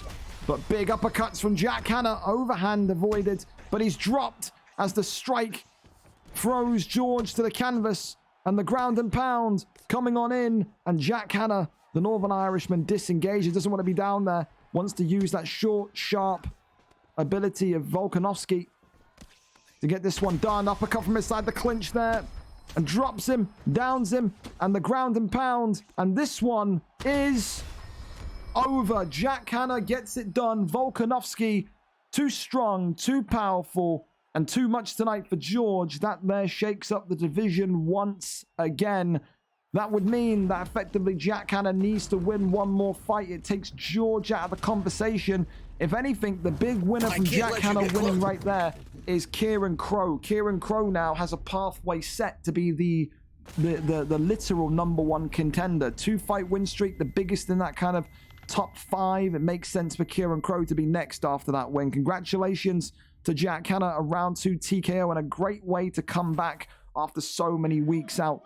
Great kickboxing, patience on the ground as well. Didn't let George overwhelm him, and that there is the result of it. So, going into the main card, we still, my friends, do not have a knockout of the night. We have a fight of the night, we have a performance of the night, and we have a submission of the night. Are you going to be the one to get that knockout of the night? Remember, the performance of the night bonus today, we get a £25/$30 payment. So MV Big Chest so far is on for that kind of cash win tonight. So let's see if anyone can outdo here in the performance bonus area.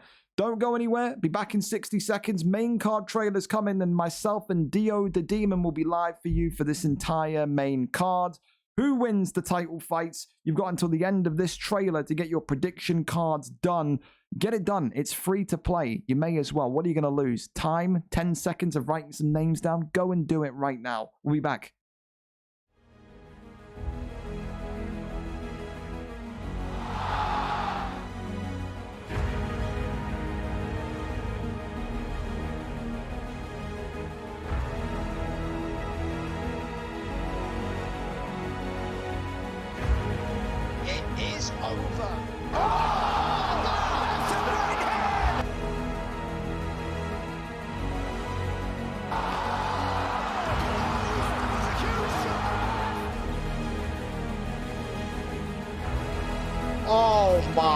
God.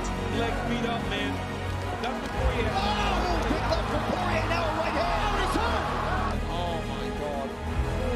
An SLG Jokers has put the former middleweight champion to sleep. Light heavyweight champion. Goodness.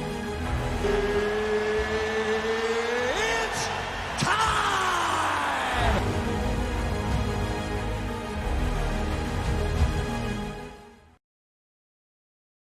And here we are. Welcome back. Welcome back. If you're a filthy casual, missed the prelim card, I tell you, you missed a great night of fights so far, man. Showtime and Yardy Trick still up there for a fight in the night bonus. Of course, tonight, thank you so much to DPT Cassius or DPT Cash, whatever he wants to be referred to. We'll call him God for today. He's provided a $30/£25 gift card or prize fund for the man that gets the performance of the night. So if you have that P, this wonderful white P next to your name, come the end of the evening, that means you will be £25 to £30 more richer if you're in the UK or the United States. So do you have what it takes to beat Big Chest's performance against LW Noble? There's only about 12 fights to get it done. One of these will have to do it. The main event tonight, Harry versus McLovin. A FIFA regular and Harry against a UFC spectacular and McLovin. An all-out submission artist and Harry against an all-out knockout machine and McLovin. Some other great title fights. Easy Work, Bless Style, Matimbu, Evo Panda, Cellalot CJ, Cams Lister, and Free Walk Flavio. You've got a couple of Americans in the main card. You got some Brits, you got some Scots, you got some Welsh, you got a little bit of everything, man. You really do. So thank you so much for being here. Thank you for tuning in, joining in, and you're in for some great fights. The first card, of course, of 2024. And of course, we've got one of the new things. I'm doing a kind of thing where I'm going to get 20. I want to do a target list of 20 different commentators on the cards between now and the 1st of January 2025. So we got number 1 today, and that's going to be Dio the Demon, the guy that, of course, has been a ball of energy. He's been my new fan favorite in the welterweight division. Said great vibes from him. So we're gonna have him come in and watch some fights of us tonight and give us his thoughts on some of these. He's gonna have to keep a level head as well, because like I said, some of these guys, man, are just nuts. They will leave you with your mouth hanging and hitting the floor. Potential Hall of Fame fights in here tonight. Webbo and Lello, Dave and Warbsy, Tomaselli and Deco. So many bangers in this division, in this kind of this main card segment of the fight this evening. Let's call him up and see how he's doing, and then we will go from there. Keza, thank you so much as well for being there. There he is, my boy. How are we? I'm doing great, man. I'm excited. I'm happy to see you excited. Listen, when you're fucking sat there and doing the Leon Edwards shtick on stream, it had me dying, man. It did. It was great. So we're gonna see tonight if anyone passes the litmus test for you. You, as the guest, are gonna be in charge if anyone beats the performance bonus from Big Chest. So you think that someone is going to make you stand up and fucking applaud in your living room, then you tell me and they're going to get the performance bonus, okay? That's what you're on for tonight. You're in control of the prize. That's you. You hold the money in your hand. That's you, pretty much. Let's fucking go. Well, listen, it's going to be good. And we're going to raid you afterwards as well if you're live too. So make sure you're on. Appreciate you. No worries, Appreciate you. Let's get some good fucking fights. No sleeper fest. Everybody keep that fucking energy up. Love it, man. Listen, we go over to the first fight, and it's Dirty Dave against Warbsy, one of the greatest Americans to ever compete in the league. Dirty Dave, a Hall of Famer, a former 2-time champion, a 6-time BMF winner. This guy has won cash, he's won trophies, he's won belts, he's won everything that you could possibly imagine when it comes to the UFC competitive scene. Starts off UFC 5 a little bit lackluster though, only a 2-2 record. 1 loss, 2 wins, 1 loss again. So coming off of a loss is Dirty Dave for Warbsy, a man that's probably going to be in confidence, but can you really ever be in confidence against someone like Dirty Dave? A 2-fight win streak for him. It is the BMF champion and number 8 ranked bantamweight Dirty Dave taking on Warbsy, number 9, for a second time. These two have not fought each other since way back in the dinosaur days when people probably didn't even know that we had a UFC league. Their first fight coming all the way back over here at VFL 40, the 1st of December 2022. Dirty Dave beat Warbsy by round 3 TKO. Will that be the case again, or will Warbsy get some well-requested revenge this evening? We go up and over to it. I'm going to toss you the link as well, Dio, so don't you worry. Good looks. Appreciate you. Y'all been doing this shit for a minate. I'll do you, Oh dude. my God. You're gonna fucking fall out of your chair if I tell you how long the FIFA side of shit's been going. So you don't want to know the answer to that one. I'm gonna tell you the answer. It's 12 years in March.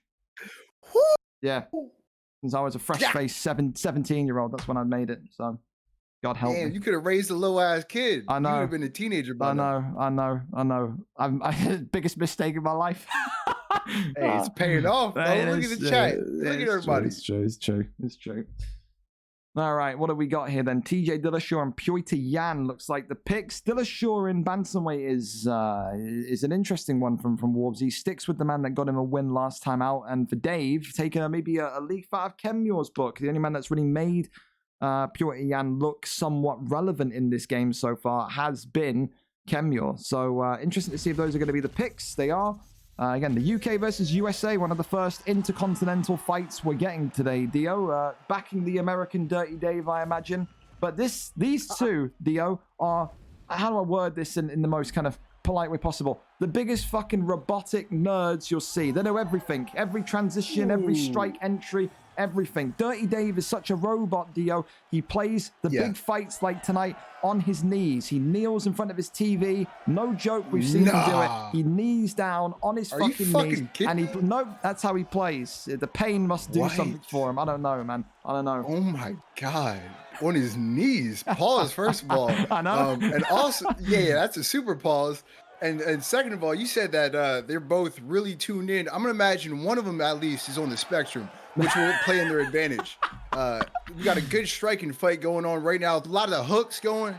I'd like to see a few more straight punches. I don't know about you, man. I think right now, we get that instead. A big head kick clatters off the dome of Warbsy and TJ Dillashaw early. And I tell you this much, Petr Yan may not have that force of nature perk anymore, but he still hits like a fucking military tank out of Soviet Russia. He really does. Beautiful head kick. Yeah, this is interesting from Warbsy. Warbsy in UFC 4. Oh my God, another head kick from Dirty Dave though. It's a good thing he's got TJ though. TJ's also in PGs right now, so this will help him out. Exactly. Oh my God, he's taking a lot of damage. He is. This is the thing about Dave, Dio, is once he completely corners you and he cuts off the angles and he matches you with lateral movement, it's so difficult to circle around him. And now this is what Dave is the best at, Dio. His wrestling is somewhat unmatched. He is, like I said, a Hall of Famer. He won 2 belts, the elite level belts, the top 2 freak show top 100 division belts, the bantamweight and the flyweight belt in UFC 4. This is exactly how he did it. His wrestling is unmatched, unfathomed. Warbs are going to need to find a way to get out of there. No. Look at this.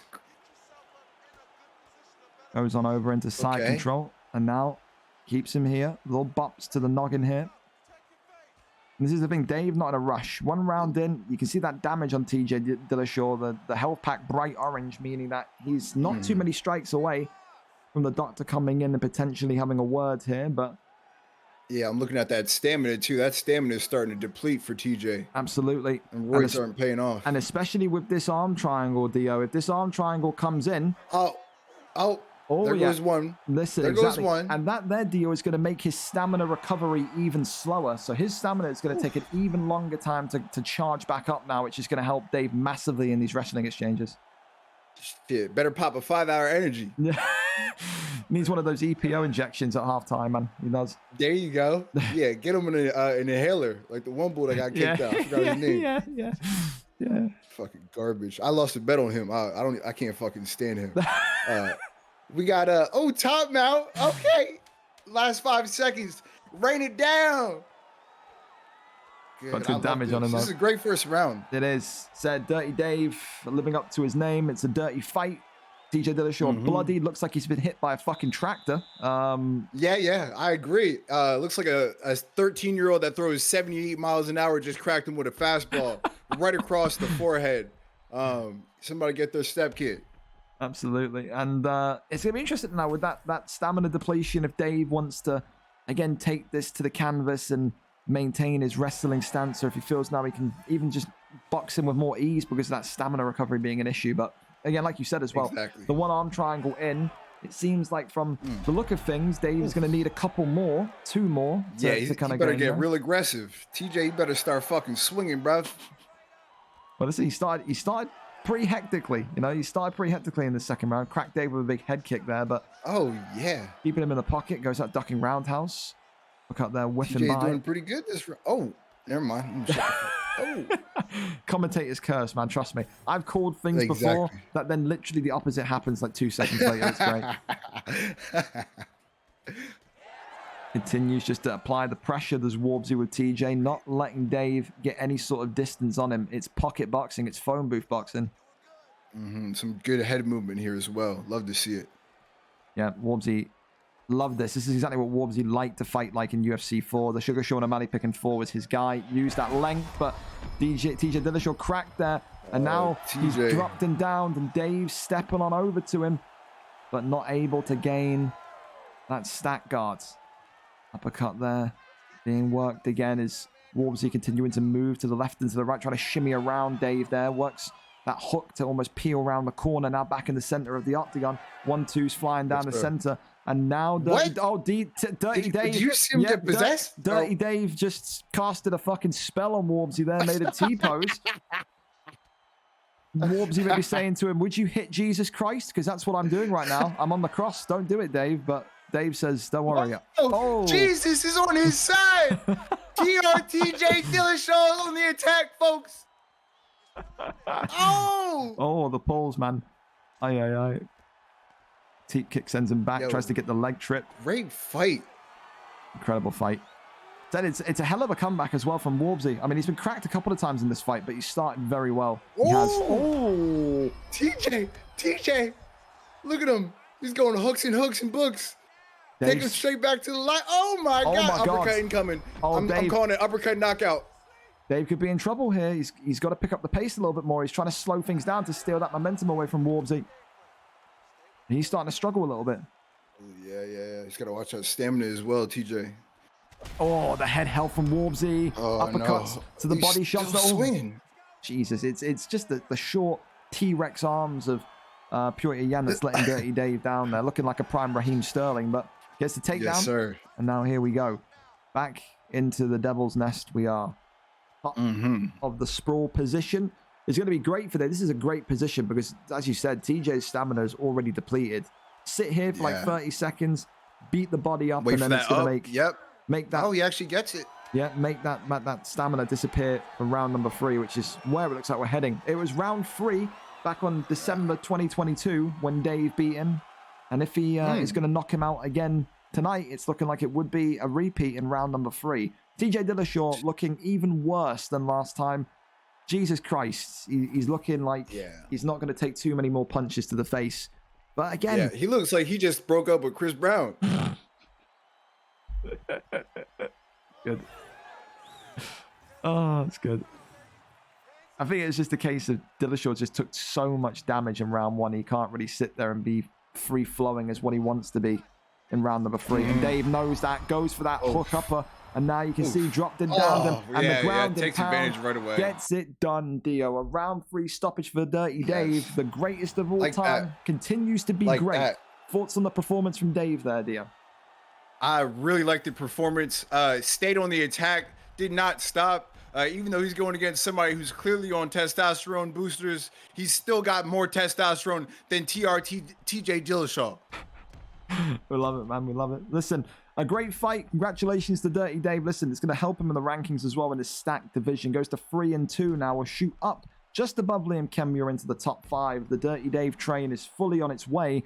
And maybe, just maybe, someone like an Allier, maybe someone like a Frosty, maybe someone like a Webbo could be next. Who knows? We go up into our next fight, though, Dio, and it's an even better fight. It's going to be the opposite end of the spectrum. Now, we talk about the best of the best. Now we're going to go to the best of the amateurs. The light heavyweight division, TTV Riot Young taking on the American UFO Hotbox. Riot Young coming into this bout today as a 3-1 light heavyweight. Lost his last fight, which, of course, was for the championship belt. Never won the belt yet to this day. Hopefully, he says, if he beats UFO Hotbox today, he'll end the American streak, put himself to 4-1 and hopefully put himself back in the window for a potential title shot. For UFO Hotbox, though, he's had an incredible start to life. Lost his first fight, the American, saying he wanted to see and assess the level. He was impressed. Since then, he's gone on a 2-fight win streak with incredible wrestling for this division.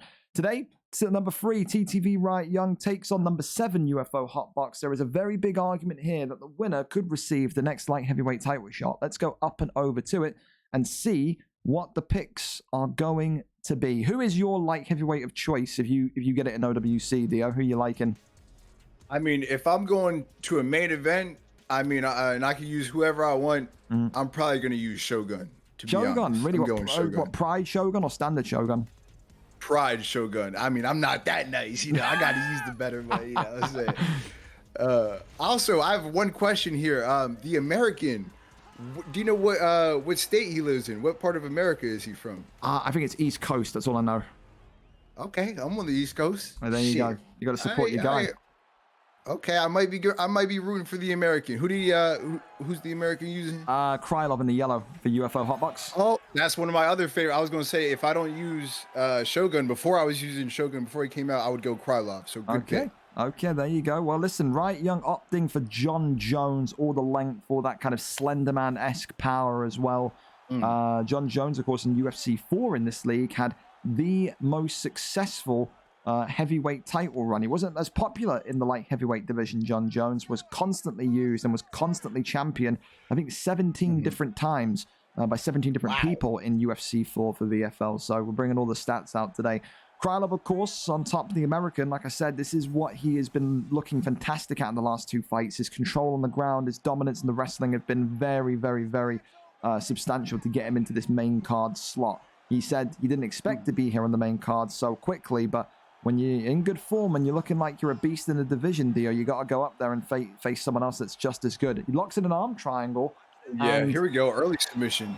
There you go. Just rolls out of that one.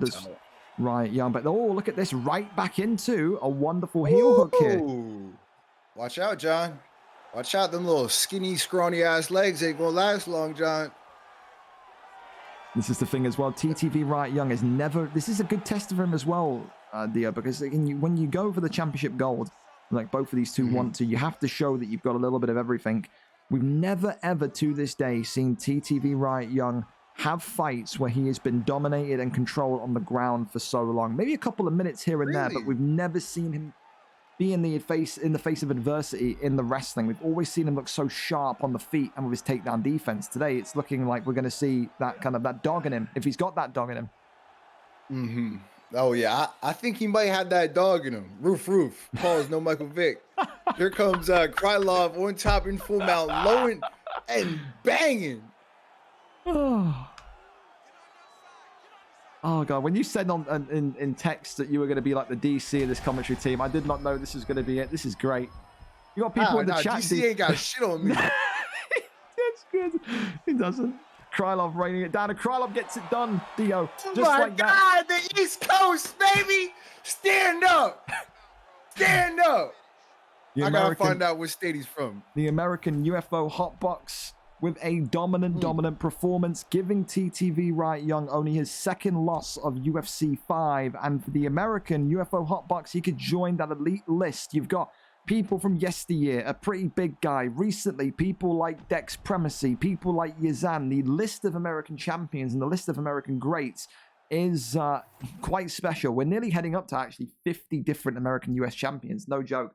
Across PS and US as well. So the US have really done well in the European side of the octagon. And said for UFO Hotbox, his next fight now will be for that undisputed gold. He has looked phenomenal in every single bout that he's been in since that one loss. He's shaken off that loss, took 2 weeks off after that one loss when he made his debut, and has come back looking like prime Habib, mauling people and not looking like he is beatable whatsoever. TTV Riot Young, you feel for him, couldn't get his takedown defense going, couldn't get that long kickboxing advantage of John Jones going, and fell to defeat pretty quickly there. But listen, he'll be back 3-2 record. It's not the end of the world, but maybe we'll need to kind of prepare himself for some of those higher up wrestlers in the light heavyweight division, because that's what's down there now. A lot of guys that are balanced and well versed and everything. We go over to the next one though, and we have got the most. And I'm so happy, Dio. We got you on comms for a fucking Tomaselli fight. Tomaselli is the biggest entertaining draw that we have. Tomaselli coming into this fight tonight, the leader of Fight of the Night awards, 8 Fight of the Night awards, compared to Kante and Keza, who are second and third with 6. This guy doesn't know the meaning of a boring fight, Dio. He has got one mode and one mode only. That is kitchen sink mode. If this guy gets out of round 1, he'll have about 30% stamina left. That's how much he throws. He is aggressive. He's a blitzer, and he will need to have all of that together today. If you want to stick out Deco Hebden, complete opposite, Dio. He is a jiu-jitsu wizard. This guy does MMA in real life. He loves the Brazilian jiu-jitsu. He's a former bantamweight champion from last year as well. Excellent submission games. His aim will be to kind of deplete Tomaselli's stamina and then probably get him down and get one of those trademark submissions locked in. The tail of the tape for this one, of course, Tomaselli coming in today with a 3-1 record, coming off of a loss last time out. Of course, for his opponent, Deco Hebden, a perfect 2-0. Should Deco win today, he would go into the top 3 and will maybe be asking for at least the title eliminator, if not the title fight itself. We go up and over to it. Tomaselli is live for us, and here for you, Dio, is the link. We're good to go. Very excited for this one. I mean, you said he's got 8 Fight of the Night? 8 Fight of the Night awards. Oh my, he's like a prime Gaethje. Oh, he is. I like it. He is. Yeah, he's suffered his fair share of CTE for sure. Tomaselli up there as well. He's in there for one of the comebacks of the year of 2023. Recently as well, just last month, was being absolutely dominated from minute 1 to the final moments, and just somehow managed to find an uppercut or a head kick, I think it was, to basically turn the lights off and win. Said this guy is the most entertaining fighter you will find in the entire league, regardless of division. Tonight, he's looking like he's opting for Sugar Sean, and for Deco Hebden, looking like he's opting for Aljamain Sterling. No, is he? Oh, he's changing. Excited. Let me grab another beer. I'm excited. Let me grab one real quick. I fucking love Dio, man. What a guy. Oh. I hope you guys are enjoying him too. The GOAT. Tell you, next big thing on Twitch. Here we go. All right. Here we go indeed. Sugar Sean O'Malley in the black and gold for Tomaselli, the man that has those 8 Fight of the Night awards. And for Deco Hebden, he opts for Aljamain Sterling in the white, and it's an immediate takedown, looking to take his back. And I think that's what you have to do against Tomaselli, Dio. When you know a guy is just such a round 1 wizard and can just pull out incredible damage in round 1, you've got to maybe slow the first round down, don't you? I definitely agree. It's like discovering a weakness. Oh, great takedown here, by the way. It's almost like you play basketball with a kid and like maybe he's got like a limp arm, maybe his right arm doesn't work. You're going to go that left arm on the layup every single time. You know his weakness. Absolutely. But now this is what we need to see. How can Tomaselli cope with someone as talented as Deco Hebden on top of him? We've never really seen Tomaselli have so much success against wrestlers. He says that he believes that with his style, he can never truly win a championship in this division, but he can certainly make life difficult for some of these guys that want to go for titles. He's been effectively the party pooper in the division. When people have been close to belts, he's been the one that stopped them. And now what a great submission here by Deco Hebden. Things are not looking good. Oh, no! Oh, my God. Is it 1? Yo, he's still alive. Oh, my God. He's got to be at least a centimeter of submission bar left. Oh, his block's completely gone. This is it. He's got one chance. And Deco Hebden. He's got one shot. Locking it in. Oh, no. Oh, no. Oh, it's over. It's got to be. Deco Hebden extending. And Deco Hebden has tapped him. I feel bad for him, but that was a good, nothing you could do about that, man. Absolutely. That boy is a savage. I think with Deco Hebden, he knows Tomaselli's reputation precedes him. He knows how good he is in the first round, and he did what he needed to do. He completely isolated Tomaselli from activating his kind of his Hulk Hogan mode, his Hulkamania mode, where he kind of comes out and just starts just throwing 60,000 bombs at you. Handled himself well, got the takedown. I'm amazed he didn't get the straight tap from Aljamain. There was at least maybe a millimeter, a centimeter left of that submission bar, which meant that Deco had to go into another submission. But even if not, I think he could have stood up and probably boxed Tomaselli to pieces because the block would have been destroyed from that singular arm. Yeah, Exactly. His arms were looking real beat up. Almost like he had Sean Strickland's stepdad. Oh, too much. Too much. Nah, it's fine. You're fine. You got a lot of Sean his Strickland stepdad fans in is there, real though. dad. Yeah, I forgot. Shout out Sean Strickland. That Yvonne podcast made my girl cry. Shout out the Strickland Yes, family. Well, listen. Yeah, well, shout out the good ones. Yeah, it's true. Deco Hebden now 3-0 in this division, and Deco Hebden will be saying that there is a performance worthy of at least a title eliminator, a performance worthy of going up and maybe having a crack at the champion. Easy work, GG. Well, I would love to see that. Easy work, a great striker. Deco Hebden, a great grappler. Not seen Deco Hebden hold gold for over 16 months, so it'll be great to see him back with that gold around his waist. We go over to the next one, though. A lightweight divisional matchup. Logan taking on HGO Has. Logan coming in with a 2-1 jiu-jitsu record, Dio. Number 8 in the rankings. A big opportunity for him tonight. But when you talk about his opponent, when you talk about HGO Has, trained by the man we just saw win, HGO Has his coach is Deco Hebden. So he's used Deco Hebden to maybe accelerate his learning, his understanding of those ground positions, and maybe not offensively, but defensively as well. HGO Has coming off of a win also, 3-3, ranked number 5. A big opportunity for Logan to make it 3 fights, 3 wins in a row. If he wins here, he would overtake someone like Has in the top 5. Has, if he wins today, 4-3, would be closer and closer towards being in that top 3. We go over to it and find out who's going to grab the victory here. I'd say expect HGO Has to maybe have elements of jiu-jitsu, but he's still at heart a kickboxer for sure, Dio. So we may see a bit of action here in this one. There you go. There's the link. Where are these guys from? Both UK. Okay, what part of the UK do you know? Oh, dude, I think Has is Liverpool and Logan, I'm not sure. Scouser! A bloody Scouser we have, yeah? Scouser! I like it. I'm part Welsh, I should say, myself. Wait, how do you have any claim to wait? How do you have claim to Wales? So my mom took one of those tests, and what percent? German. What percent is Welsh? I'm probably probably 20 or something. So I honestly thought you were going to say like 2%. I can't even lie to you. That's fair. You got a legitimate I don't know. claim. It probably is. It might be like 50. It could be 2, honestly. I don't fucking know. I got a little bit of Welsh in me. That's all I know. I feel it. What do they call Welsh people? Sheep shaggers. Sheep shaggers, yes. Yeah. I asked Beach what they call them, and he said that, and I was like, yeah, I'm not going to fucking call myself that. That sounds crazy. Oh, I love it. Well, listen, Logan is going with Islam Makhachev, which is interesting to me because Deco Hebden told me a couple weeks ago that Has, the guy picking Poirier here, Dio, he would instruct Has to go with Makhachev if he ever got the chance to. Tonight, of course, advice has been ignored and he opts with Poirier instead. But Poirier is not a bad pick, Dio. Very good hands, good jiu-jitsu. Do you like the picks? Great jiu-jitsu. I'll also say that Poirier won me like $300 on a 3rd-round submission bet on FanDuel because everybody sleeps on his jiu-jitsu. He's a fucking black belt. Why do they sleep on him? I don't know. I don't know.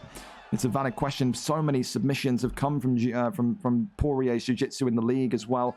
So it was one of the favorable picks in the lightweight division when lightweight Volk in UFC 4 was running riot. Poirier was always the option that got the job done against him. A couple of times we saw Makhachev do it, but it was consistently more so Poirier. As well, with Makhachev, it always feels like he's a bit stodgy, a bit heavy for the division. You have to gain top mount. You have to gain that kind of wrestling advantage if you use Makhachev, because Poirier is just lighter, he's nimble, he's more agile on the feet, and that's definitely going to help you in the kickboxing department. I agree. I hope he takes advantage of that Poirier head movement. That shit is beautiful. Yeah, better see a finger wag as well. Oh, yeah. I would love to see a finger wag. Who do you pick for lightweight? Who would your go-to pick be? I think mine would be Makhachev because I like the kind of dominance. I feel like when you get Makhachev on this kind of position, side control, top mount, he's so difficult to shake off if you've got a good understanding of transitions. But I'm not opposed to Oliveira as well. So many advantages. I've seen Charles Oliveira's this UFC tap people out in one submission like we nearly saw Aljamain do. But again, it's all down to preference. You can be a great kickboxer, you can be a great wrestler. I still don't believe you can be an expert in both. Clearly Has tonight, knowing that the stakes are high, potential for a contendership shot or a potential for a title shot outright. Maybe he's thinking today, go with Poirier. He's got that jiu-jitsu, but he's also got that lightning fast striking that I'm good with. Because Has used to be a Conor McGregor main in welterweight, so he never really used to grapple whatsoever. Got you. Interesting. Takes him down here, but great deny. Look at that. Oh, great reversal. Wow. Really nice from HGO has that. Now working the GA here. Islam on his back here. This is going to be interesting. It's a patience game. It's a game of chess, I like to say. It's when you're against these kind of grapplers like Logan is, and Logan had the same kind of strategy even when he was in welterweight, and he used to use the leech. You know, he was using boxers to grapple, and effectively made a career out of it. You know, he was the welterweight contender so many times, welterweight champion once upon a time as well. So HGO has never claimed welterweight gold winners in the division, left welterweight and went into lightweight in UFC 4 with a record of 10-11. So many fights in welterweight, but wanted to test himself in lightweight. A difficult fight to score, Dio, but 4 seconds left, round's over. Who do you give that round to? That's a very I mean, this is looking at the stats right now. I'm gonna use my fucking cheat sheet. I'm gonna say Islam. Looking at those stats, but I mean, it can go either way. I don't think this fight's going the distance. I have a feeling we're gonna get a third, I'd say second or third round sub. That's my prediction. Well, you gave Islam the first round. What would you like if you were Dustin Poirier? What are you going to be doing, or what would you advise him to do in the second round? More head movement. DP's going close, and then I'm not seeing too much head movement, but I just don't know if he's not concerned about Islam striking. That could be the other thing. That's fair. He could be waiting for that takedown. The thing as well is, if he's scared about the takedown, then he's gonna be sat there very stationary. I think the fact that he's moving and he's pivoting, and the fact that he's also got Makhachev cut early means that now there he goes. Oh yeah, they're going now. Yeah. Oh, they're going he's now. letting it go. That boy's letting them hands go. Oh yeah. I back. Trust me. Continues. Let him fly, DP.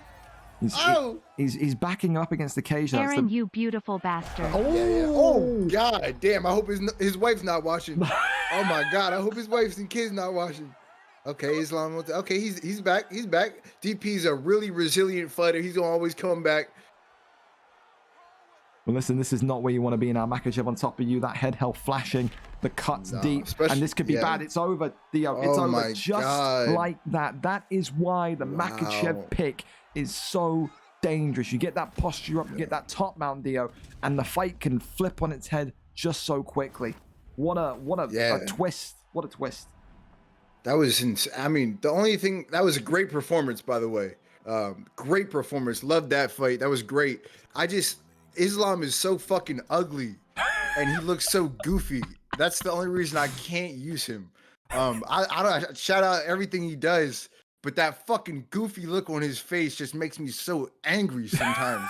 I never use him, but look at this. Look at the performance. I should definitely use him more. Look, that was a great performance. Once he got top mount, it was basically over. I agree. Thank you as well, Ty Beats, excuse me, for the follow, as well as Mahar07. And thank you for the subs as well. Big Chester, Shire, and Lee as well. Thank you so much. But only one non-title fight left, Dio. Then we're on to the big six, as I like to call them. But the final non-title fight of the eevening. 2 future Hall of Famers, no doubt, going into the octagon for the second time. Webo and Lello. Webo, of course, 3-1 bantamweight fighter. This guy, of course, coming off of the back of a big win after losing his opportunity at the title. Lello, of course, again, a former bantamweight champion himself, a 2-0 resume. Again, he'll be looking to match Deco Hebden's 3-0 tonight. If Lello wins here, it could well set up a title eliminator between Lello and Deco Hebden. It very well could, but Webo will have other ideas. Webo, a great wrestler, Dio. This is a guy in UFC 4 that would dominate you for 14.5 minutes out of 15 in a 3-round fight. Very dangerous on the ground, but Lello, one of the most lethal combination artists that you will find. Both of them coming off of wins, and both of them have faced each other before. VFL 38, the last time they faced each other, the 17th of November, 2022. Lello winning in round number 3 on that fateful evening. We go up and over to it and see what the picks are going to be. I wonder. I'm just gonna say this too. Everybody, shout out Gringo, bro. This commentating shit ain't easy. I'm sitting here listening to him say shit, bring up stats on his John Anik shit. It is crazy. So yeah, shout out Gringo, man. You're really good at this. God damn, you make it feel like it's just normal. I'm hearing stats and statistics and fucking. I love it. This is great, bro. I love it.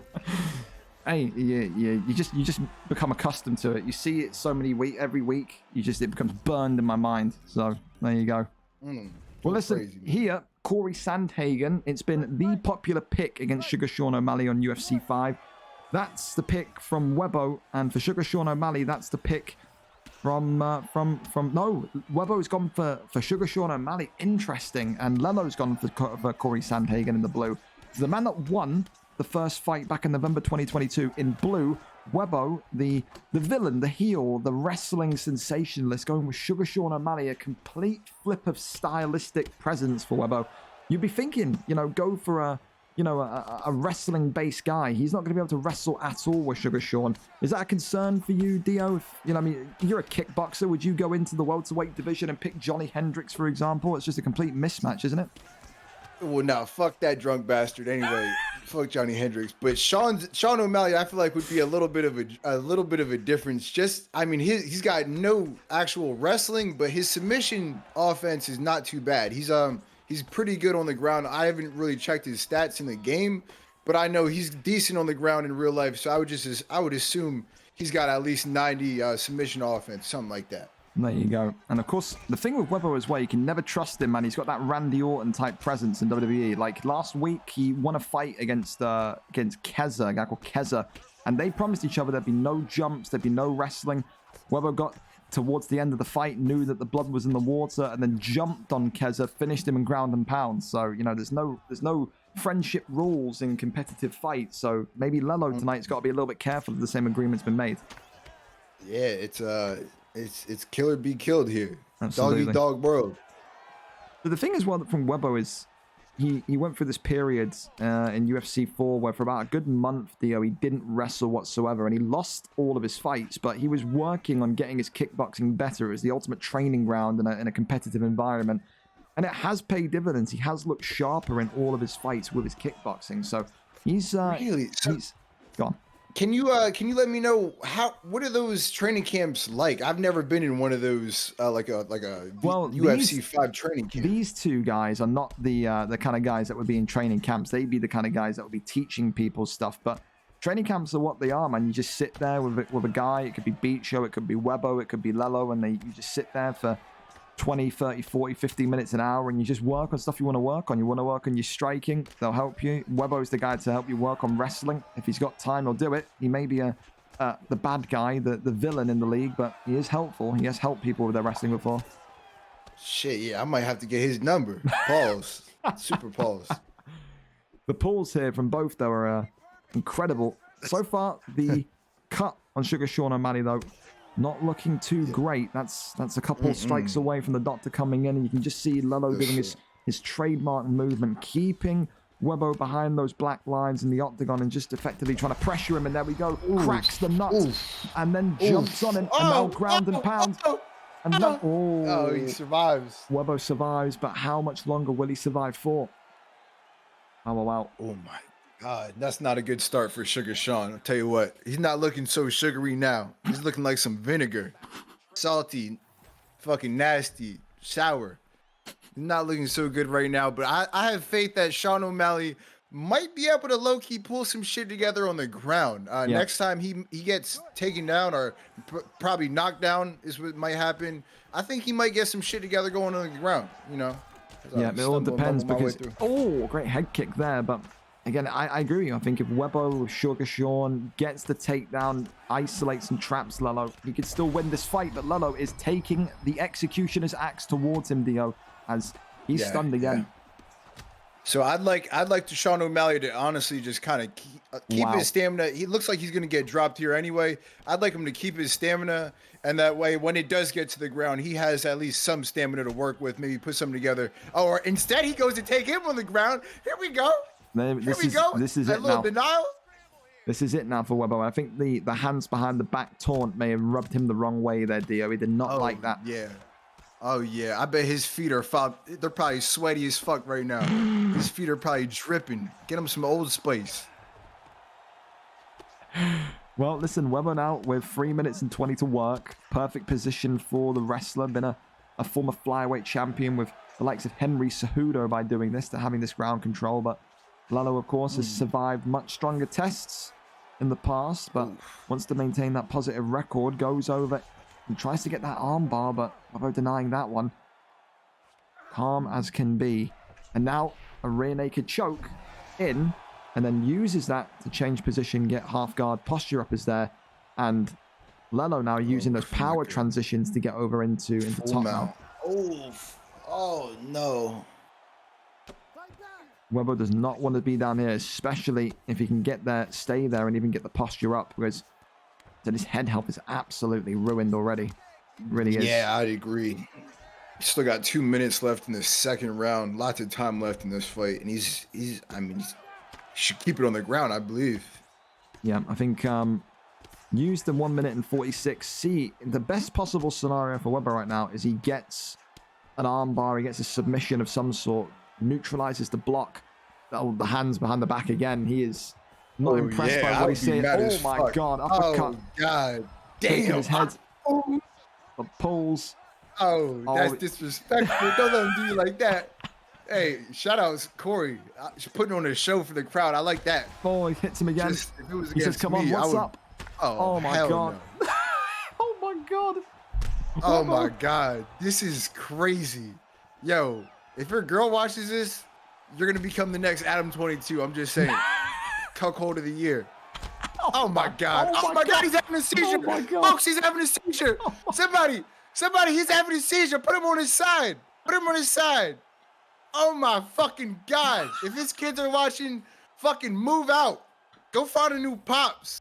That can't be your pops no more. You won't get bullied. Oh god. Shout out Corey Sandhagen. That was fucking crazy. I mean, that's why I always keep the blicky on me in case shit like that happens. Because if that happened to me, I'm just trolling. I'm trolling. God damn, that was brutal. I say that's knockout of the night. I don't know about you. Yeah, we were missing a knockout of the night. That was the only performance bonus that we're missing, and Lalo has delivered it to us. A round 2 stop on Webber, and a vicious one. Elements of, like you said, of Bryce Mitchell having a seizure there. That one there was disturbing, to say the least. And Lalo, 3-0 now, has announced himself as one of the next big names in that division. Said Lalo 3-0, Deco Hebden 3-0. It could well be a match made in heaven there, Dio.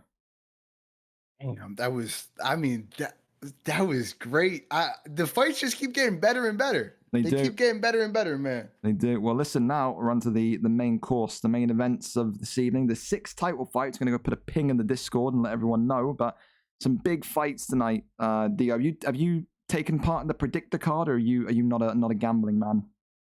I'm a extreme gambling man, but I know that just even typing names in that chat's gonna make me want to bet on like high school Korean basketball or some shit like that.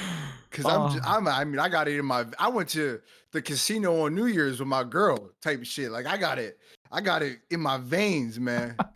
You love Blaze. Blaze is fucking a degenerate like that as well. He loves it. Hey, shout out my man Blaze. I'm actually taking a dab right now. Appreciate everybody. Let's go crazy. Well, listen, we're going to post it on Twitter too that we're live for the title fights and big ones to come. Absolutely. Of course, the main event, Harry against, or H8, or HR, excuse me, against McLovin. Closer to around about 7 p.m. Eastern, but still 6 incredible fights to come. I can't even spell title. Title fights are now live. Let's get the show on the road. Twitch TV, Gringo, _AFC, VFL, UFC. And who put that little promo video together? The little trailer you guys have. I paid for that. Paid for that on Fiverr. Oh my god, that was well worth it. That shit got me so hyped. Pause. Dude, honestly, we upgrade it every couple of months as well. So I kind of tell people, put an entertaining finish on, and you could be in the trailer, so people try their best. So the seizure may make it on there. Fire. Dude, your commentary may make it on there. The commentary is on the clips as well. So fucking shit, I might have to say some crazy shit. You're getting some sound bites here for sure. Well, listen, we go also. Over... Yeah, my phone. No, go. Yeah, after you. I was just gonna say that this You just. I was going to say I got this. This is past the knockout, but when he was seasoned, I got epilepsy. So I was thinking, oh my God, get this nigga on his side right now. That's the first thing I was thinking. But I mean, this is past the knockout. Now it just sounds like I'm just talking about me. I'm egotistical. Oh, that's fine. I'm just talking about me and my epilepsy. People love it, dude. People love it.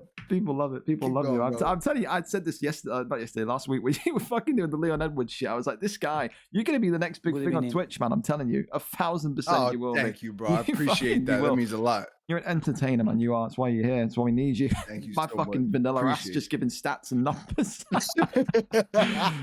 Nah, bro, you be having me rolling. When you said McGregor was a dope fiend, that shit had me rolling. He is. Listen, we go over though to our light heavyweight title fight to begin with, and this one is another one where an American steps into the cage. Tonight, Flavio fighting out the United States, taking on the Brit Freewalk. Freewalk coming in with a 3-1 kickboxing record, coming off of a win in his last fight. But of course, his other opponent across from him, Flavio, is likewise very dangerous. A balanced fighter that has excellent and exceptional wrestling attributes, but also is very calm and very patient. We're going to see who gets the job done tonight. Flavio comes in with a 2-0 balanced record, Freewalk with a 3-1 kickboxing record. One of these two tonight bring home gold for the first time, Dio. Let's go and see what the picks are going to be. We're there, we're set, and we're ready. Looking like John Jones, and is it going to be Daniel Cormier? It could be the old rivalry, Dio. It could be. EC. Oh my God. I hope we don't make him cry again. That's another one of those moments where if that's my pops and he's crying on TV after another man just fucked him up, I'm going to the orphanage, or I don't know where the fuck you go to find a new dad. I know where you find new kids. I don't know where you find a new dad. I think it's going to be John Jones and Cormier. It's looking that way. He's studying the stats, looking at those takedown stats. Very nice though, man. 96 4.5-star ground striking. He gets Freewalk down to the canvas here and has his way. He could be in trouble. And that's the thing. Freewalk has not shown consistently enough yet, Dio, that his wrestling is up to par. So maybe that's the thought process tonight. Of course, Freewalk does have incredible striking though. 3 knockouts in his 3 wins, so never ever had a fight go to decision. Have a fight end by submission. Against someone tonight puts their flag in the ground to become the first light heavyweight champion of 2024. Oh, this is great. DC versus John Jones. Thought we'd never see it again. Dude, we haven't seen DC be used in a title fight since August, so it's a first in UFC 5 as well. Not preferred by some of the fighters, but you can see Flavio denying the takedown from Jones already quite nicely. Flavio, the favorite on my predictor card tonight, in the black with Cormier. Freewalk, the kickboxer, my underdog, but a lot of people's favorites opting for Jones in the white. So that's how it goes. Yeah, I mean, I got to imagine DC is going to be looking to eventually get this to the ground and just kind of Islam his way over. Yeah. Our John Jones also super deadly on the ground, though. All the submissions he has, it's going to be tricky. It's interesting. There we go. It's interesting that John Jones Freewalk is trying to get the takedown, though. I don't know if that's kind of naivety or him trying to prove a point, because he's going to be very surprised at how solid Flavio is on the ground. Of course, you never know, Dio. People come in for their first title fight. They see the big amount of people watching them, especially when they never knew that 90 people would care about them fighting, but they go in for a light heavyweight title fight. The nerves hit. I've seen people in the last year completely freeze in title fights because of the nerves, the camera. Holy shit. I can imagine, man. A lot of folks watching. You got the title up there. Here we go. Submission attempt. This is what we were talking about. Draining that stamina. He's got one shot. He gets out. Yeah, pops out, drags him back in. Now I'm trying to get that GA up there. So Freewalk maybe has kept himself quiet, kept in the shadows and said, I know my ground game isn't too good. I'm going to work on it ahead of the title fight, because he's looking like he's just wanting the submission, and he's got a big deny there as well. That's a big one, as Daniel Cormier is going to have that triangle choke in for the first time. So now, one submission gate down. John Jones. Not good for DC, but this is why you pick DC. A situation like this, if anybody's getting back on their feet, it might be DC from here. 100%. Flavio's got to keep his calm. He knows that one more submission will bury him. Not good. Great transition fake, and now over into half guards. Okay.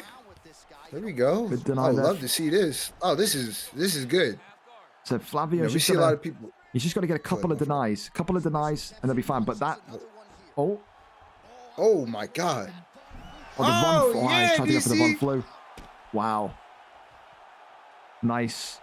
So we've only seen a Von Flew already tonight. It's the current leader for submission of the night. Only seen 2, including the one we saw tonight in UFC 5 so far on the card. But maybe that's a little bit. Confidence. I think we should change that to the OSP choke. That's just my opinion. That's true. That's true.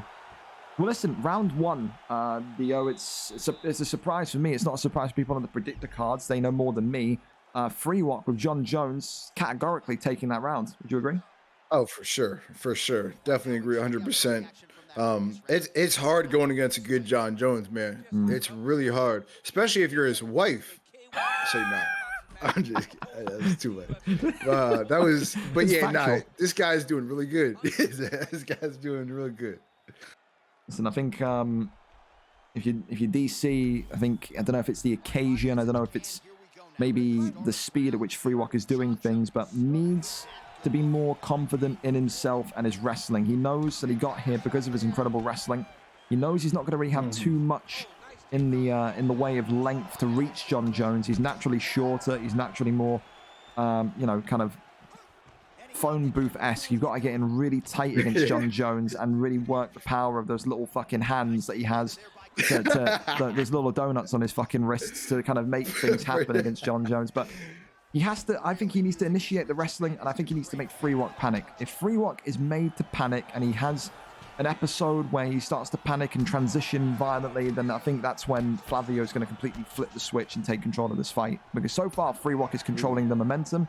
He's controlling the way that the fight is moving. He's dragging it right here back into the middle of the octagon to get it away from the cage. He's doing everything so good right now. Oh, yeah. Countering when he has to counter. Even though we... here we go. Stuffs another one. This is why you want to use DC right here. This is not good for John Jones. This is not good. Look at that stamina draining. Yep, 100%. And as well, we've got that cut on him on that uppercut just before he took him down too. So this is what I'm talking about. He's got to make Free Walk panic in these moments. And I think this is perfect. Keep him in sprawl, Dio. Just work shots to the body. Just neutralize that midsection.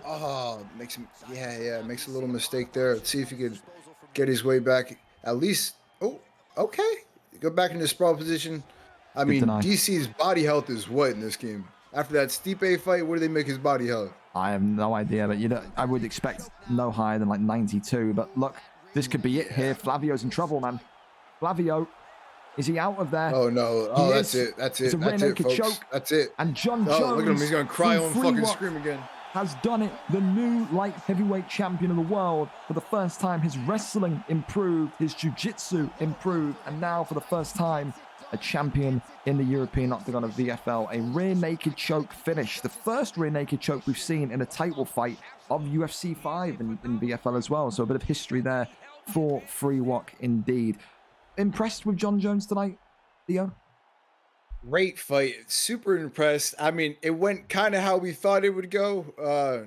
John Jones doing real good on the feet. DC going to the ground, going to what he, crotch sniffing, doing his best, and then gets him to the ground, and then a John Jones submission. I mean, it's classic John Bones Jones. Absolutely. I think if it was real John Bones Jones, he would have, fucked him up a little bit more on the feet, made him cry a little bit more. But, that was a great performance. Shout out whoever just won with John Jones. Yeah, Free Walk said he's improved well. I said I was scared coming into this fight about what his wrestling defense would be like, but he has shut me up massively. A very, very, very impressive performance. Probably for Free Walk, his most impressive to date. Like I said, didn't show me too much to be confident in his last 2 fights of his wrestling, but he handled Flavio with ease, got those denies and those submission areas so well. And I think if that's the new standard from Free Walk, he's going to be a difficult champion to beat in light heavyweight. Congratulations to him. The belt secured, and now he needs to look into the future and see who he's going to defend against. Is it going to be UFO Hotbox, the man that won earlier on? It could well be the case. We go on over to our next title fight, though, DL, and we're over to the PlayStation division, the weight class of this division, of course, decided by the champion. So Cams, the champ tonight, is going to decide what weight class we go into. It could be heavyweight. It could be women's bantamweight. He has the control since there's only one division on PlayStation. The 10 of the tape tonight, Cam's coming in with a 6-1 PlayStation record. His only loss was against, of course, the former champion Myth. Since then, Myth has lost his belt and has lost twice in a row. So Cam's like knows that this division is stacked full of killers. His opponent is Myth's training partner, Myth's best friend, Lister 2000, who comes in with a 3-1 resume. It was going to be Chief Bongwater, but Bongwater not able to fight tonight. He's in work until around 7 p.m. Eastern. Wasn't possible to get him on the card. Lister tonight says that he will rip the belt away from Cam's, bring it back to his friend in Ireland, and he said he wants to fight Myth again, friend v friend, partner v partner, in a trilogy. They fought twice before in UFC 4. We'll see if that happens again, though. The champion takes on number 2 in the rankings, 6-1 v 3-1. Can Lister become champion for the first time in UFC 5? We go up and over to it. Cams is live for us, and Dio, here is the link for you once again. And looks like, Dio, we are staying in the lightweight division. He won the belt here last week, and it's looking like he's sticking with the man that won him the belt as well. He beat Demo Rai, the Jamaican-Jamaican, I don't know what one he prefers, but beat Demo Rai, who used Makhachev with Poirier. And tonight, Cams is sticking with Poirier and looking like he's going to take on Lister's Khabib Nurmagomedov. Do you like the Khabib pick? We talked about Islam a little bit earlier. Is Khabib more well-rounded for you, or are you more of an Islam guy? I'm not gonna lie, I'm and this is on everything. Unless it was like a random fighter or something like that, I haven't even used Khabib once in UFC 5. That's fair. That's fair. Not once.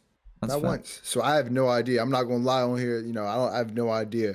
But I'm guessing his stats are probably juiced to the gills more than TJ.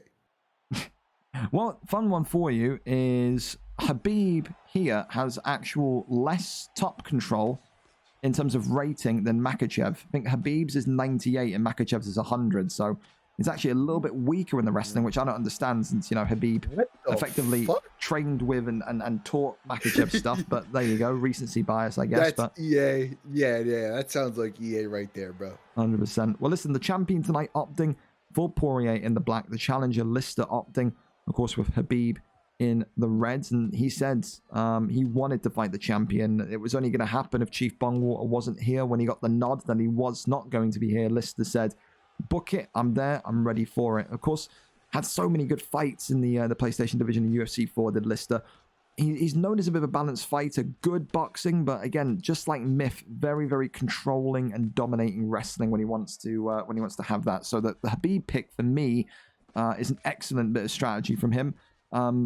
It's just going to be about when that first takedown comes in, because as we know, dear, when you have Poirier on the feet against one of those bulkier wrestlers, your Islams, Khabibs, it's just so much of a speed difference and agility difference. It just feels like you're using a featherweight and your opponent is using a middleweight. It feels bulkier being Khabib or being an Islam. But there's the first takedown. That's key for this round.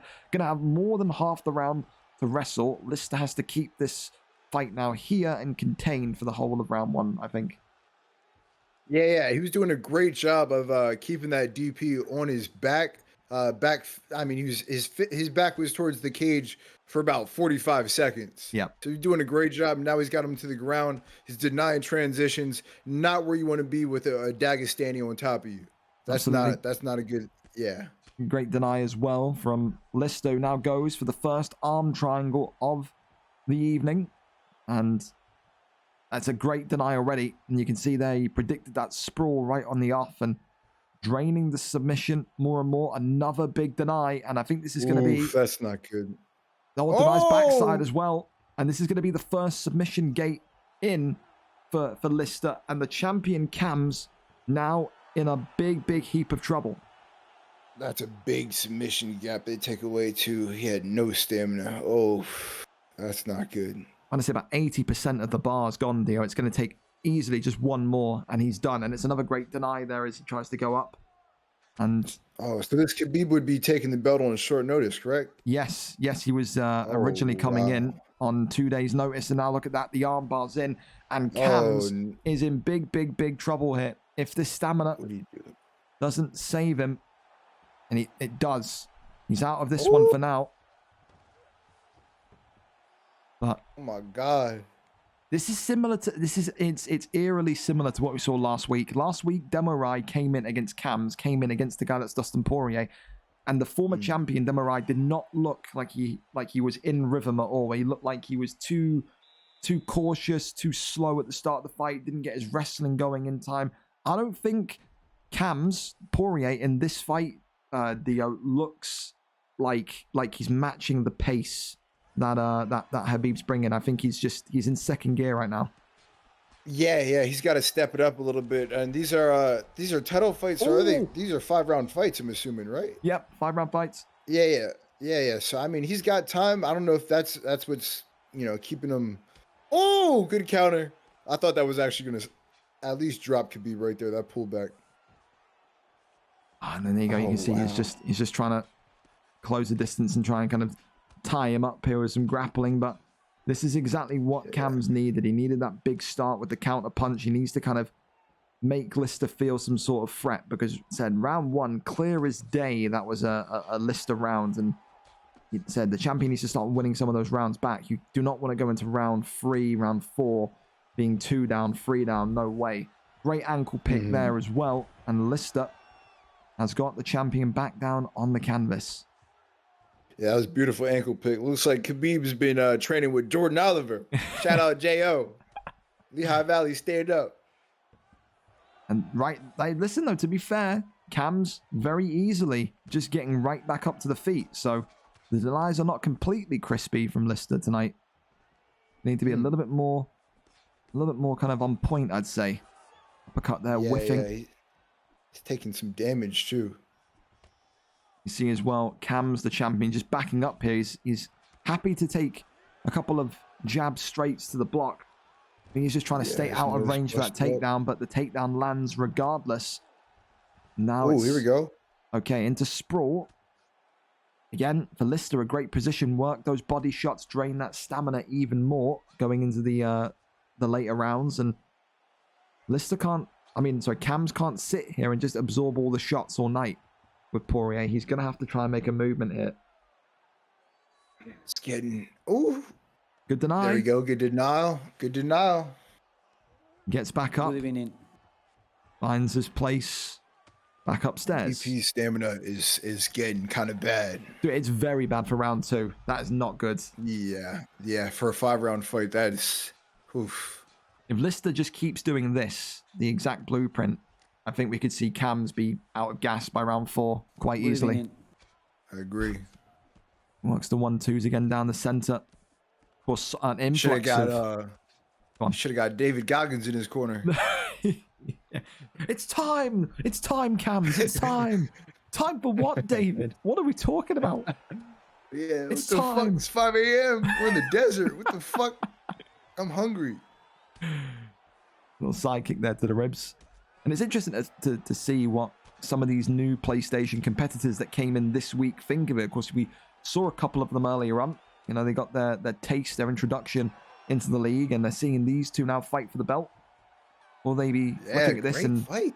A little bit scared of what's to come with the wrestling? But, I mean, for you, Dio, I think we unanimously give round 1 to Khabib.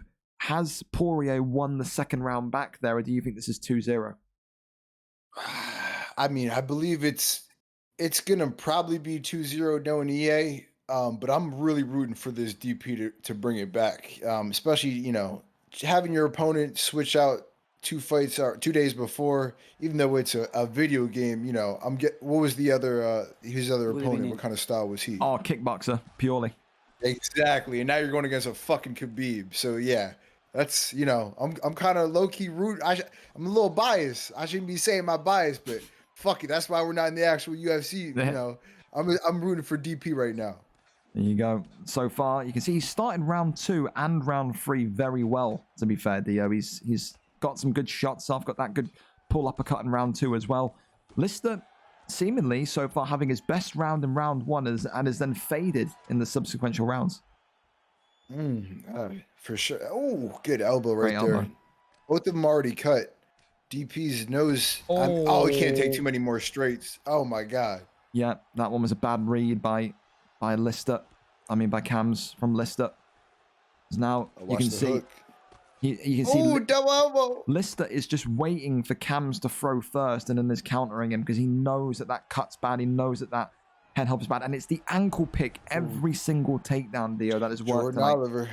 Yes, sir. Shout out Jordan Oliver. He taught me that move. I actually wrestled with Jordan Oliver one time. It was great. Paul's didn't sound like, wrestled with him, but, shout out the ankle pick. Khabib's probably one of the worst people you could get secondary matched up against when you think you're going against a kickboxer. I mean. Well, listen, right now, it's back to where we saw the fight going in round number 1 with this dominance. The denial seemed to be very much back in Lister's favor. We saw it fade a little bit in round 2, but that cut deal on Dustin is starting to get more and more problematic. And as well, like you alluded to, the stamina in round 1 was a problem. It wasn't so much a problem in round 2, but it's starting to drain again coming into towards the end of round 3. For sure. Hopefully he doesn't pull a fucking Donald Cerrone and blow down. That shit pops up like a cartoon character in his eye. Good yeah, but his there. nose is busted up. He's staying in the fight, man. Yeah. Especially, I mean, we were talking about that stamina early. This is round 3, and I mean, he doesn't have great stamina, but it's better than where I thought it'd be. To think he has to play so cautiously, though, Dio. He can't make a move in this position, because if he makes a move and it's denied by Lister, he's effectively going to give up an immediate submission. So he's going to need to sit there and deny Khabib until they stand him up, and that's exactly what Herb Dean does. Gets us back upstairs. Good strategy from Cams. He knew he had to be patient. The IQ certainly there. There we go. For sure. And he's not going to be able to slip as much. He's not going to be able to move his head around as much with less stamina. He's got to conserve that. So he's going to be taking more shots. This is also how he got his nose busted up. Takes a big knee. Khabib could be finishing the fight here. Taking it back to Dagestan. Oh, no, it's over, folks.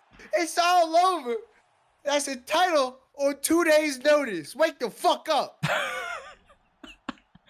Oh, never changed, Dio. Hey, listen, Lister said he would come in on short notice. He said he wanted the fight, and he said he would win the belt, and he has done just that. The PlayStation division is a volatile wasteland, and tonight the Khabib pick was absolutely used to perfection. Faded a little bit by brutal honesty. He faded a little bit in round number 2, but rounds 1 and 3 were very dominant, and he used that Khabib pick to absolute perfection. Tonight, Cams loses his belt, doesn't defend it, and for Lister, he is now the new PlayStation champion of the world. Congratulations to him. Thank you as well to Adam, Abdis, and Welsh Mano, and Eros Marshy for the follows as well. Thank you so much, fellas. Going over to our next one, Dio, and it's another it's an all-American clash, actually. Cellular TV from the West Coast, Dat Boy CJ from the East Coast. So both of these two tonight wanting to become champion for the first time, and it's a very entertaining fight as well, Dio, because Cellular TV, when I want to compare him to someone as to how he fights, it's Robbie Lawler. That is the first thing that comes to mind when I think of Cellular TV. Violence, brawler, walks through fucking hell to try and get to his opponent. That boy CJ, tonight, I think he's going to use Adesanya. He's used Adesanya in all of his 5-star fights, and fights, I can't lie to you, exactly like Adesanya. Keeps distance.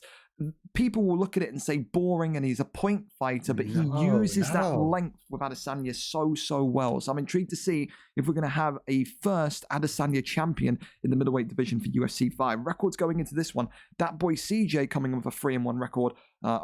He's won 1 fight after a loss recently. Cellular TV coming in with priority, 3-1 also, but 3 fights in a row. The middleweight title is vacant. Tonight, one of these 2 Americans will walk home with the gold. We go up and over to it. Let's see who the picks are going to be. You're fully prepared. And let's see. We're also going to have commentary, corner commentary from Cellular TV's corner. This is interesting. That's fire. Be careful for the fight. Yeah, now I'm picking this to be potential fight of the night for the main card. I think it could be Adesanya and Nick Diaz, bro. That's a wild out there pick. Nick Diaz. Oh my god. He's trying to put his show on, folks. He's trying to put a fucking show on for everybody. I like it. I love it. Is he hitting a vape? He's getting his little nicotine buzz in. Here we go, though. Cellular TV in the white with Nick Diaz, and Dat Boy CJ in the blue with Adesanya. Honky Balls, aka Sabretooth, in his corner. Former competitor, hopefully coming back soon. He's had some great fights in here as well. He tonight will be tasked with guiding his fighter through the promised land. But I mean, so far, Dio, this is the kind of thing you're going to see. Adesanya, CJ is going to take that back step. If you're fighting someone like that in OWC, there, how do you approach it? Someone that wants to back up, someone that doesn't want to be kind of in there constantly with you. Do you chase him? Do you let him come to you? What's the game plan? Honestly, I play the exact same game plan. So, and I'm speaking from somebody. This used to be like my go-to strategy, but I think the best way to beat this strategy is to actually go and play their own game with them. Okay. If you try to get in deep, you're low-key just doing exactly what they want. And if you have a good wrestler, go ahead, because you could always just feint into a takedown maybe or something like that. But if I'm using, or I see they pick Adesanya or Pereira, I'm honestly going to pick another lanky motherfucker, and I'm going to play the distance game with him. That's what I would do. I think it's a big thing about it, though, is it's the mental side of it as well. Because if you go into this and you get frustrated by what CJ does with Adesanya, you start to make so much mistakes. You charge towards them. There. And exactly like that. You can get clipped with something big, bro. So you have to keep your head constantly when you fight in this way. And look at him. He points at him and says, nearly got you there. Okay. So, style hey, points that's the East CJ. Coast. Hey, that's the East Coast for you right there. Shit ain't sweet over here. But so far, so good from CJ, who is not looking like he's wanting to change up here. The block on Nick Diaz as well has been peppered somewhat, but this guy likes dogfights. Love the Nick Diaz pick. Super fun for the stream. Good hook there to the side. Nice to maybe go with that long teep kick. Nearly half the way across the octagon. That's how far Adesanya can reach you, but oh yeah, he got them extendo legs. he does. Go gadget fucking Nigerian legs, bro. You know about it. Yes, sir. You know about the go gadget. Wait, is that a UK movie? Of course. It's we got it in the UK, yeah. Really? Yeah. Damn. Yeah, we want to talk more about the UK after this, but back to the fight. Nick Diaz somehow is keeping more stamina than Adesanya, who's playing the distance game. So I think that's more of a case where CJ is not entirely yet happy with the distance. When CJ finds the sweet spot and he then knows the exact kind of space he needs to have between him and Diaz, he'll be a lot more efficient. But so far, you're right. The stamina is slightly in Celulot's favor, and Celulot is keeping himself calmer in the second half of the round, counter-striking, getting that big hook off and cutting Adesanya open. A very equal round. I think he wins that round. Nick, I believe he takes that round. I think he won this. Yep, Nick Diaz, I believe, takes that round slightly. Yeah, I'm gonna agree with you. I think so. I mean, 11 6 to 8, very low in the SIGs, but more total for CJ and Adesanya. But I think round one, that's a Diaz round. Yeah, damage too. Damage over everything. True. Especially when you're using fucking Nick Diaz. I mean, the easiest person to damage up in this game, damn near, besides his brother and CTE Sanchez. Mm-hmm. It'll be interesting to see what CJ does to kind of continue to pepper that block, because that block ain't looking too sweet from Nick Diaz. But again, the way that Celulot is approaching it is so good. He's just backing away. Like you said, he's playing his own game against him. He's backing towards the cage. He's conceding octagon control and then working counter shots. And CJ is struggling to handle that. He is. Yeah. This one, I mean, I'd say this is the most technical matchup we've seen in the main card, at least on the feet. Yeah, no, I think the game plans are definitely afoot here. It's why you like to see these guys fight. I knew when I booked these two, it was going to be a very kind of intricate fight. Two different styles, and an aggressive pusher against a calm kind of, a calm striker in CJ. But it's interesting to see that Celulot TV has kind of cracked that shell and has adapted his style. It's the sign of a future champion, the sign of a great champion. You can adapt yourself, but he's been clipped there. You maybe got a little bit too greedy, and that's a great bit of the fight, or great point of the fight for round two, especially for CJ there. That gives him a reminder that this strategy can work if he can continue to bait Celulot to come towards him. Oh, yeah, and looks like he was waiting for that front kick. Yeah, nearly inches. Holy shit. Great fight so far. I'm loving this fight. Don't overstay your welcome in the podcast. Continues to just Oof. work the 1-2s. Wait, who's the bull whispering in his ear? That's the Diaz picks coach, his corner. Oh shit. Okay. All right. That makes sense. He's telling him to not stay in the pocket too long, and I think he's right. Like, 'cause that's where he got that stun in the 2-minute mark of round number 2. Oh, that's great though from CJ. CJ now unloading Dio. That's big. Oh shit. Oh my god. Oh my god, the nose is cracked. What are we gonna see here? Yeah. This is good. This might not make it to the 3rd round, folks. It's gonna fucking catch you on The patience is there. Damage. And his coach is saying he's going to catch you if you keep going in there. And this is the thing. Is it the frustration coming out now? Who knows? Oh my great god. counter Rocks shot, him. though. Oh my god. Oh, goes under. Yes, sir. Look at Herb Dean's ugly ass in the background, making that goofy ass face. I knew he's gonna fucking do that. No, Herb. Let him fight, Herb. It's the end of the round. We got 40 fucking seconds, Herb. I knew he was gonna fucking do that. I knew it. As long as you can keep doing that. Well, listen, the doctor is going to let us carry on, but Nick Diaz right now looks like fucking Michael Jackson at the end. You know, it's not looking great with that nose. I think you're still good though. So, Nah, Michael Jackson at the end. yeah, That's dude, like funny in the music video, fucking Lose It. He's got that Michael Jackson nose with Eminem. He does. Oh, yeah, you don't want that. That's the one you can take off with some glasses. Oh, here we go. Pull back. Get a pull back in. There it is. Oh. He's chasing him down. Head health ain't too great for CJ either, but he cannot. This is the thing in the doctor's stoppage. Nick Diaz, the pick for Nick Diaz, Dio, cannot back away now. This is the thing I learned from Deco Hebden. If you have that first doctor stoppage happen, if you then move away from your opponent, it increases the chance of the doctor to come back in. So he has to stay in the pocket. He has to stay in the pocket. Yeah, now. no. Whenever I get cut at all, I turn into prime fucking Mike Tyson. Yep. I'll go out with my shield on the inside if you actually finish it. Pause. But I'm staying on the inside pocket. Oh my god! Oh my god! Stand up! Nick Diaz gets the hip toss! Oh my god, what a fight, folks. Great deny. What a fight. Look at this shit. Dead Sillalot TV never has boring fights, man. He really doesn't. He's that guy. I love this. Ba-da-ba-ba-ba. Gotta make sure, though, he can just get that timing correct. It's one front kick, one overhand, and he could stun CJ here, because right now CJ probably has got the equalizer in round 2. It's 1-1 on the scorecards, but, I mean, that doctor's cut, or that doctor's stoppage nearly happening in round 2 will give the advantage to Adesanya. For sure. But the other thing is, I mean, the only thing Adesanya is really losing is look at that stamina. Yeah. Still, I mean, a decent amount below Nick Diaz. We know Nick Diaz has great cardio, but oh shit! Oh shit! Oh shit! It's over. It's over, folks. It's over, folks. Done it. Put that shit up. Put that shit up. Oh yeah. Cellular TV. Yeah. Gets it done. Oh yeah. He got the middle fingers up. Oh my god. Hands tatted. He's been at a tattoo parlor for a few hours. I'm gonna tell you that.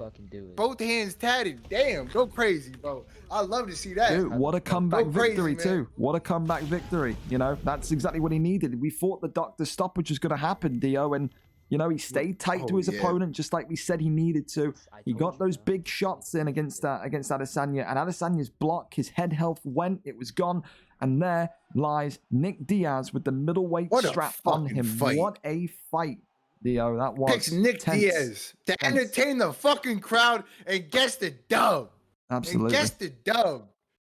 And that's crazy. It's crazy because said CJ is gonna feel so annoyed with that because he was so close, Dio. If he just worked off the jab after that, the way that I like to fight is when that doctor comes in the first time and says, "Yeah, carry on, work off the jab, throw nothing but jabs for the rest of the fight and walk backwards." Keep distance, make the distance appear, and just throw the jab repeatedly. Make the doctor come in again. Piss the guy off that way.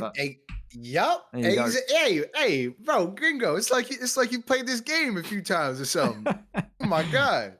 There you go. But listen, Cellular TV, his first belt in VFL, the belt, another American champion, brings home the middleweight gold.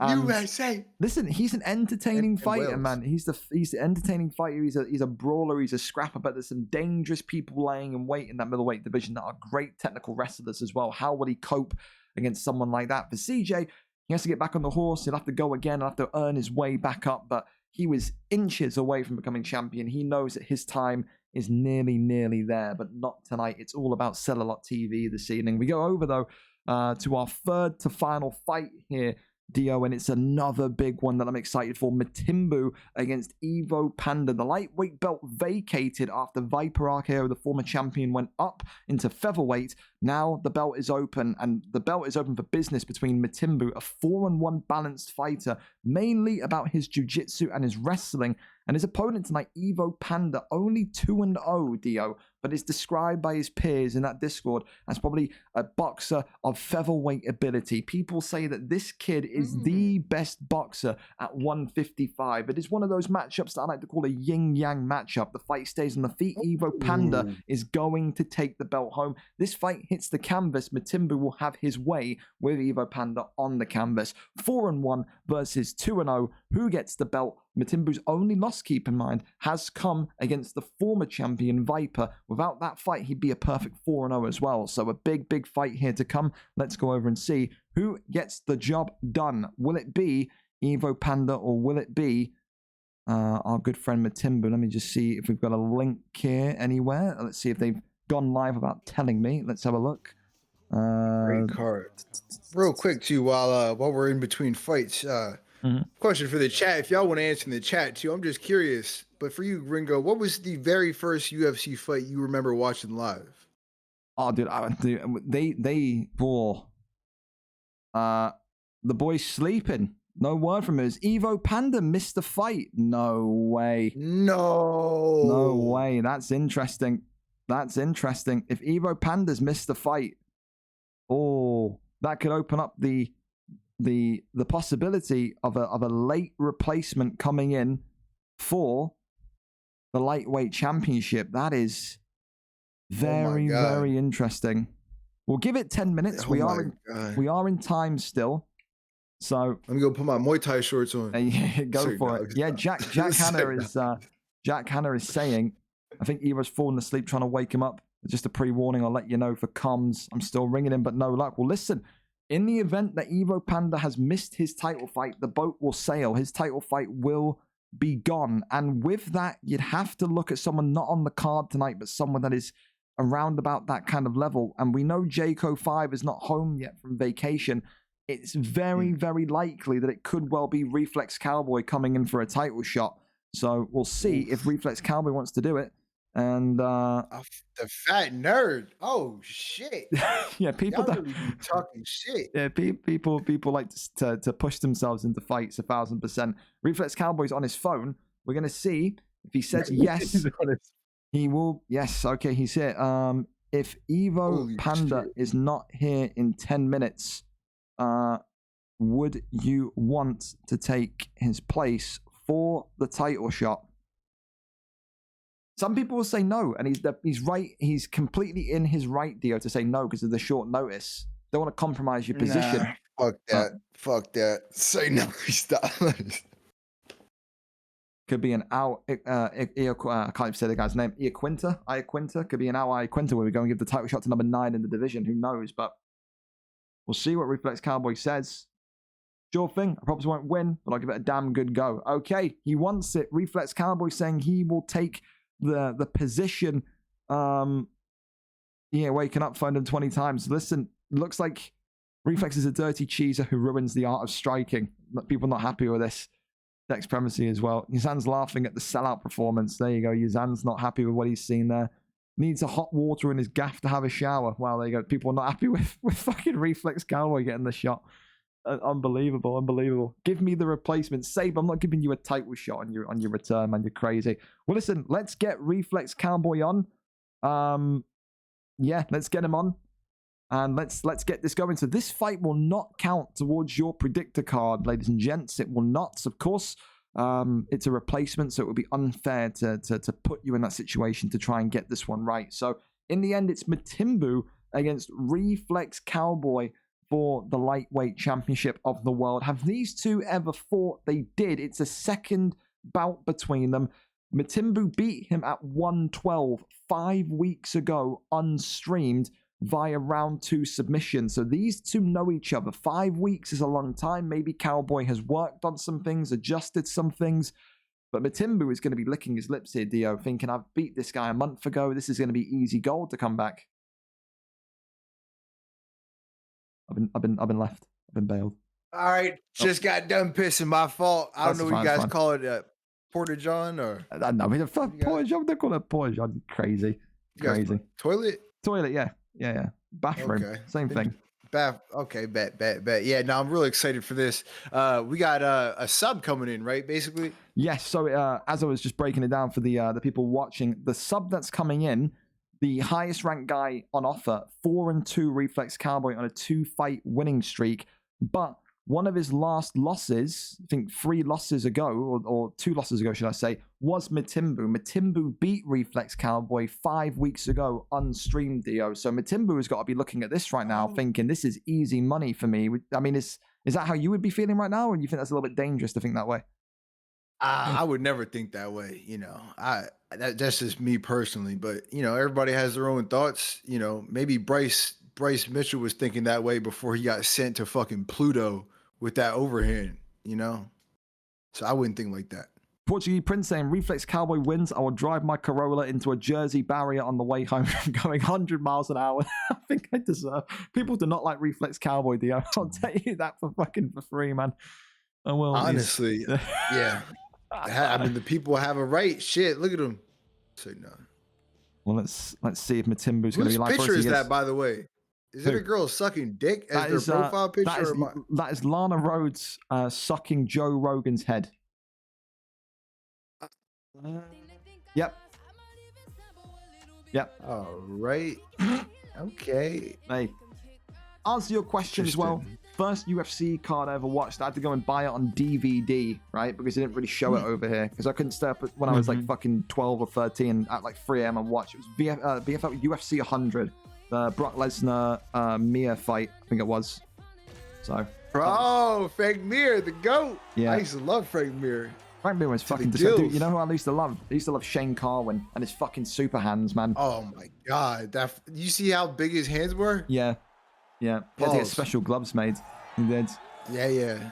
Well, listen, here we go, though. The lightweight championship on the line. No Evo Panda. You snooze, you lose. And already Matimbu has already rocked the shit out of Reflex Cowboy. What the fuck?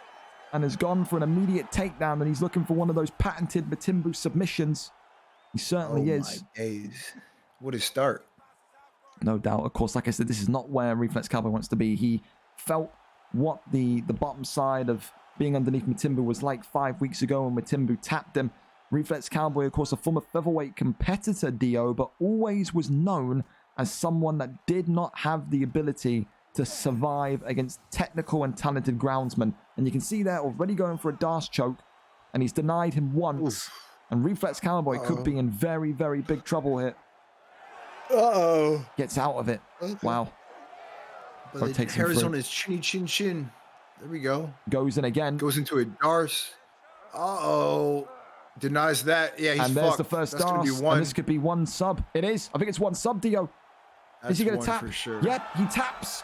1 minute and 50 seconds of round number 1. He says, replacement, no fucking problem. I'm the best at 155. And this division has now got its new king of the jungle, a man that would be 5-0 if it wasn't for Viper Arco TTV, the man that says, I've got the best ground game in this division. Come and step up and try to take this belt from me if you dare. Reflex Cowboy tapped out in seconds, Dio. You have to give props to him for coming in at short notice, but he was dominated there, wasn't he? Oh, absolutely dominated. I mean, he's going to be really thinking about that on the way home. I'll let you know that. He's going to be thinking about that on the way home. Maybe he gets back in here soon, has a performance, forgets all about it, fresh slate. That's what I'm hoping for him. Yeah, no, that was it. I mean, this is the thing with Reflex Cowboy. We know about his striking, but we've always said this guy will be up a different level with his ability to piss people off, but also the ability to keep the fights fresh and entertaining if he just gets good anti-wrestling. It's true. My fault. That was Reflex Cowboy that lost. Reflex Cowboy lost. Yes.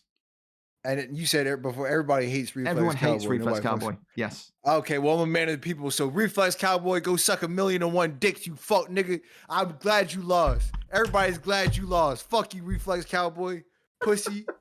My fault. I forgot. You said that at the beginning. I forgot about it. You go. I forgot about it. Hey, listen, bitch ass. I have to keep neutral. You don't. The guests never have to keep neutral. You can talk all the shit in the world, man. Cowboy, giddy up, fuck nigga. You just lost. How about that? Giddy up. Giddy up. Oh god damn. Play some Red Dead Redemption VR. Thank you so much for the fuck raid, a Tweaking. horse. Thank you so much, man. Fuck a horse. Good evening. Oh god. Thank you for the raid, Tweaking. You just joined us with your posse. Since we're talking about horses for the co-main event of the evening. This one is a big one as well. Dio, listen, Easy Work GG. This is the guy that has been involved in helping guys like Beat Show get better. Probably the best European player right now in terms of the kickboxing department. A 6-1 double champion, reigns over both the elite divisions of bantamweight and flyweight.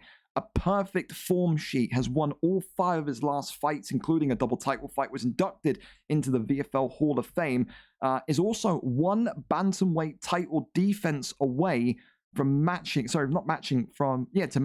Nasnim's old bantamweight record, which has stood undefeated for like the last year and 6 months. So big opportunity for Easy Work. Maybe not tonight because it's for the flyweight belt, but it's a chance to build on the legacy that he's done so well on so far. Tonight, Easy Work 6-1. He says he's a wrestler. He likes that to fool people. He's a kickboxer. Don't be fooled by it. We'll take on the 3-0 Blessed Style. 3 fights, 3 wins in a row after losing none. Only lost in this division back in UFC 4. He's had a perfect start to life. Tonight, though, Blessed Style is a massive underdog. Not a single predictor card, Dio, has him down as winning. People think that greatness is here and Easy Work GG, and they say that Blessed Style is just simply a lamb to the slaughter, but he has made a career in the featherweight division and also some of his bantamweight flyweight fights in being the guy that always upsets the odds. Let's go over and see if he gets that done tonight, or if we go and see the most shocking title change of hands happen this evening. And Blessed Style, will he win the gold? That's the big question. The link's there. And the title. I think everybody's going for the upset right now. I mean, I would love to. I would love to see an upset, but Easy Work, very popular character in the community, very, very, very significantly decent striker. It's going to be difficult for Blessed Style. Very difficult. It's going to be that typical matchup, though. Moreno for the champion, Easy Work. Pantoja for Blessed Style. Do you like those picks, Theo? I love it. Love the picks. I mean, I just, at the odds on this, he's probably going to be like plus 900 by the way that I'm hearing. I'm hearing this. Take this 100%. If Blessed Style in the black and gold wins tonight, it is in the history of the near 2-year history of me doing the UFC League, the biggest upset ever in the history of history. Okay, so we're talking about Alexa Grasso beating Brock Lesnar right here, basically. Yeah, yes, exactly that. Okay. All right. To be fair, Bass Inferno in the chat would tell you that Alexa Grasso would beat Brock Lesnar. He is an absolute fanboy. He is. I'll say the same. That's my baby girl right there. Here we go. Speaking of Mexican, we got Brandon Moreno in here. I mean, come on now. Everybody loves Brandon and doing his Legos and shit. Well, listen, a kickboxing contest is what Blessed Style will want to see happen. Blessed Style, a boxer in real life, does amateur boxing, of course, knows all the intricacies of when to step, the entry points, the angles, and again, even if it's a video game, you just have that knowledge to know exactly where to step. Maybe the game is a little bit buggy and broken, but you still know the basics, the fundamentals, which I like to think would help you in somewhat these serious high-profile fights. For Easy Work, though, like I said, he has done it all, Dio, in the last kind of 3 months. He's had title fights, which he has absolutely dominated from start to finish. He's had close shaves where he's nearly lost the belt by submission to Ali ADP. He's had fights where they've gone back and forth. He's had every single type of fight, and that's why he's in the Hall of Fame at this moment in time, because he just doesn't look like he has kryptonite. He doesn't look like he's going to be beaten by anybody that steps up to face him. I'd love to hear that. Love to hear that. And he's using Pantoja, right? He's using Moreno. Easy Work. Oh, fuck. whoops, sorry guys, a few beers deep. Moreno, I mean, especially you get a good high skilled person with Moreno, you're in for a long fucking day. I'll tell you what. Mm-hmm. Well, listen, Pantoja's been a good equalizer though. Pantoja's got some significant wins over Moreno when we've seen him used normally in this kind of in this flyweight division. If I'm not mistaken, Easy Work actually won the flyweight belt with Pantoja, and this is the thing you need to watch out for as well, Dio. Easy Work's signature move, the fake takedown into the uppercut. He has got it timed so smoothly. It is so fluid. It catches nearly every single opponent of his out, especially when their head health is low and their block's low. Head kick. And there it is. There it is. There it is. I saw Beach do that shit once. That shit is terrifying. Oh, it's horrendously scary. It is. But 1-2s and Best Style now is about to go out here. It seems like he does not know how to evade this. Swings round to the side. He's in a very bad spot. Plus 900. Here you go, baby. Flying knee. Come on. I don't even know if Pantoja has a fucking flying knee. If Pantoja flying knee, if Blessed Style fucking knocks out Easy here, dude, I will fucking climb out of that window that I'm pointing at on my fucking stream and fucking jump. I'll fucking belly flop to the pavement. I'm that confident. How high up are you? Oh, like 2 stories. Oh, you'll probably survive and be fucked up, but yeah, that might be worth it. That might, the Matt Hughes experiment. You know what I mean? No it's train, better just than the Chris Benoit experiment. Hey, that's true. That's true. That's true. That's true. Here we go, boys. Round 1, look at round 2. Clear as day. Round 1 is a Moreno round, Dio. There's nothing in that. No argument against that. Well, let's see if Blessed Style can pull out the biggest upset, the biggest victory, the biggest everything. With a performance here, this is when he needs that fucking Leon Edwards corner. He needs some sort of fucking motivation here to find a way through the storm here, because again he's had little sprinkles, I would say, Pantoja, Dio, of success. He's landed the jab consistently, but good counter. There's a couple of counter shots here and there. He needs to keep working on that. He needs to make Easy Work slow down, but a little shimmy there into the hook, but he's rocked him again. And Blessed Style is getting absolutely pieced apart here. Uppercut. Sways out of that one. Oh my God. Continues to just press towards him. Easy Work teeping him backwards. And another one. Yeah, the boxing is crazy by Moreno. Oh, and there it is. Uppercut there. Works the body. Oh my God, he's about to be on a TikTok clip. Works off the double jab still. Goes low. The elbows and the pulls are threatening. Okay, Pantoja. Got no quit in him. Okay. He's got some good movement here. Great head movement from Blessed Style. Truly. Oh yeah. He's cut. Is he going to find the way back? We love an underdog story, but are we going to see it here? Easy Work is cut open, but is the damage done? Brandon Moreno going for it. The uppercut's there. Him up. No jump. God.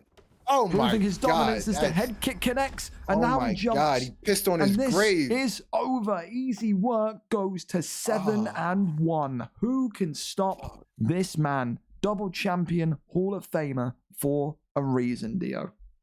Wow, that was insane. The boxing, beautiful. Yeah, beautiful.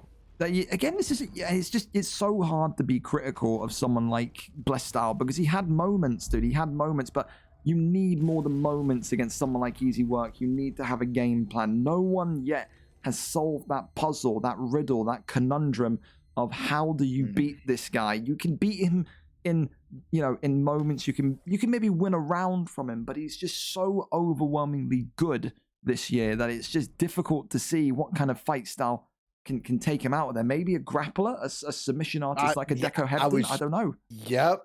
That's the only thing I was thinking. I mean, against a real good striker, that's also, I'm guessing he's more than decent on the ground. This is the thing. You would hope so, but we've never seen anyone take him down there for consistent periods. So, yeah.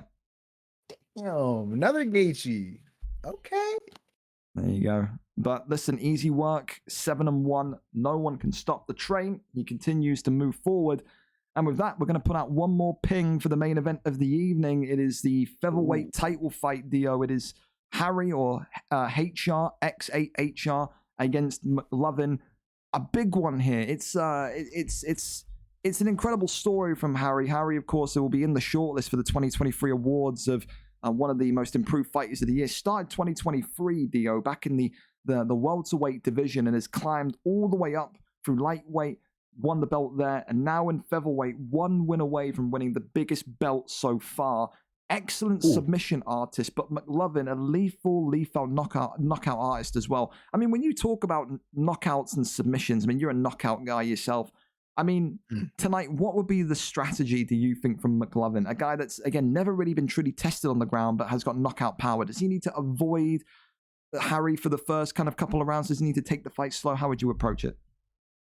I think it always goes on whoever they're going to pick. Do we know like who they usually use, or is he going to pick somebody? I think the picks tonight are set to be, it's on the poster. The picks tonight are set to be Tupuria for Harry and Holloway for McLovin. I think that's what it's supposed to be. Gotcha. Tupuria is kind of, I mean, I would hope that if you're Max, you're probably going to be throwing some crazy shit in throughout just to keep him on his heels anytime he shoots. Maybe throw a flying knee when you have one. Maybe throw a fucking cartwheel kick. Just keep him on his heels. But if I'm him, I'm probably going to keep my stamina going against Tupuria. I don't want to lose any stamina going against him. Fucking savage on the ground. Listen, it's an interesting fight, no doubt. Harry coming in as a number 1 ranked featherweight. Of course, the belt vacant after Beecher moving into that bantamweight flyweight division. McLovin, number 5, 4-1 with 3 wins in a row for X8.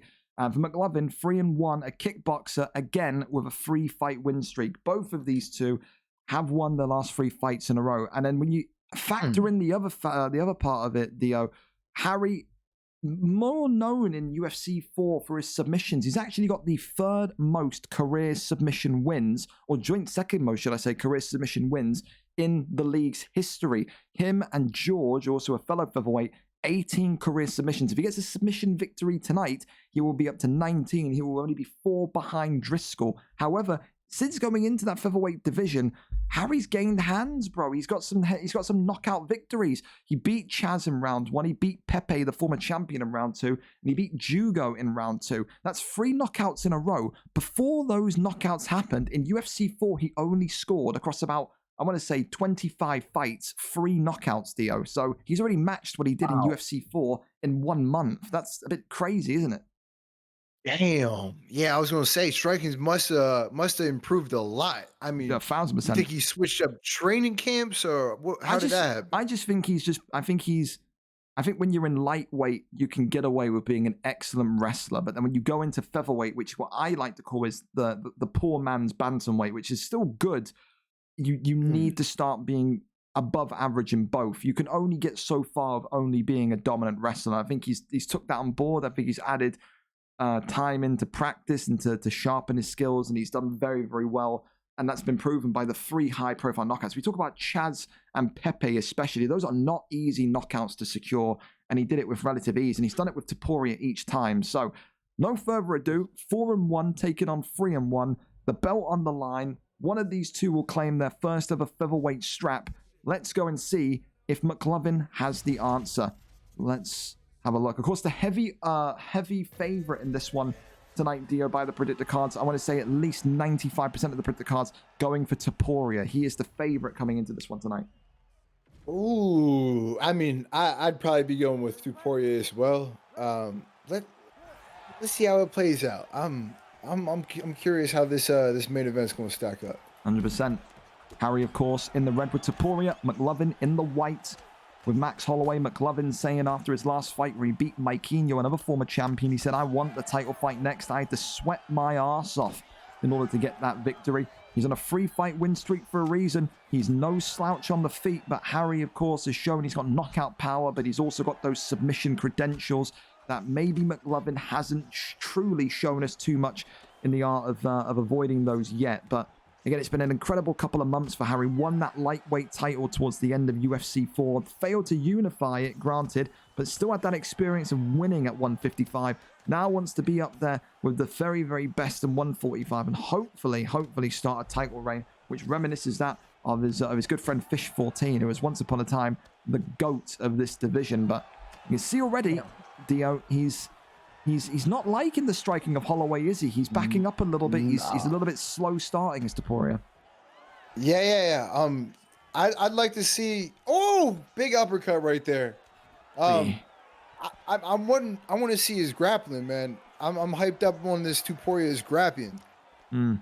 I think when that block starts to get even lower, because the block is not great at the minute for X8. I think you're going to see the wrestling come out. I think he's been using it as a safety mat the last couple of fights where he's wanted to improve his striking.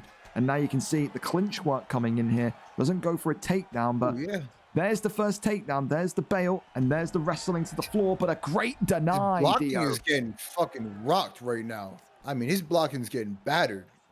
And that is a big, big statement from McLovin to deny the first bail. And this is... Oh, yeah! What he's going to need to... And now has him inside control, though. Almost coming through. Oof. Oh, that's not good for him. Yep. Now has him on top. This is now a position where I think Harry, with Topuria, can keep himself calm. He's got 1 minute and 30 on the clock. He doesn't need to advance position too aggressively. There's 4 rounds to go. He knows he's lost this round, but he's lost rounds before. As you said, his block, Topuria's block, and Topuria's head health has been cooked. Has the occasion maybe gotten to Harry? Has the pressure of being on, I want to say, nearly every single person's predictor card going to get to him? He's had such a incredible rise, but again, McLovin has been a silent assassin in this division. He truly has, taken names and knocking people out in a truly kind of fascinating fashion. Never ever the favorite, always the underdog, and he thrives off that pressure. He really does. Yeah, for sure. Some people get a boost from that. And also you got less expectations. Oh, double the okay. Takes top mount. That's not good. Armbar's locked in, and this could be bad. This could be very bad. And there's the first submission. That's very, very bad. 2 seconds on the clock left. And that block now for Max Holloway is going to be absolutely shattered. But for X8, he knows that he is 1 submission away now in round number 2 from bringing that featherweight strap back round to his house. He is. And where are these guys both from? Both UK. Both UK. Both UK. There we go. Okay. It's such a shame for the Holloway pick though as well, Dio, because if that submission didn't happen, that's a Holloway round. Yeah, for sure. I mean, and his blocking is gonna be fucked now. Oh yeah. That arm is compromised. This is the thing though. Harry can't sit there and take too many strikes. He's gonna need to shoot a takedown pretty quickly. It's gonna be all about whether or not McLovin's takedown defense is up to par. Because look at this, he is piecing him up on the feet. That's what I'm saying. I think you stay on the gas if you're McLovin. You got Max Holloway, great cardio. You're compromised with your arm. Your blocking is not going to be too good. I think you stay on the fucking gas right here. And Harry's turned mixing it on, a lot of uppercuts. Harry's turned it on. He's got the stun, dropped him. Now you can see the cuts open on Holloway, and he's dropped him with a big straight here. And Topuria, is he going to bring the belt home? McLovin not able to be put away yet. Goes for the leg kick. That avoids the takedown. Spinning back elbow there's cut open to Topuria now. Off the jab, the hooks here. Uppercut combination. Stuns him, sways into that body hook as well. And the up kick saves him. The up kick saves him. Oh my God, it's the straights every time from Topuria. And Harry swaying around. Continues. It's a dogfight. Continues, does McLovin to just avoid it, but can't avoid that hook. Goes upstairs. Harry looking for the combination again. Oh, it's over. It's about to be over. Oh, and he's been clipped again. More and more. McLovin is out of there. Round number 2. God. He gets it done. My God. 2 minutes and 22 seconds of round number 2. And X8, the community favorite tonight, has taken home the biggest belt of his career so far. His striking looking phenomenal. Could not be touched in the end. And what a fight indeed, and what a moment for Harry. 5-1 record, champion of this featherweight division, now has the task of defending it. Because as they say, dear, you're not a true champion until you can defend the belt. And for this division, bit of a curse, actually, because no one in this division has successfully defended the belt since UFC 5 released. True story. Really? I don't think so. I think maybe Matty, but I don't even think Matty. Lee 66 won the belt, and then he immediately lost it. Mikeinho won the belt, and then immediately lost it. It's one of those, yeah. Matty won the belt and then got moved. So no one has actually mustered a successful title defense. That's how crazy the division is and how difficult it can be. And there's big challenges coming up for him. And Kieran Crow will be sitting there and saying, I'm the guy to do it. I'm next. But right now, it is an X8 world, and we're all living in it. The new featherweight champion of the world. So, Dio, let's go. Before we go on to the recap of tonight, did you see anything in the main card that you think was better than Big Chest's performance? Because Big Chest still has performance of the night. Was there anybody or any fight in the main card where you look at the winner and go, he really fucking dominated tonight? Do you think anyone in there takes it away from Big Chest? I mean, the only bull that would be close would definitely be the one that was doing the taunts and shit, hands behind the back. Lalo. You mean Lalo? That's the only one that'd be close. And that was fucking embarrassing. I'd probably throw my Xbox through the wall. I mean, that's just me. But it's if it's better. So I don't know. I wouldn't say it's better. I also don't know what the fuck time that first fight was, so I might not have seen it. That's fair. Hey, listen. Hey, if you don't, that's completely fine. We'll stick with it then as it is. So the performance of the night winner, the man that's going to walk away with a bonus £25, $30 in their pocket, is Big Chest. So congratulations to you. You win performance of the night and the sponsored prize by DPT Cassius, or DPT Cash, whatever he's known as. Drop me a DM on Discord with your PayPal email. I'll fire that over to you. The other performance bonuses are as follows: the knockout of the night going to Lelo against Webo, the submission of the night going to that Von Flu from Benji PP2905, and the fight of the night going to Showtime versus Yardy Tricks, with, of course, the performance of the night going over to Big Chest. The championship recap and new featherweight champion of the world, X8 HRX, and still flyweight champion of the world, Easy Work GG, and new lightweight champion of the world, Matimbu, and new middleweight champion of the world, the American Sell-A-Lot TV, and new PlayStation champion of the world, Lister 2000, and new light heavyweight champion of the world, Freewalk 2666. A great card. Dio, what were your thoughts? First time on commentary. Talk to me. Did you enjoy it? Did you like it? What's your feedback? Oh my God, absolutely loved it.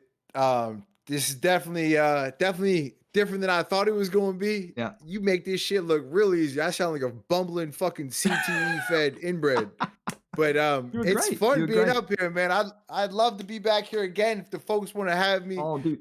There's a guy that I know in the chat, Portuguese Prince, whose fucking microphone, the story's long-winded, but you'll get where I'm going. He has had a busted microphone on Xbox for the last 4 months, and we beg him every day we speak to him, please buy a new microphone. He said during the card, if you get this guy on commentary every week, I'll buy a new microphone. That's fucking unheard of. So that's how much people loved you. People really loved you tonight. Hell yeah. Oh, good looks, folks. Appreciate y'all. Yeah, for sure. And I'm trying to get back in that ring too, get a few dubs with Kevin Holland. Talk some shit. Yes. Love Big it. mouth. Yes. 100%. You'll be back in next week, 118. Listen, for now, of course, make sure, fellas, you go over and you raid Dio. We're going to go and raid him as well. And of course, if you need anything from me tonight, whether it's you, Dio, or the people in the chat, please pop over to me and let me know in Discord DMs. You know what it's like on UFC night. It's a bunch of admin work to do. So, fellas, no kind of fancy ending tonight. Please go over and say hello to Dio. Drop him a follow. Drop him some love. Absolutely one of the best commentators we've had on the panel ever. Incredibly entertaining, not only in the octagon but on the mic. And can't wait to do this with you again if you will do it again with me, Dio. True words. Love to. Thank you so much, man. I appreciate you, bro. No worries. Well, listen, thank you so much to you, the fighters, for the follows, for the subs, for the support, being here for the last 5 hours and 43 minutes. My voice is gone, but it's been worth it. I will see you tomorrow for the VFL Euros. The international team's kicking off from 7:30 p.m. Be there. It will be a good time. But for now, I'll let you go with Dio. Have a great one. See you when I see you. And I'll catch you next week for more UFC. Thank you so much. And we have raided. Dio, you are the fucking man, brother. Thank you so much for that. Thank you, bro.